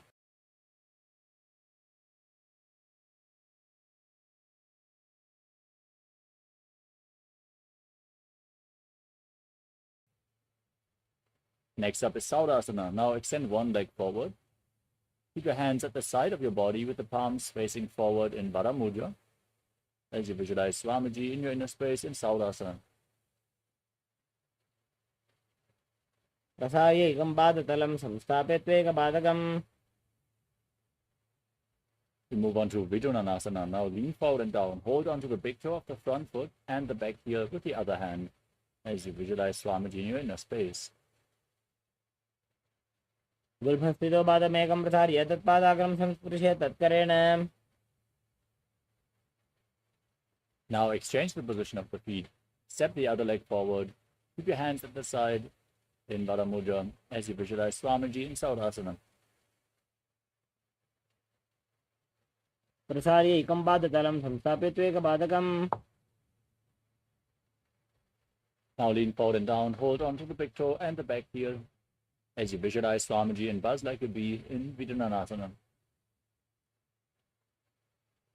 गुल्फस्थितो पादमेकं प्रसार्य तत्पादाग्रं संस्पृश्य तत्करेण. Next up is the Brahma Dhrankushasana. Now step your feet back in and separate your legs place your hands on top of the knees, palms facing up as you engage Jalandhara Bandha and Mula Bandha. Lock your perineal floor and your chin to the chest as you gaze down in between the gap of the palms. Focus your gaze on the space as you visualize Swamiji in your inner space in Brahmajalankushasana. दो फणा पानी होए वैसे एड़ी दो गुदानी वैसे कोरबक दलियां की माहिली आयस माहेरा शेमिली. Next up is Kapilasana. Now place your knees on the ground, your hands on the thighs, and sit on raised ears with your toes tucked as you lock your abdomen and the perineal floor in Uddiyana Bandha and Mula Bandha. Gaze to your nose and visualize yourself as sage Kapila Muni, the founder of the Sankhya philosophy. उभय पगदली समटारावे तिनको माहिली को और मिलावे. Next up is Bhagavad Now, as you maintain the same posture, shift your gaze up towards your third eye, visualize Swamiji in your inner space, and perform the Mula Bandha. दो बगदली संपुट करे कोरवार ले भू पर इधर है कोरवार ले राखे ऐसे तापरी मूल द्वार की वैसे.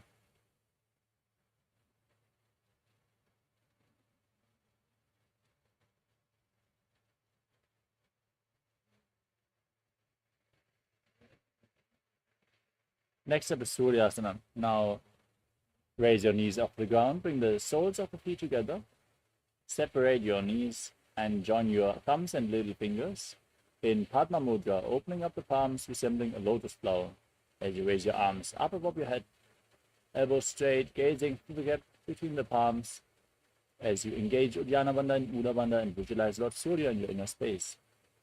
एड़ी दो गुदा तरियाने फना पानी बैठक पुनिठाने. Next up is Mandukasana. Now place your knees on the ground, your feet flat, and keep your hands on top of your knees as you gaze up towards your third eye. Visualize yourself as a frog and breathe through your nose in Sahadra Kumbhaka as you press your tongue up flat against the palate of your mouth in Manduki Mudra in Mandukasana.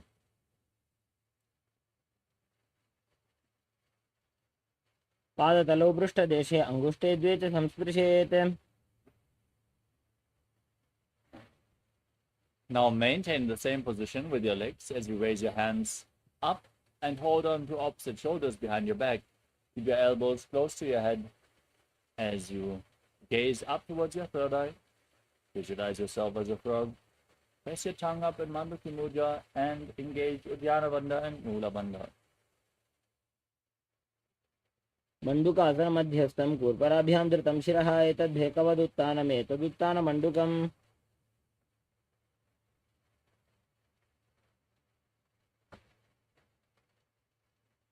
The next asana of the sequence is Simhasana. Now, cross your feet and sit on the heels. Keep your hands flat on the knees and gaze to your nose. Stick your tongue out and exhale forcefully again and again as you visualize yourself as a lion in the lion posture. दक्षिणं सव्यगुल्फेन दक्षिणेन तदेतरं हस्तौ तदान्वो संस्थाप्य स्वाङ्गुलीश प्रसार्य च.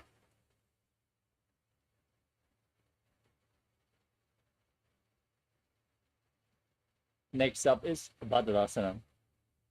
Now, sit with the soles of the feet together, toes pointing back, your knees separated as you cross your arms behind your back and hold on to the big toes in Prana Mudra with index and middle fingers together. Gaze to the tip of your nose and tuck your chin to the chest in Jalandhara Bandha as you return to buzzing like a bee on inhalation and exhalation and visualize Swamiji in your inner space. गुल्फौ वृषणस्यादः सीवन्त्याः पार्श्वयोः क्षिपेत्. Next up is Kaka Bhushandi Asana. Now, squat with your feet flat, knees raised and separated. Bring your arms in and around the raised knees and interlock your fingers behind your back if you can in Kalasha Mudra as you gaze to the tip of your nose and visualize yourself as a crow. pratame vaisa kaukatathane, dovo hath pagam means ane. Next up is Kani Pavasana. Now keep your hands back on the ground, shoulder width apart. Bring your knees onto your arms towards your armpits. As you lean forward and down, raise your feet off the mat and balance on your arms as you visualize Swamiji in your inner space.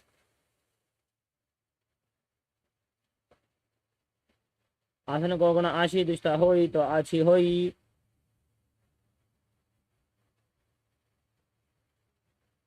Next up is Kapali Asana.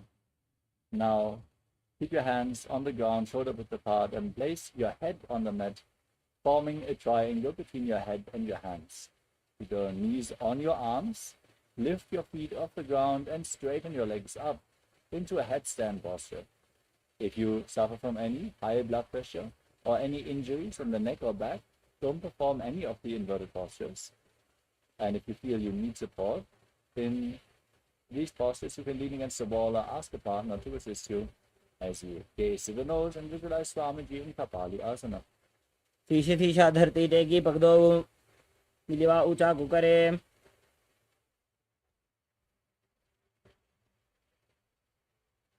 Next up is Paramashivoham. Now squat with your hands flat and twist your body to one side, aligning your knee and hip with your elbows.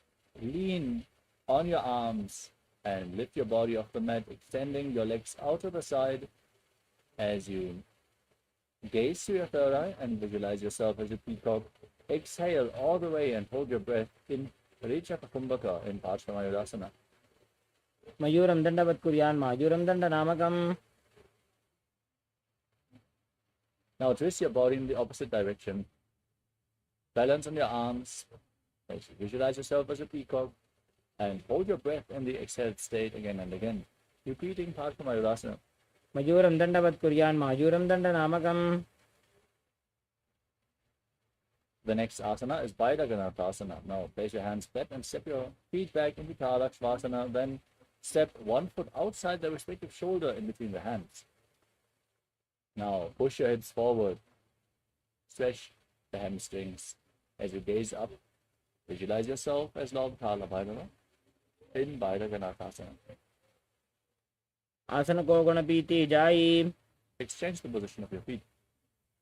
Step the other foot forward. Gaze up. Visualize yourself as Lord Kala Bhairava in Baidaganarthasana on the other side. Asana ko guna piti jai. Now raise your body back up, step your feet back, and bring your forearms on the mat. Keep your hips raised and walk your feet forward. Try to keep your heels on the ground as well. As you gaze up towards your third eye and visualize Swamiji in Ummukha Pikasana. Bhunya stojanuni hasto chadushpadama vangmukha mutta pitangri ugala katistalama bhiruka. Next up is Vashishthasana. Raise yourself back up onto your hands and rotate your body, lifting one hand up towards the sky.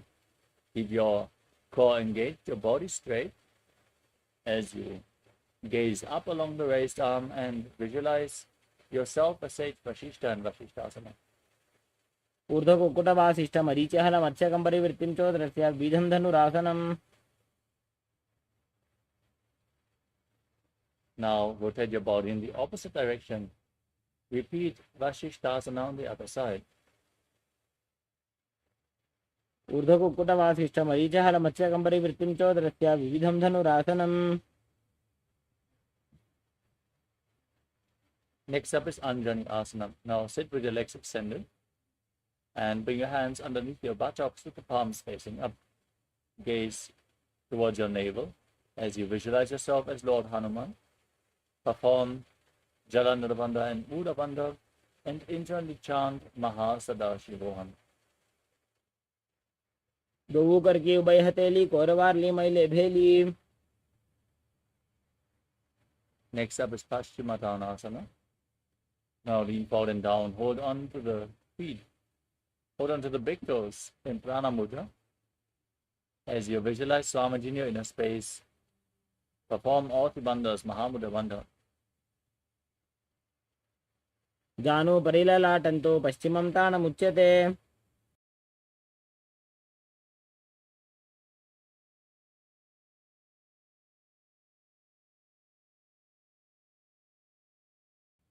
The next asana is Uddasana. From the same posture, now interlock your fingers behind your neck and lean forward and down, bringing your head in between your knees, your elbows outside the knees. Squeeze your core as you engage all three bandhas, Mahamudra Bandha, and visualize Kali in your inner space. स्वपानिभ्यां दृढं धृत्वा जानोपरि शिरोऽन्यसेत आसनोग्रमिदं प्रोक्तं भवेदनिलदीपनम्. Next up is Marichyasana. Now step 1 foot in with the heel against the perineum, knee raised. Bring your arm in and around the raised knee and interlock your fingers behind your back in Padusha Mudra. As you lean forward and down, bring your head towards the knee and visualize yourself as Sage Marichi in Marichyasana. उत्तानपादं क्रौञ्चं च भरीचिं वीरभद्रकं नटराजं त्रिकोणं च सुप्ताङ्गुष्ठप्रसारणे. Next up is Mahamudrasana. Now drop the raised knee to the side. Keep the heel against the groin, lean forward and down. Hold on to the front foot. As you gaze to your nose, engage all three bandhas. Exhale all the way and visualize Swamiji in Mahamudrasana. महामुद्रां प्रवक्ष्यामि तन्त्रेऽस्मिन् मम वल्लभे यां प्राप्य सिद्धा सिद्धिं च कपिलाद्याः पुरागताः.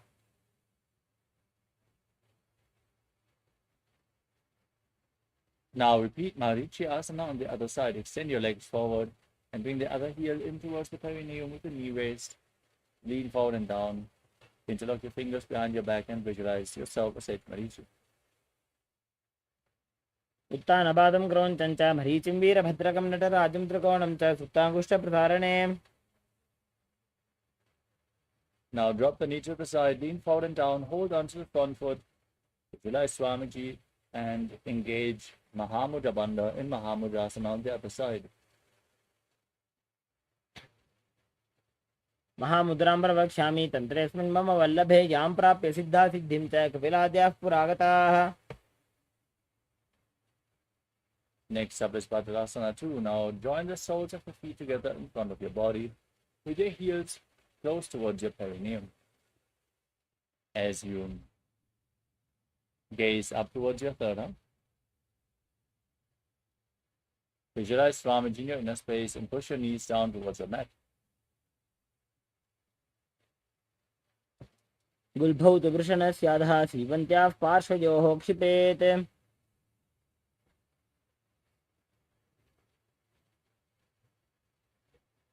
Next up is Dwalipavasana. Now extend your legs forward, bring the soles of the feet together and place your hands on the respective knees as you gaze to your nose and visualize Swamiji in your inner space. Tuck your chin to the chest in Jalandhara Bandha. पूर्व चरपट चौक कक्ष्यो सोजी वाही विधि जोगी जे सोजी जामे AD भिन्न जराशे अंगुल 8 अंतरो राशे.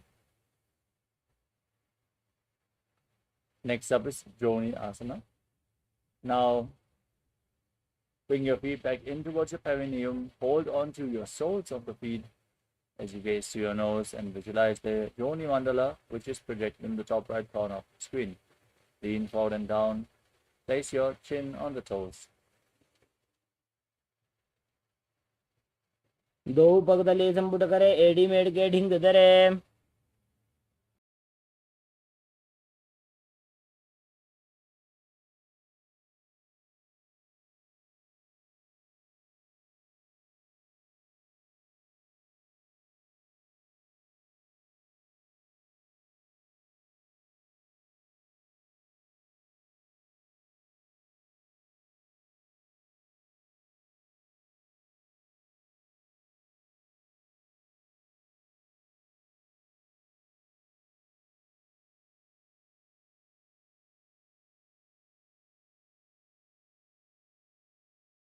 The next asana is Midaki Pavasana. Now, extend your feet away from the body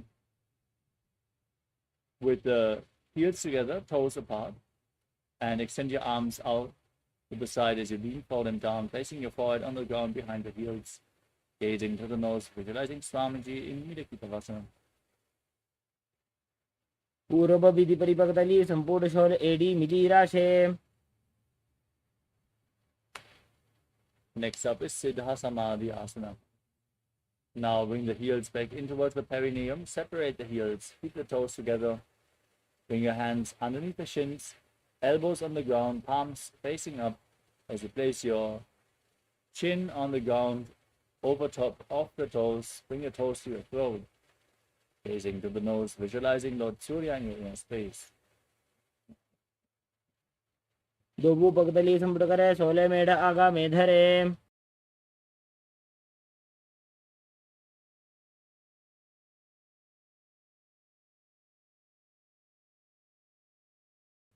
Next up is Chinaki Pavasana.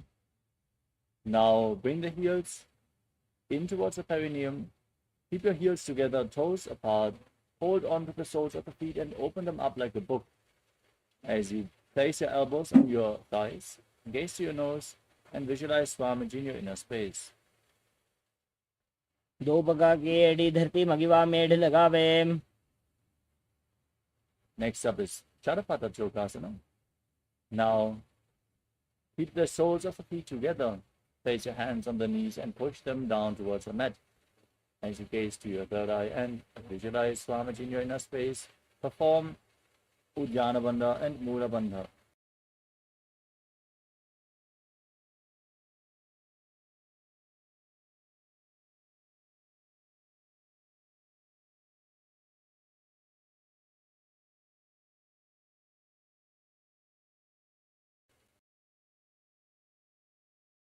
महासदाशिव ॐ नित्यानन्द परमशिवोऽहम्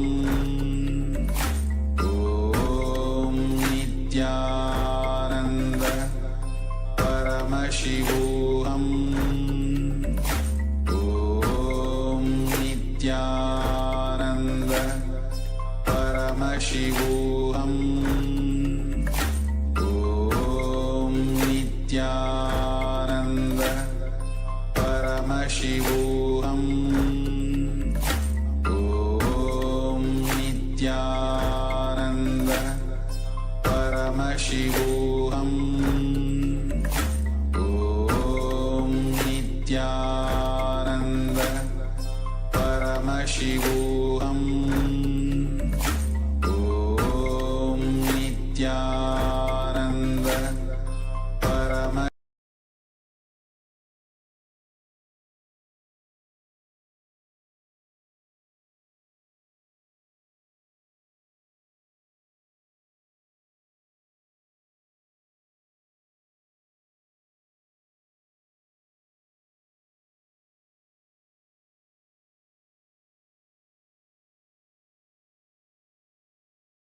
शिवोऽहम् ॐ नित्या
नित्यानन्द परमशिवोऽहम्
Paramashivoham.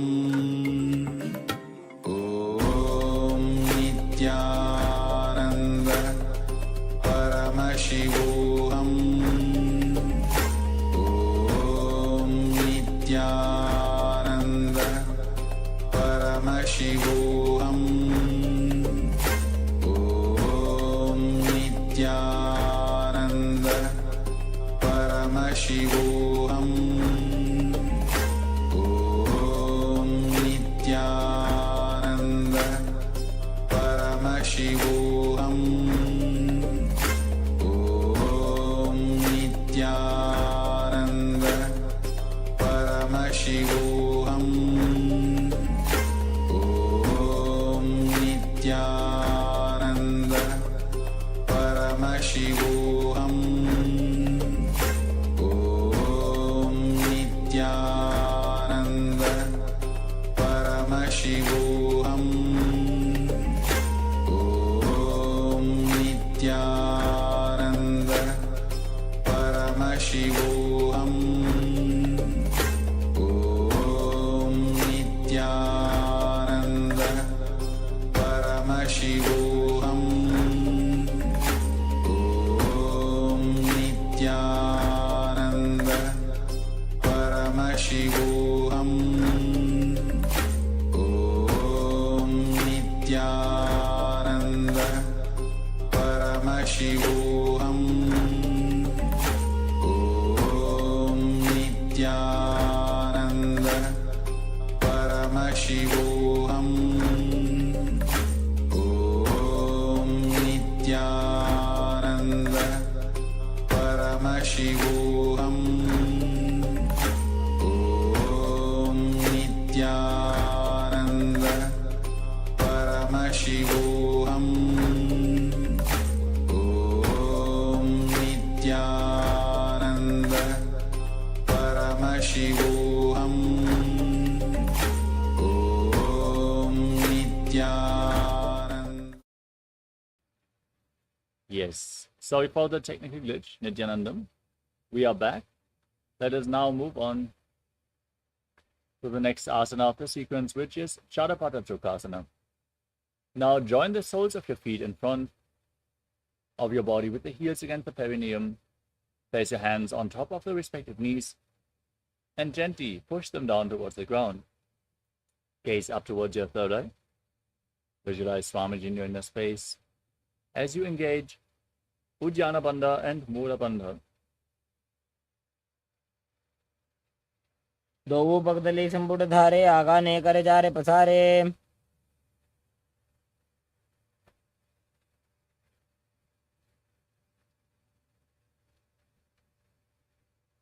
Next up is Bairavasana.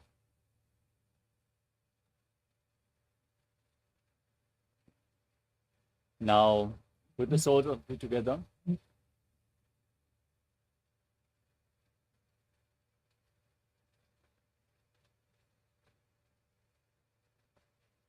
Twist your feet and place your toes on the ground.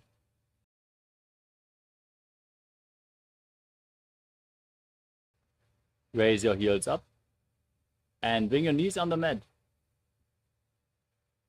Place your hands on top of the knees in Bindu Mudra, index fingers and thumbs together. As you gaze to your third eye, engage Uddiyana Bandha and Mula Bandha and visualize yourself as Lord Kala Bhairava. गुल्फौ संपीड्य चान्योन्यं व्युत्क्रमेणोत्थितं शनैः जान्वोः पार्श्वगतौ हस्तौ दण्डवद्भैरवासनम्.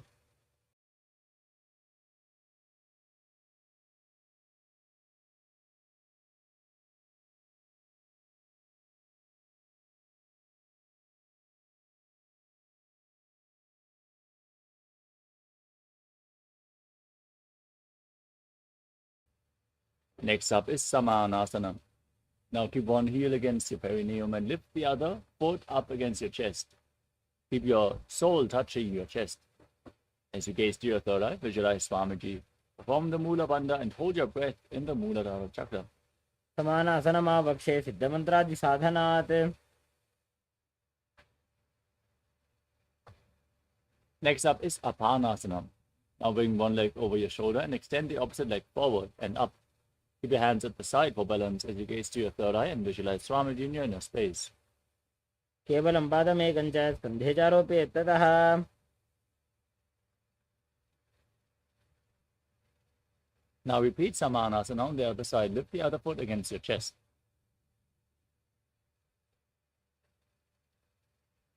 समानासनमावक्षे सिद्धमन्त्रादिसाधनात्.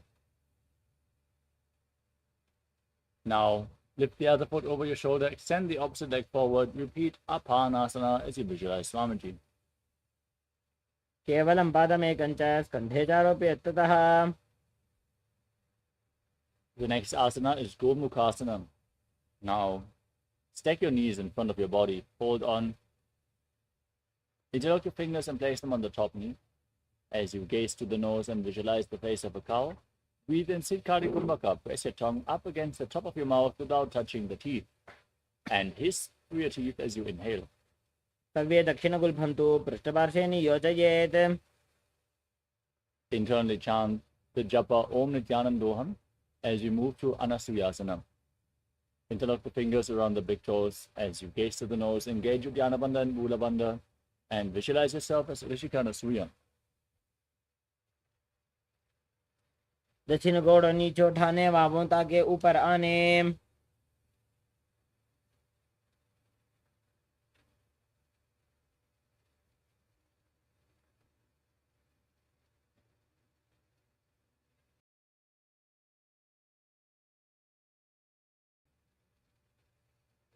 Next up is Anasuyasana 2. Now hold on to your fingers behind your back as you lean forward and down. Gaze to your nose, place the nose on the ground and visualize yourself as Vishikanasuya. जीमणा गोदा की संधि प्रीड़ा वागोड़ा की संधि. Next up is Garudasana 2. Now sit with one heel against the perineum and place the other foot flat in front.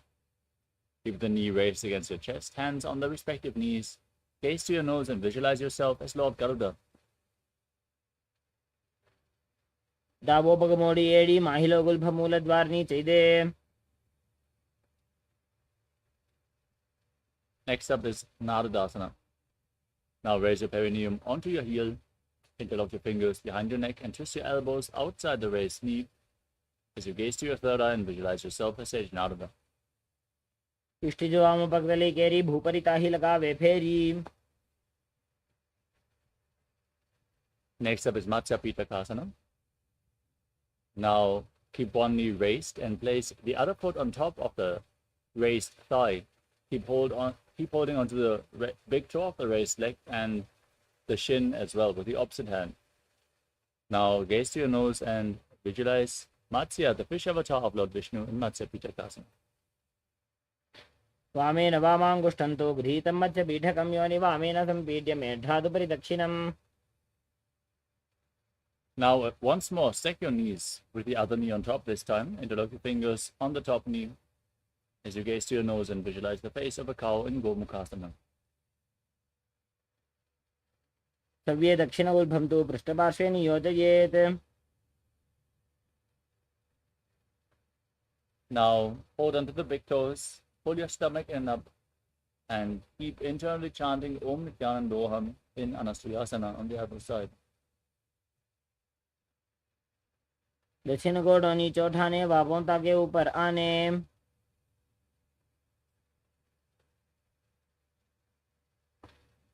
Now interlock your fingers behind, lean forward and down. Gaze to your nose as you repeat Anasuyasana 2. जीमणा गोदा की संधि प्रीड़ा वागोड़ा की संधि.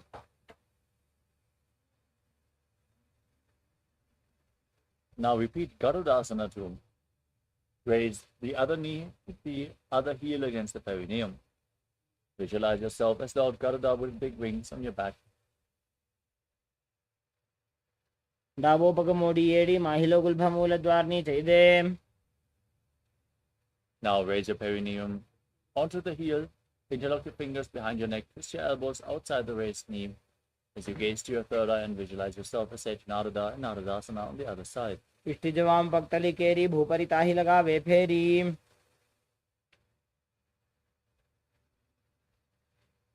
Now repeat Matsya Pitakasana.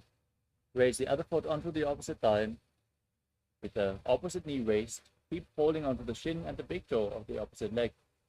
Gaze to your nose and visualize Matsya, the fish avatar of Lord Vishnu. वामेन वामाङ्गुष्ठन्तो गृहीतं मत्स्यपीठकं योनि वामेन सम्पीड्य मेढ्रादुपरि दक्षिणम्.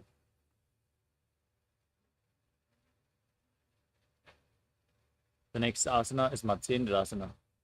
Extend your legs forward. Then place one foot onto the opposite thigh. Twist your elbow outside the raised knee as you bring your hand to the neck and place the other hand on the ground behind you. Twist your spine, gaze up towards your third eye, visualize Sage Matsyendranath, and keep breathing in Siddhkari Kumbhaka in Matsyendrasana.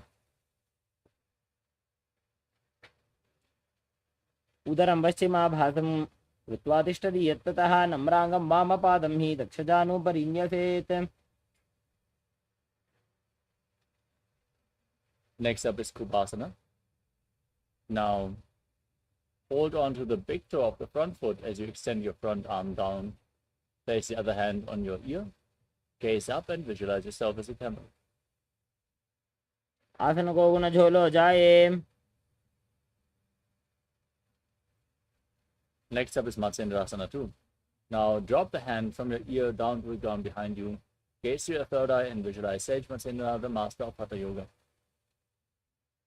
मत्स्येन्द्रपीडं जठरप्रदीप्तिं प्रचण्डरुक्मण्डलखण्डनास्त्रम्.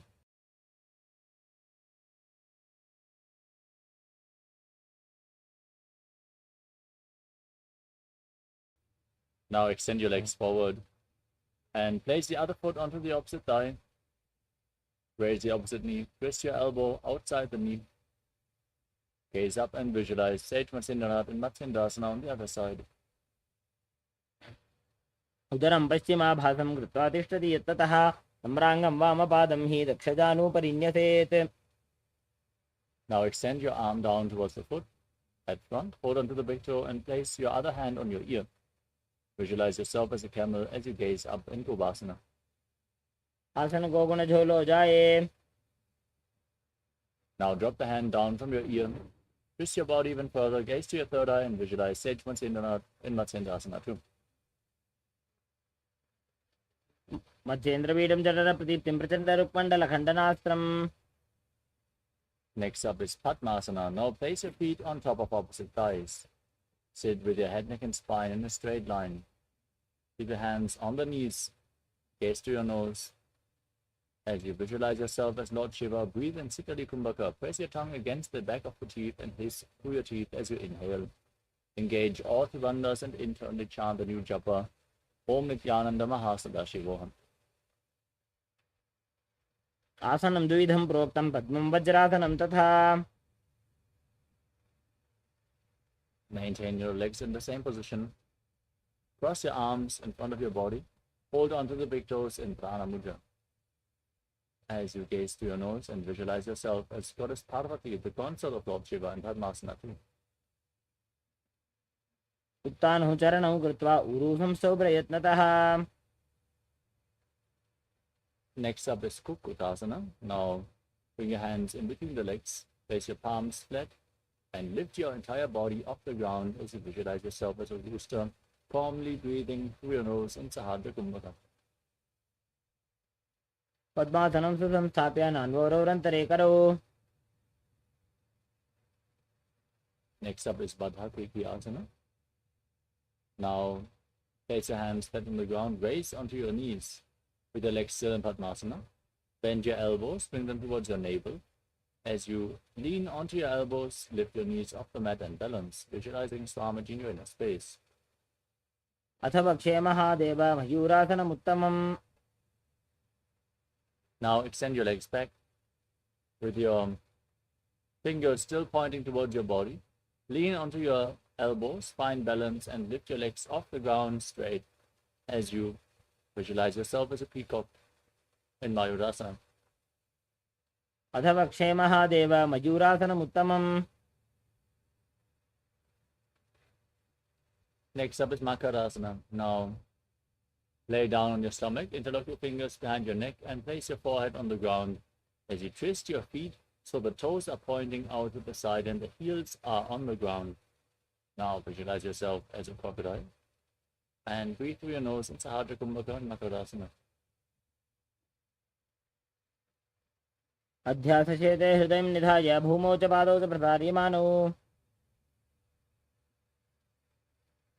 Now place your hands on the ground next to your shoulders and lift your feet off the ground as you visualize yourself as a locust in Shalabhasana. अध्यासचेते करयुग्मवक्षो भूमिमवक्षभ्य करयो स्थलाभ्याम्. Next up is Ushtrasana. Now bend your knees and hold onto your feet, pulling the feet outside the hips to the ground. Now visualize yourself as a camel. अध्यासचेते पदयुग्मव्यस्तं पृष्ठे निधायापि धृतं कराभ्याम्.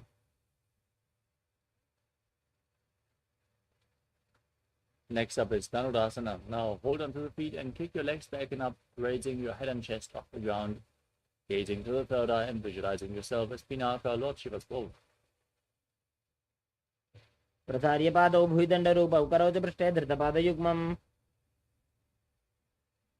Next up is Bhagasana. Now sit in a kneeling posture with your heels outside the hips, hands on the knees, toes touching behind your back.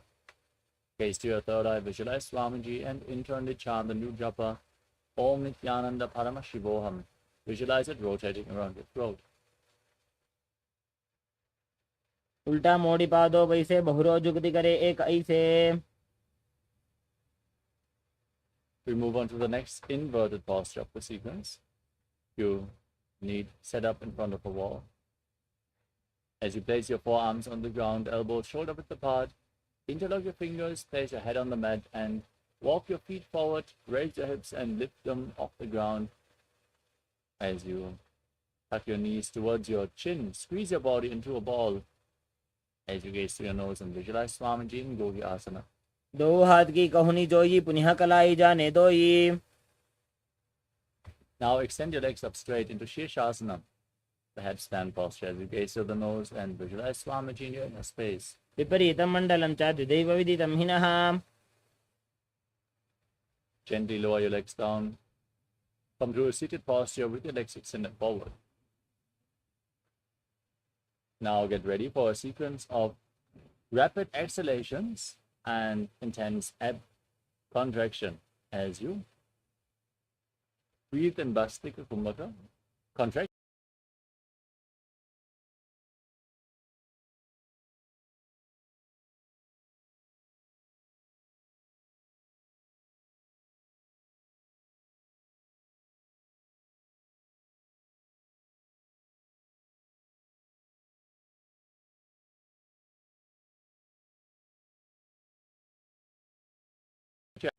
Breathe in Bhastika Kumbhaka, contract.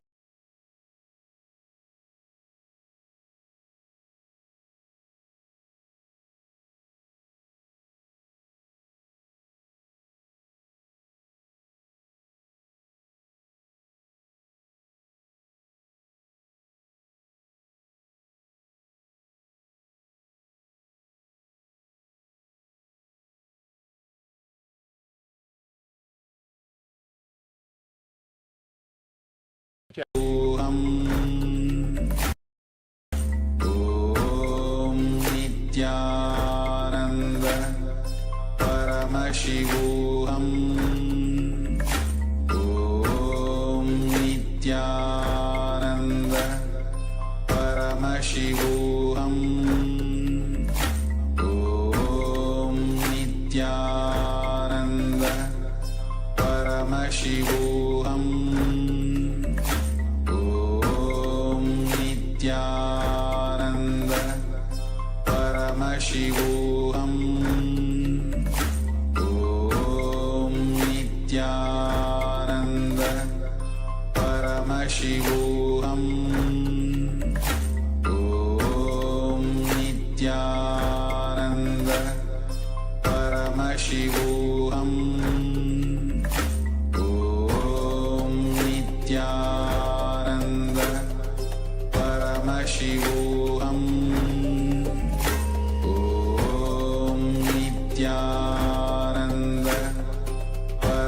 Paramashivoham. Om Nithyananda Paramashivoham. Om Nithyananda Paramashivoham. Om Nithyananda Paramashivoham. Om Nithyananda. Yes, sorry for the technical glitch. Let us now move on to the next asana of the sequence, which is Parikhasana. Now, bring your hands behind your back, hold onto opposite shoulders, and point your feet up at a 45-degree angle as you keep rapidly exhaling in Vastika Kumbhaka, gaze to your third eye, and visualize yourself as a mace. उत्तानशयनं कृत्वा पादौ मिलित्वा प्रसार्य. Next up is Naukasana. Now, extend your arms out parallel to the ground and lift your feet up. Gaze to your third eye. Breathe rapidly and visualize yourself as a bowl. उत्तानशयनं गुरुपराभ्यां भूमिं वष्टभ्याम्. Now, scoop your hands below the feet and pull them against your chest as you keep the soles of the feet together. Keep breathing rapidly and gaze to your nose in Rudrasana as you visualize yourself as Lord Rudra. पगदली सम्पूटकरिहातस्य उपक उचायी. Next up is Unmukha Pitasana 2. You can now breathe calmly. Lay down on your back with the knees raised. Bring your hands flat on the ground behind the heels. As you push your hips up, contract the perineal floor and tuck your chin to the chest. As you breathe in Mocha Kumbhaka, exhale as you keep your throat locked in Jalandhara as you gaze through the nose and visualize Swamiji in your inner space. ऊर्ध्वे च जानुनी कृत्वा शावेत्वोर्ध्वमुखं तथा. Now lay down flat on your back. Keep your hands at the side of your hips, palms facing up. Completely unclutched from your body in Shivasana as you pull the Kundalini Shakti upwards along your spine in Shakti Chalan Mudra and visualize that your body is dead. Swamiji is liberating you. In turn, to chant the Mahavakya Om Nithyananda Paramashivoham. उत्तानं शववद्भूमौ शयनं तोषवासनं सवासनं श्रान्तिहरं चित्त.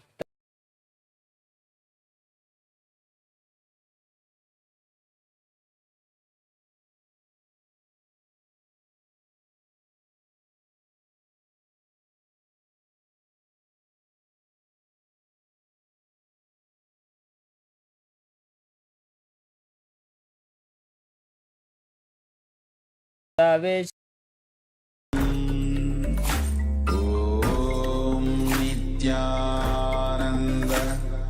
Paramashivoham. Om Nithyananda Paramashivoham. Om Nithyananda Paramashivoham. Nithyananda Paramashivoham. Om Nithyananda Paramashivoham. Om Nithyananda Paramashivoham. Om Nithyananda Paramashivoham. Om Nithyananda Paramashivoham. Om Nithyananda Paramashivoham. Om